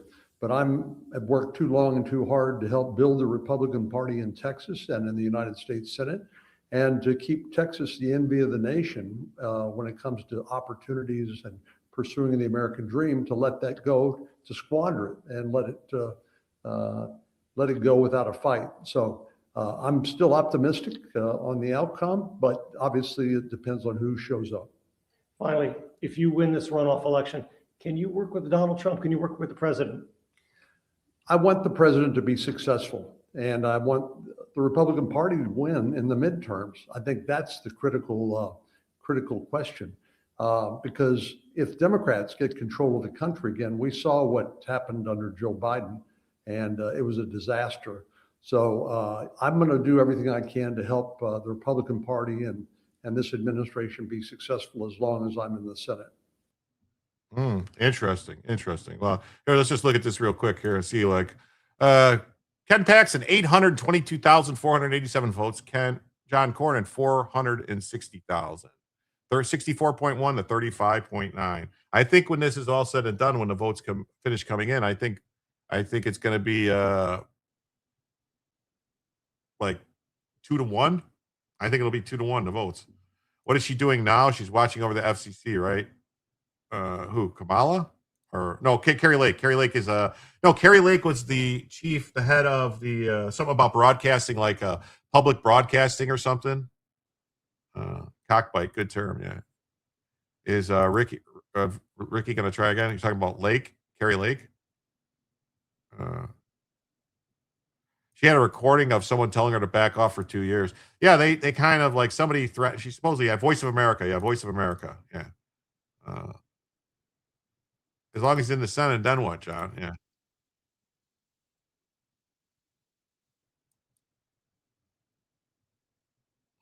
Oh, I might want to watch this real quick. So, all right, we'll come back to this because there's something here I want to press play on. No. Defensive strikes near the Strait of Hormuz yesterday. Jeff Paul is live in Dubai and joins us now with the latest. Good morning, Jeff.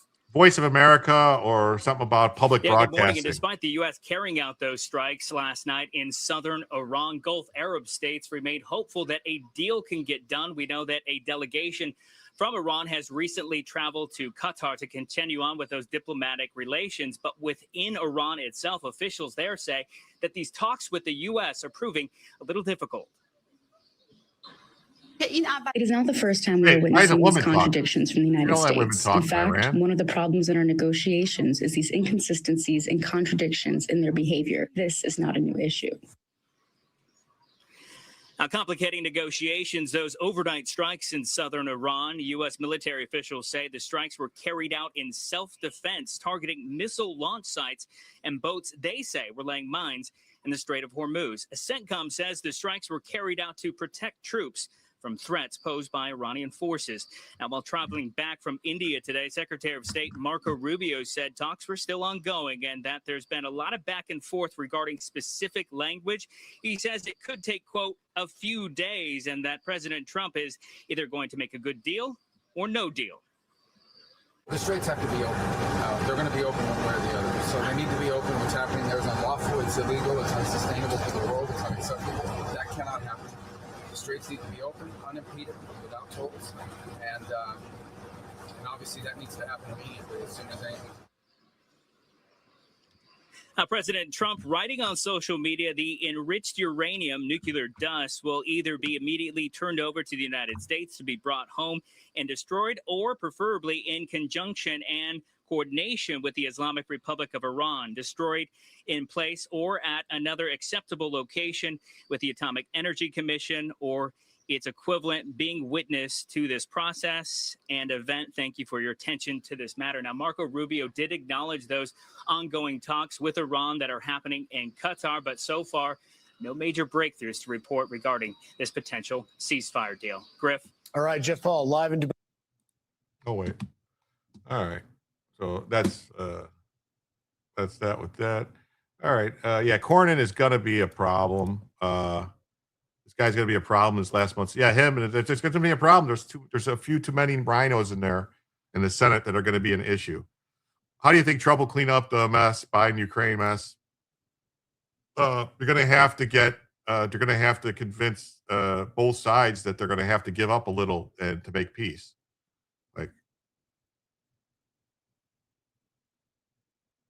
Like I would, if you know what Trump could do he could tell both of them, Putin and Zelensky, yeah, you guys are going to make peace, draw the line where the border is, and both of you are going to come into NATO at the same time. That way, no one has a problem. I know it sounds crazy, and all Putin has to do is give up China and stop working with China. Tell them to come over here with us, and Ukraine has to clean up their internal mess. I don't know. Would work for me. You're not getting nukes. How much clearer and consistent can Trump be? A fanatical death cultist? Yeah, it's crazy. Otaba Bama Jama. Yeah, that's who they're talking to. They could have done it for practice. Would have been fine with me.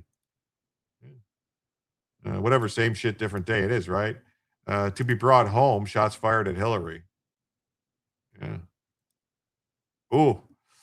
Jason, we will see Trump's gains a larger majority in Congress in the midterms. I think so. I like watching live Portland. He just shook his hand of, I won't debate Carrie Lake.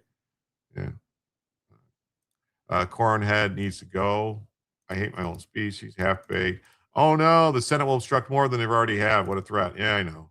I think Harris started the Ukraine war. It was Victoria Nuland started it.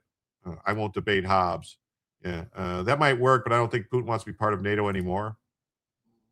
Maybe. I'm saying you could offer that. Democrats keep meddling in Ukraine. Yeah, the Democrats keep meddling in Ukraine. They keep going over. So election results, we saw this. What is this? AP is calling what is the pivotal race of today. Attorney General Ken Paxton has won the runoff for the Texas Senate GOP nominee. Yep, he sure did. He sure did. All right. Since we were talking about Ukraine, we'll get into this. U.S. shouldn't be part of NATO anymore. Yeah, I know, but if it should be changed, it shouldn't be NATO. It should be called something else. It'd be called America. We changed the name to America's Bitches. How's that sound? They're all America's bitches. You want to be America's bitch? Then you got to do what we say. Let us put soldiers in your town, in your country, and shut up when we tell you to shut up, because that's the whole. If you look at the chart of who spends what, we call it the AB, the AB treaty, the AB treaty, and that's it. Yeah, winning. Yeah, works for me. You agree? All right, I like that name. Yeah. We've been there, bitch, for far too long. I know. That's why we got to change it around. And you got to pay your dues. That's right. Got to pay your dues. We don't need any global pacts, including the UN. Yeah. We should have limited agreements with each person. So why 2 + 4 doesn't always add up, and search for NATO's non-enlargement promises.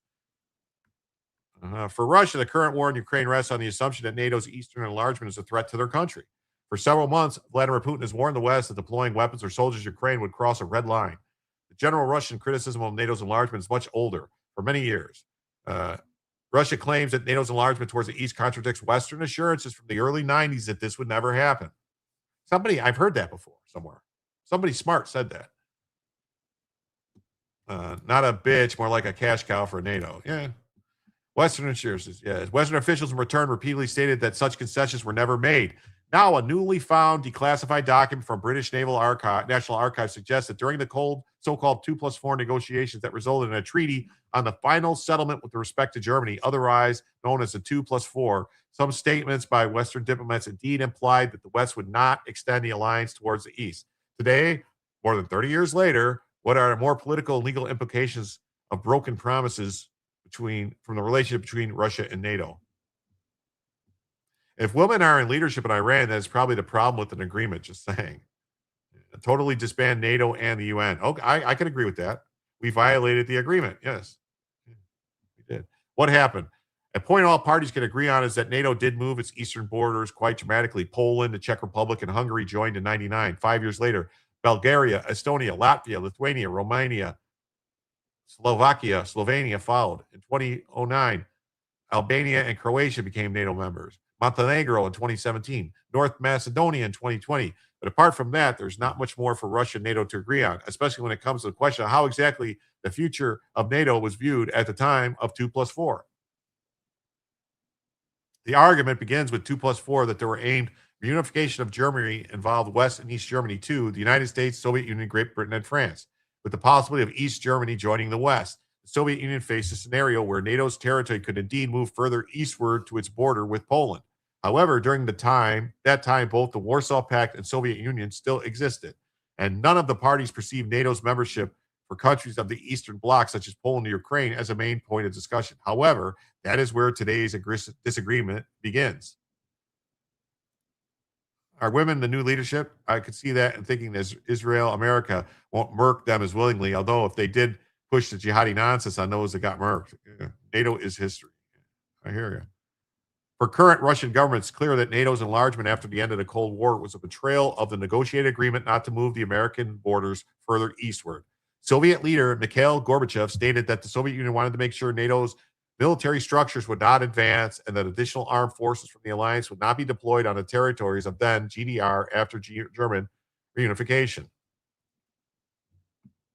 U.S. Secretary of State James Baker himself told Gorbachev there would be no extension of NATO's jurisdiction for forces of NATO 1 inch to the east, even though the statement was never included in the Treaty of Final Settlement. Well, it's right there. Secretary of State told Gorbachev, we're not going to move any further to the east.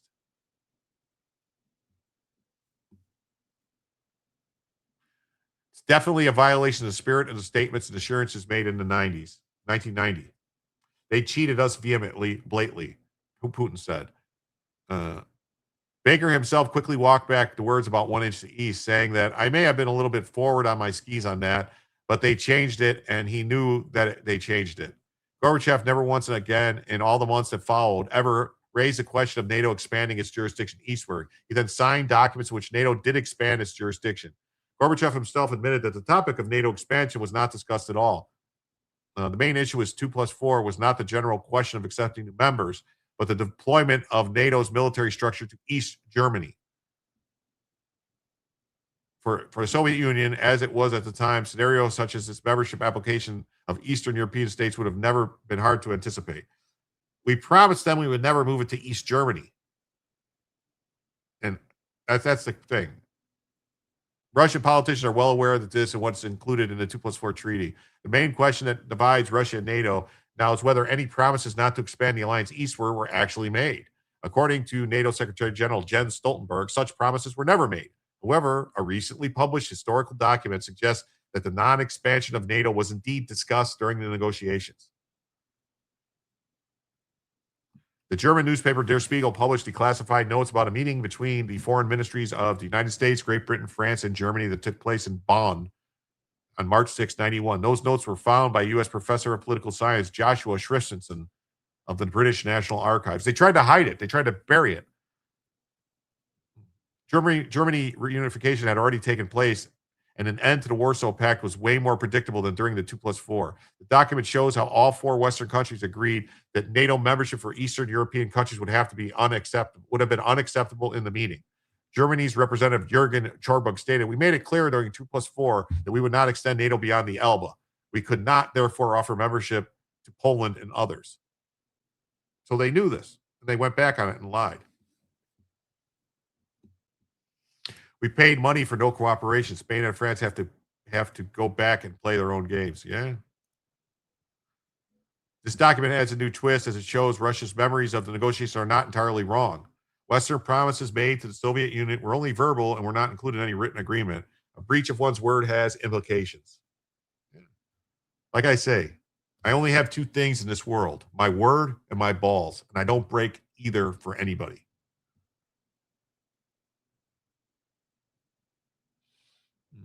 So there's that. There's that. There's that. There's that.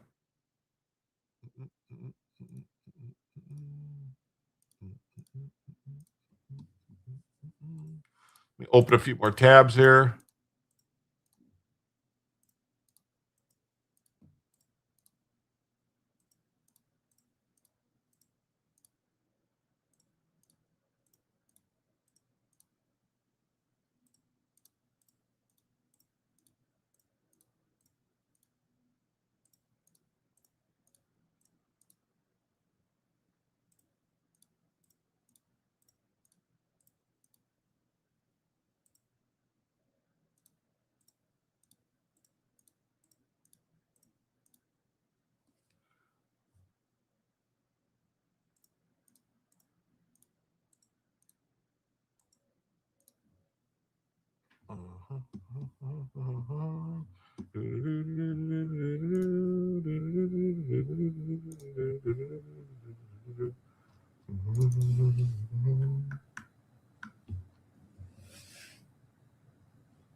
Oh, this is very interesting.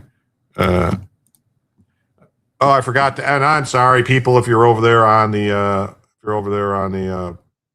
Instagram, if you were on Instagram, I forgot to end it and tell you goodbye again. I always do this every night. I forget about Instagram. Oh well, my bad. I'm sorry. Sorry. I forgot to do this. Jim tells you, do we collect the head of Tren de la Aquas and bring them to the U.S.?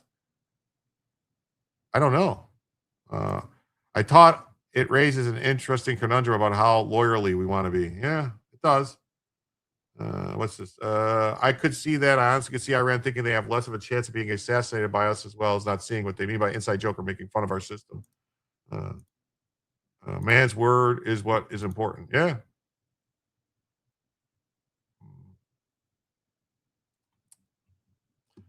You read that today that we got him? I don't know. So Minneapolis Police Chief Brian O'Hara has resigned with a pending discipline. He is being replaced by Katie Blackwell, who was caught lying during the trial of Derek Chauvin. That's right. The woman who lied and said that something wasn't in their training manual when it was, and everybody saw it, is going to replace this guy who was like a major cucka licker. Yeah, here, check it out. Want to make your blood boil? Oh, crap. I hit the wrong button. Sorry, everybody.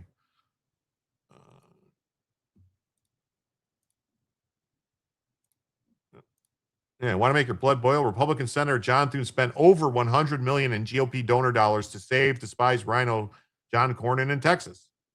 Cornyn just lost in a double-digit landslide. Thune spent $0 to promote or pass the SAVE Act. They hate you, America. Yeah, these two scums. Kennedy County, Texas, with 95%, and Cornyn 6, Paxton 2. Oh. What? There's only 8 people in that county? I guess that's the county that Paxton won. Recess appointments. Bill Clinton, 139. George W. Bush, 171. Barack Obama, 32. Donald Trump, 0. John Thune must be removed. They protect their own. Thune will be done too. I think so. I think Thune's going to have an issue sometime.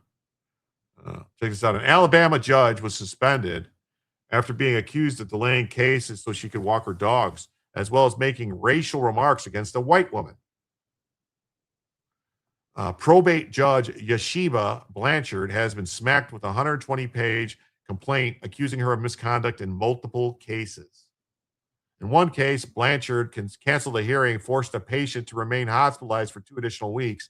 The patient will now remain hospitalized for additional 2 weeks solely due to lack of timely access to the hearing process. An email said from the hospital staff. This not only prevents her from being home with her family for Thanksgiving, but also generates unnecessary hospitalization costs and creates avoidable emotional distress for the patient. You're afraid Paxton lost that county. Oh, that's too bad. Protesters beating ICE cars with batons. Well, then protesters need to be arrested. Those are not protesters. Those are rioters. Thune the raccoon, yeah. Another occasion, Blanchard made a racist comment about a white chief clerk, Amanda Reed. The staffer was asked by the judge if they liked Reed. When the staffer said they did, Blanchard said, "Oh, I forgot y'all like kissing white ass." Oh my God, why would she say that? In another case, a clerk asked Blanchard if she could be reassigned to Birmingham because the commute made it hard for her to see her sister, who was dying of cancer. Blanchard never responded, and the clerk's sister died shortly thereafter. Yes, this is this judge. Like, this is what DEI gets you.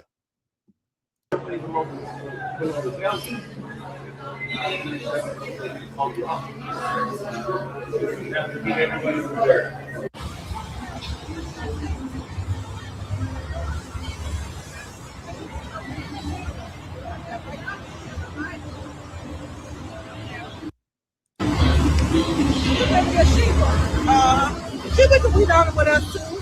Hello.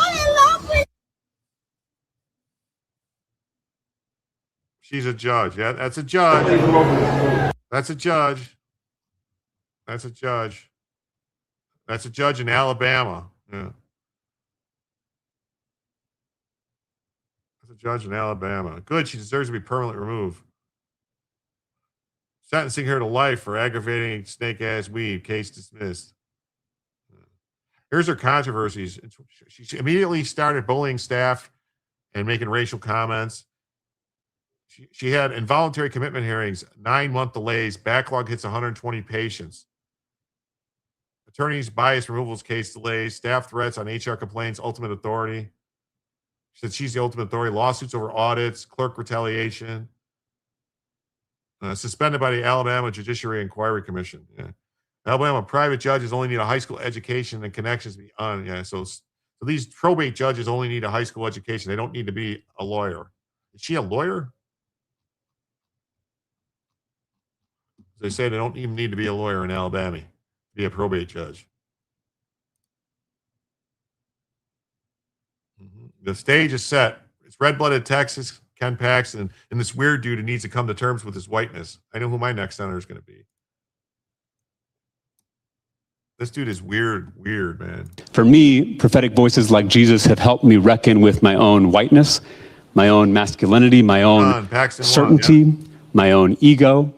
It's a never-ending process, and it's a painful process. For me, prophetic voices like Jesus. Wow. What's AKA dipshit? AKA, is that her Alpha Kappa Alpha? Is that her sorority or something? I'm 58 and I don't remember elections being based on how much money we could raise or spend. We used to have policies and debates to win elections. Or am I mistaken? No, you're right. This is Talarico. Jesus have helped me reckon with my own whiteness, my own masculinity, my own certainty, my own ego. It's a never-ending process, and it's. Oh, you know what? This guy should go away. Don't go away mad. Just go away. And here it is. AKA, here it is. Minneapolis Police Chief Brian O'Hara, AKA South Park's PC principal, is reportedly out following a reprimand for misconduct issued by Mayor Jacob Frey. Says here, this letter is informing you have decided to take the following disciplinary action, written reprimand. The reason for this reprimand is that your conduct, substantiated by neutral investigations, constitutes serious misconduct as described below. An investigation into your behavior substantiated that you interfered with a prior investigation. The prior investigation included allegations that you had engaged in sexual, intimate relationships with city employees. The current investigation substantiated that you interfered with the original investigation by knowingly and intentionally deleting a contact card for a city employee from your city-issued cell phone during the original investigation, an attempt to shield that evidence of your connection to the city employee from investigators. Disregarding explicit instructions not to discuss any aspect of the original investigation with anybody by disclosing to another city employee that your city-issued cell phone had been taken from you for the investigation. Although the investigators have concluded that the underlying allegations remain not substantiated, your interference with the investigation risks the integrity of the investigation. MPD is working diligently to reestablish trust with the community. So this idiot got fucked over anyway by the crybaby mayor. Yep. You deserve it, buddy. You deserve it. I bet his wife is going to whip his ass tonight. Wow, that's his wife? Wow, that's crazy. He did everything Frey wanted. I'm glad he betrayed his officers. I'm glad he realized he betrayed his officers. Yeah. Total piece of shit, that guy. This is some good news here. NYPD chants rang out through a crowd outside of Gracie Mansion on Tuesday night as protesters thanked New York police officers for keeping the city safe. The crowd gathered outside Kami Mandami's residence to call for Governor Hochul to remove him from office, citing his failure to address rising radicalization and anti-Semitism.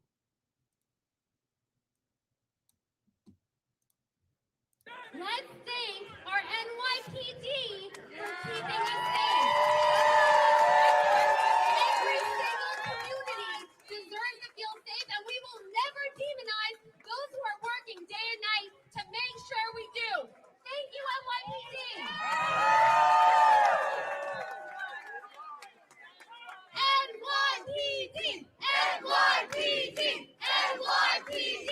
NYPD, NYPD, NYPD. Anti-Semitism is a derogatory term. Could be. I'm disgusted that they're calling the insurrectionists in New Jersey protesters or demonstrators. Yes. Careful what you vote for. Green cane boy gone. Yeah. Al Green. Yeah. Is gone. He gone. He gone. He gone. He gone. He gone. He gone.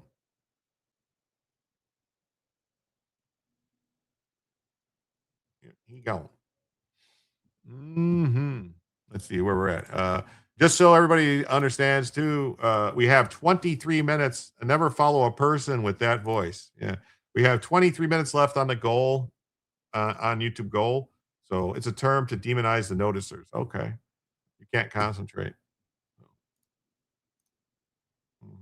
Fox reporter just peacefully confronted a dirty mouth leftist rioter at ICE Newark, and she lost it. Let's check this out.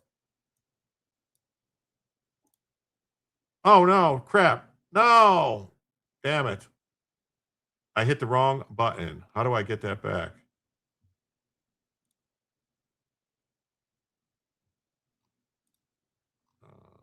Damn it. How do I get that back? Who was that? Was that Benny Johnson? Damn it. I clicked the wrong button.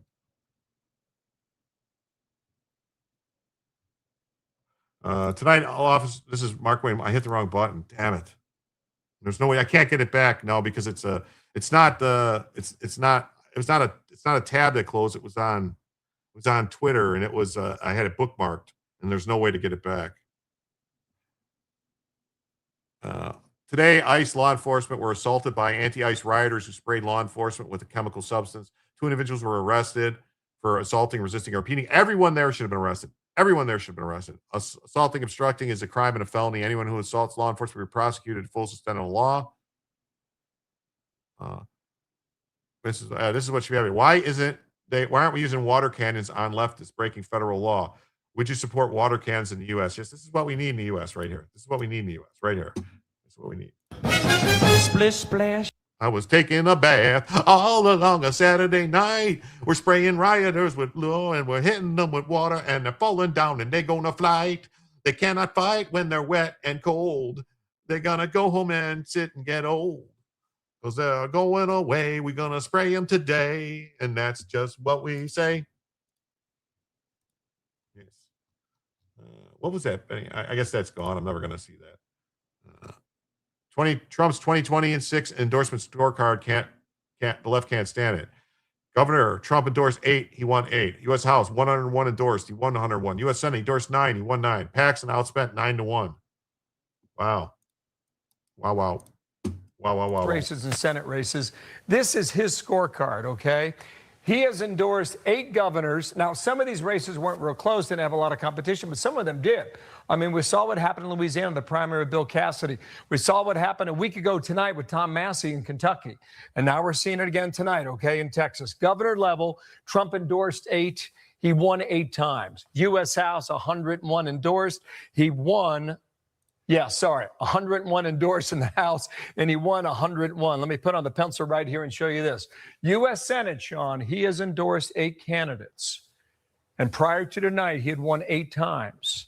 And now you can take the endorsement from 8 to 9 endorsed, and from 8 to 9 winner. Ken Paxton was outspent 9-1. Got the endorsement from Trump, got the endorsement of Wesley Hunt, the congressman who got knocked out 2.5 months ago. And now we got the setup in Paxton and Tellerico. Many Republicans felt if John Cornyn could win tonight, that he could be an easy winner over Tellerico. We'll never know that now. And a lot of Republicans felt that they could save a lot of money too if Cornyn won. But that did not happen.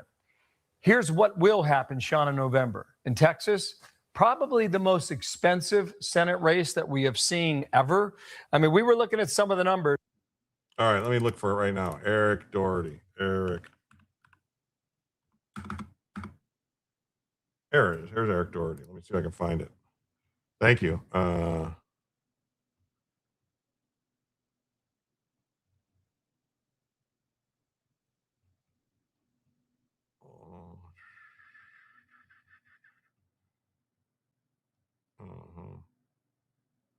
Okay.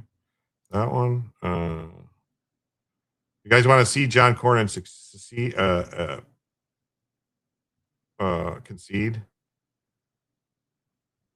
That one.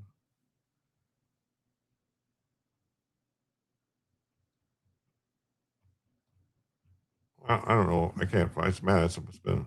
He must post a lot.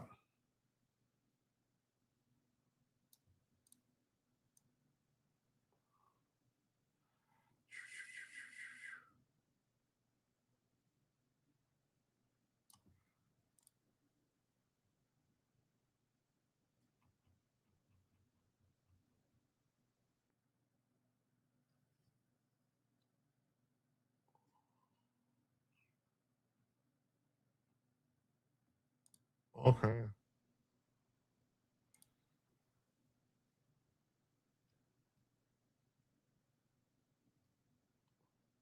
Okay. Hold on. Almost there.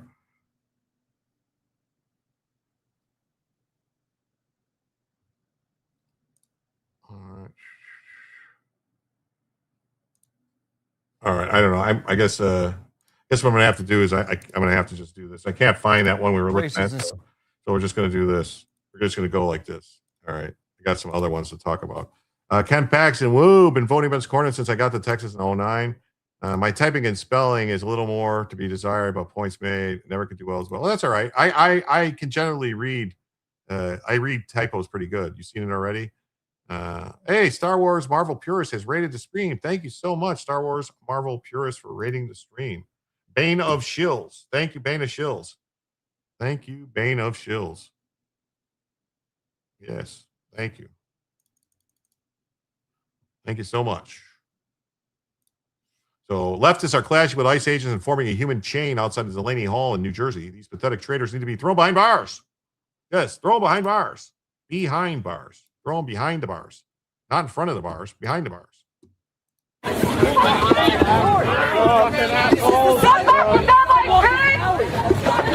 here.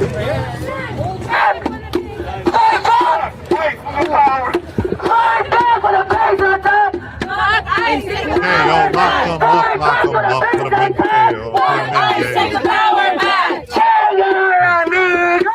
Fuck ICE. Thank you, Dan. Thank you for your protection. Fuck ICE. Fuck ICE. Fuck ICE. Fuck ICE. Fuck ICE. Fuck ICE. Fuck ICE.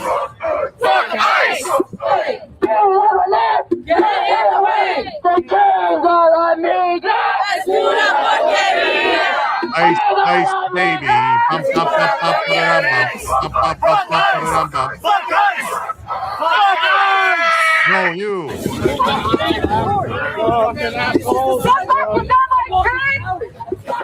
Right here.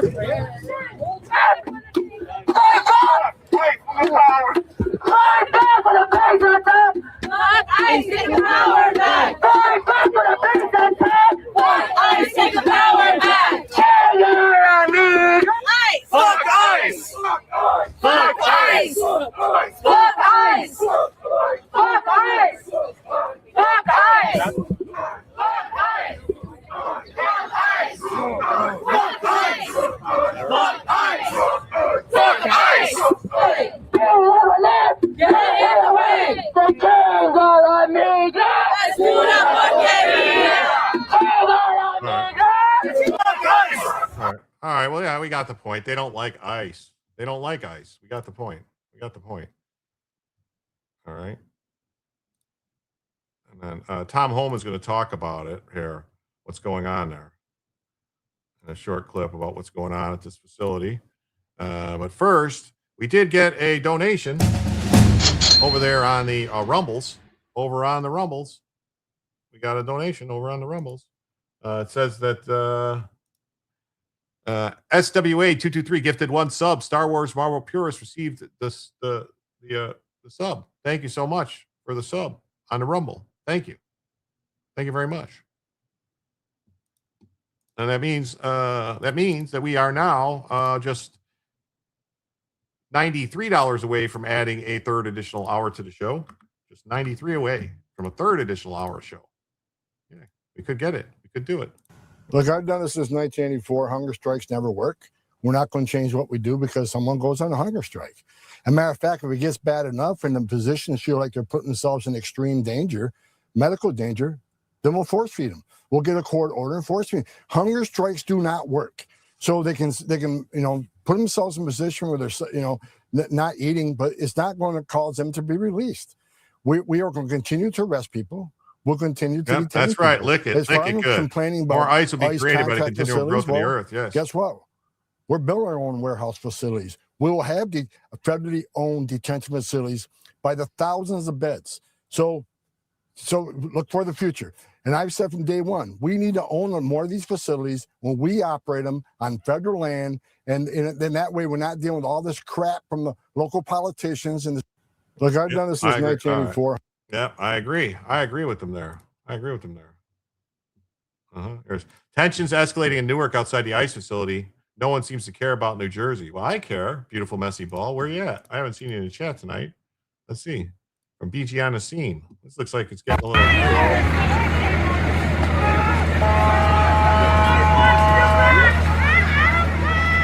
I turn the volume down just in case they're yelling and stuff. You don't have to hear the screaming. Ice, baby. Bum, bum, bum, bum, ba-da-da-da. Bum, bum, bum, bum, ba-da-da-da. Thank you so much. That means we're 91 now, just 91 away from a third hour. Thank you, Joe. Yeah, no more nice. We need to get a tunnel. Save some beds for Lake Pong. Someone with AI video experience, they total recall, edited, deport. Yep.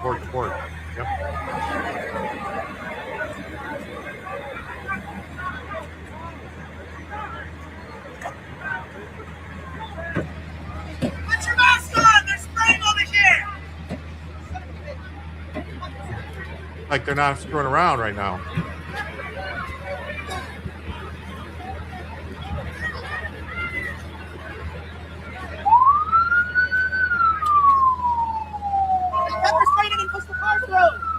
Oh, look at them. They're finally pushing back. They're hitting them. They're getting them.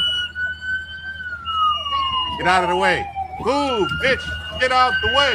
Move, bitch. Get out the way. That's what they should be playing right now.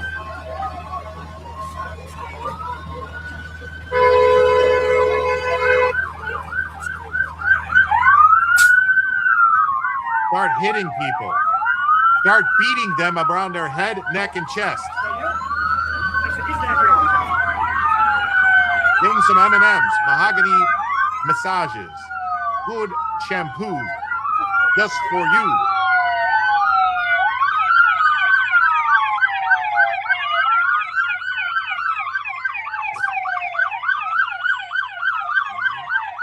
Give them some wood shampoo. That's what they need. Wow. They're hitting them good there. They're going over that way. Pushing over there. Wow. Very interesting. Very interesting what they're doing there.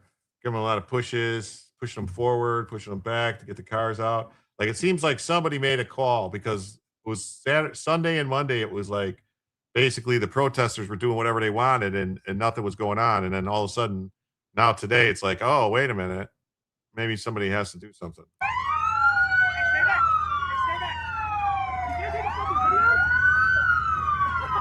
Right, go ICE, go ICE, go ICE.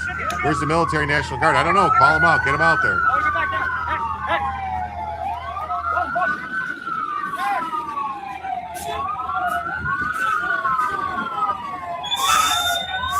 All right, very interesting. Very interesting. Very interesting.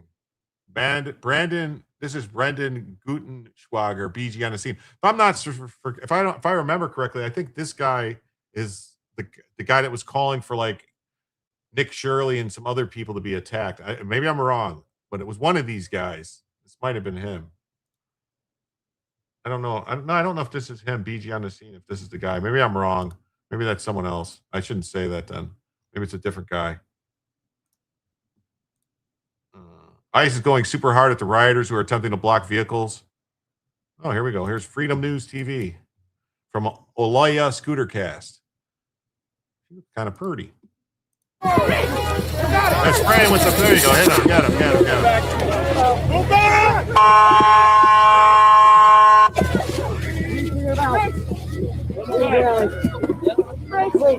Back up!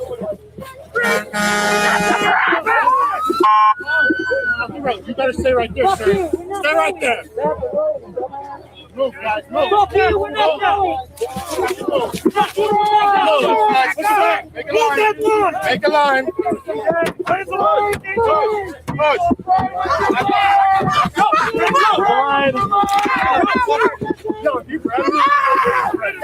Start arresting them. Start arresting them. Just arrest them. All right, these people should be losing teeth. They should be losing teeth right now. Just take the boom right in the mouth. Get out of the way. It's not this just is not to be allowed. Protesting for people who are here to replace them. It's crazy. This is you know. Push him back. Push him back. Push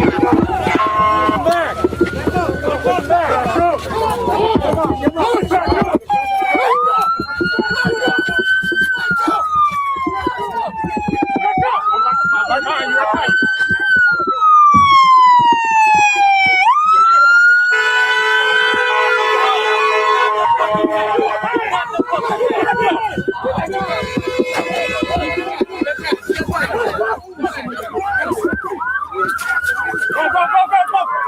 I mean, that's fucking ridiculous, Joe. You are 100% right. Whoever, those people that just came and got in front of the car and did that, forced them to stop, that person should have been took to the ground, cuffed, and taken away.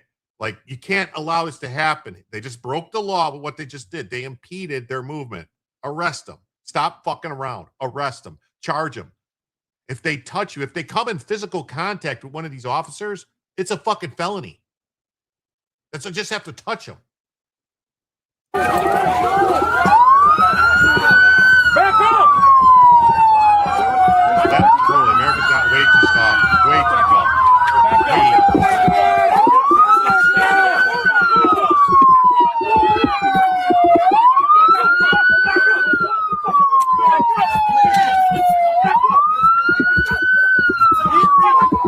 Yeah, start breaking arms and stuff.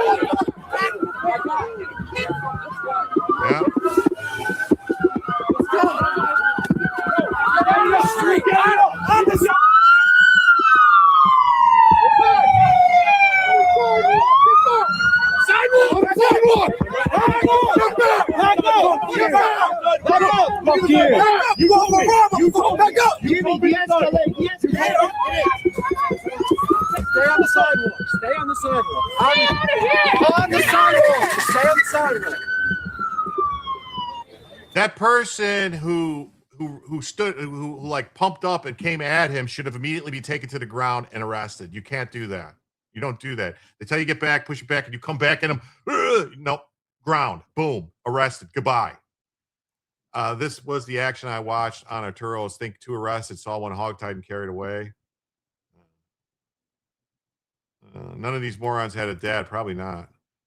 Too many to load up. No, you get buses. You bring buses in. You bring fucking old school buses in, and you just start arrest them. Is this live? No, these are videos. These are just videos I found on Twitter of stuff.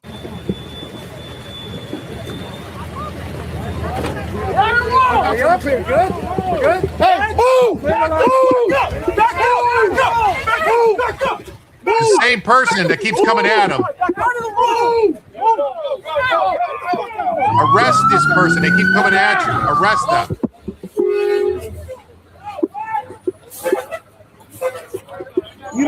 You go! Go! What do you want us? Go! Go! They're being too nice. The niceness has to stop. They're being too nice.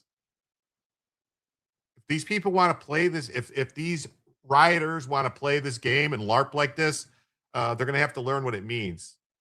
They're going to have to lose some teeth. They're going to have to, sorry, you don't do this shit. There's rules to this game here. You play the game, you're going to get thumped. That's just the way it is. The lunatics are running the asylum. Yeah.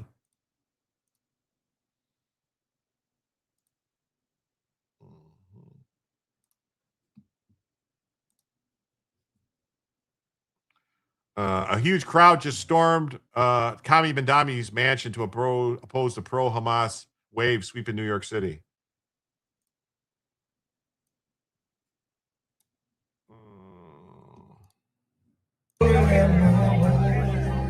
Oh, we got to play music over it, don't you? It's not really, I mean, I don't know. It's not really a huge crowd, I'd say. I don't know. Just a couple hundred people there, maybe. Leftist activists are actively yelling, "Kill yourself," directly at Patriot ICE agents in Newark.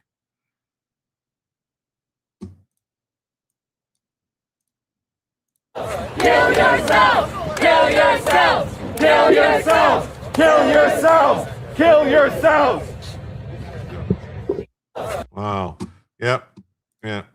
Yep. You're right. It should be a mandatory 30-day stay in a place with bars and no beer. Mark Wayne is a disappointment. Lots of action, lots of talk, no action.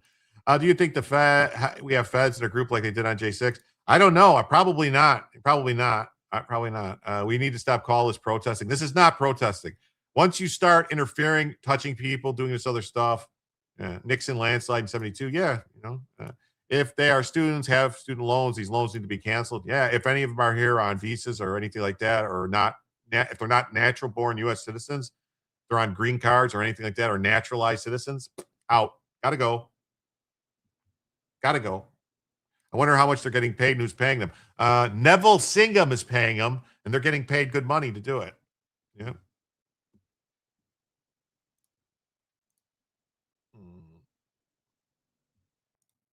ICE agents pummel leftists as soon as they got violent, sprinting after one of the terrorists, unleashing pepper spray. Lock them up with Fed charges. That's right. Let's see it. Let's see it. Get them all, man. Get them all. Back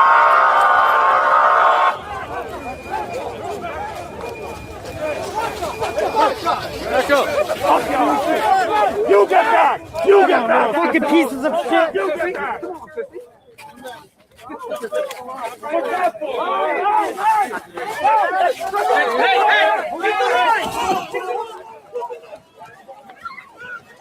Oh God, my cough.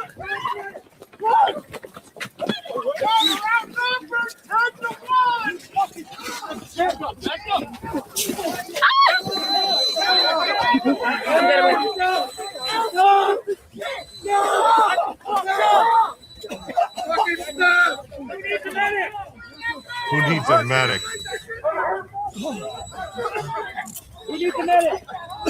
Thanks, Edward. I'll see you tomorrow. Probably 7 p.m. Eastern time tomorrow. 7 or 8 Eastern time, depending on when Robert goes. Anybody need some waters? Waters? Like Jesse Waters? Let's go. Let's go. Back up. Back up. Wow. Amazing, huh? Amazing. Amazing. Let me see who's live still over here on the YouTubes.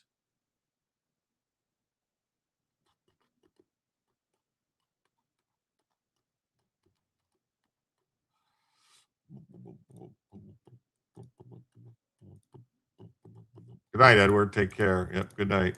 Why did I miss this one? Why did this one get picked out of the crowd? I don't know. I didn't really see it. They must have been doing something. They did something. I couldn't really tell either. Leftists are throwing bottles and other objects directly at the ICE agents. Agents are responding by deploying pepper spray. Arrests need to be made, or it'll get worse.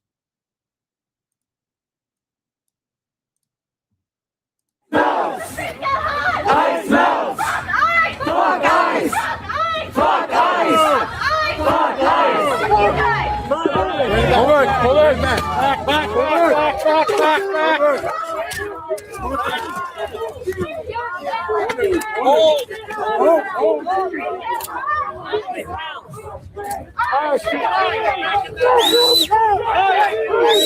You mad tough. I'm not tough.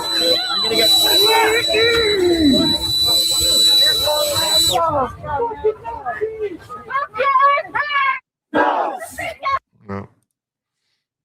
Federal agents just tased an anti-ICE leftist in Newark as clashes break out.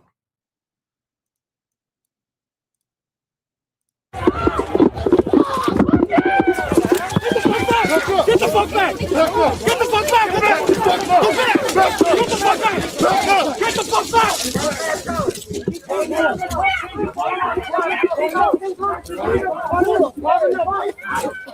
Get back! Shut the fuck up!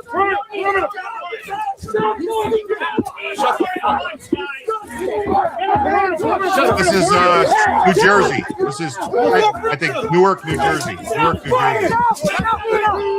Yeah, Singham is a socialist benefactor of the far-left cause, an admirer of Maoism. According to New York Times, he has provided significant funding for media outlets, organizations. Yes, he's a CCP tool. He's the guy who funds all this stuff. He's the guy who funds everything. Code Pink. He funds Antifa. He funds the Socialist Social Party of Socialist Liberation and the Revolutionary Communist Party. He politicians around the world are pro-Chinese. Yeah, he's a CCP tool. He does all the stuff for CCP. Every step forward without consequence endangers the officers more. Stupid. What happens to Trump? What happened? Yeah, I don't know, man. Yeah. Yeah. Shame on the police. I think it's madness. They need to start being aggressive.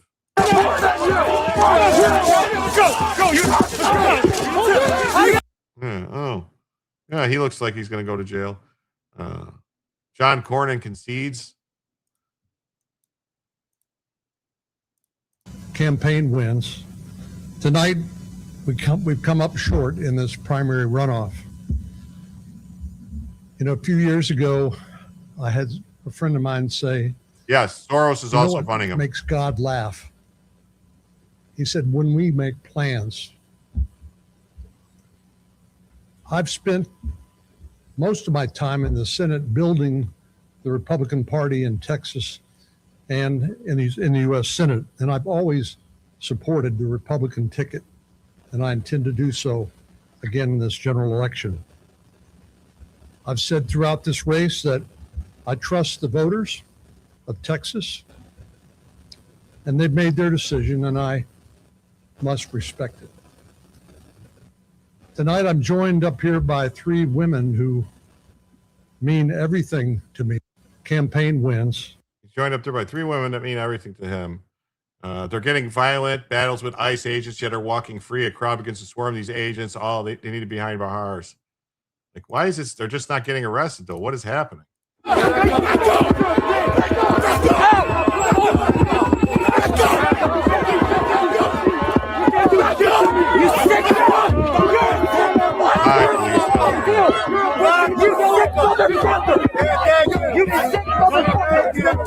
Fighting brain. You hold me tight. Fuck you, bitch. Yeah, look at me. Look at me, Come here. You can't let this stuff go on, man. This stuff cannot go on. Stuff cannot go on. Well, everybody, I want to thank everybody who was here. I want to thank everybody who was here this evening. We did not hit the goal for an additional hour. We went an additional 40 minutes over the goal time anyway, but you know, it is what it is. I want to thank you all for being here. I'm going to try to decide where to send you guys. I don't know. I think Joe is wrapping up.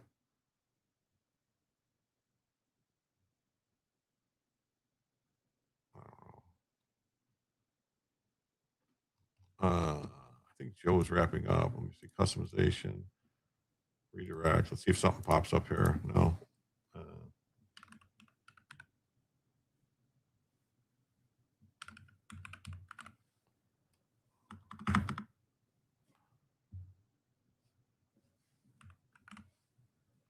No. Okay, they're not on YouTube, so.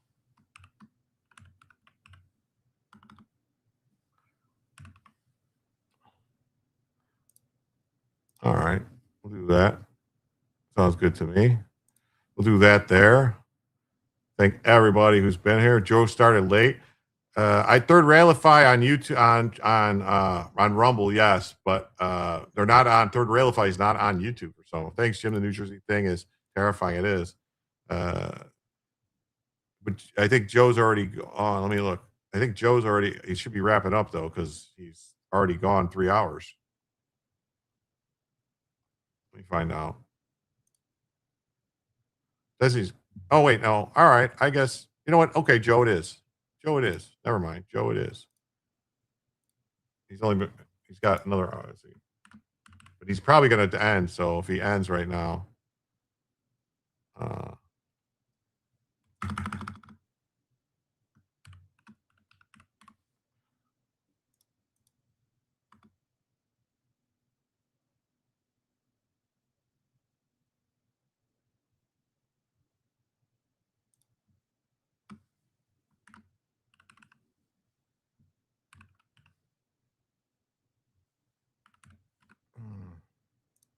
right, fine. Well, thank everybody who was here. Please remember, hit the like. Please subscribe if you haven't already. You started at 11:45. All right. You started late. All right. Thank everybody. Yeah, thank everybody here. Tell you all that come back tomorrow. Come on back tomorrow, and Jim will tell you the news. 7 o'clock. Be there, be square.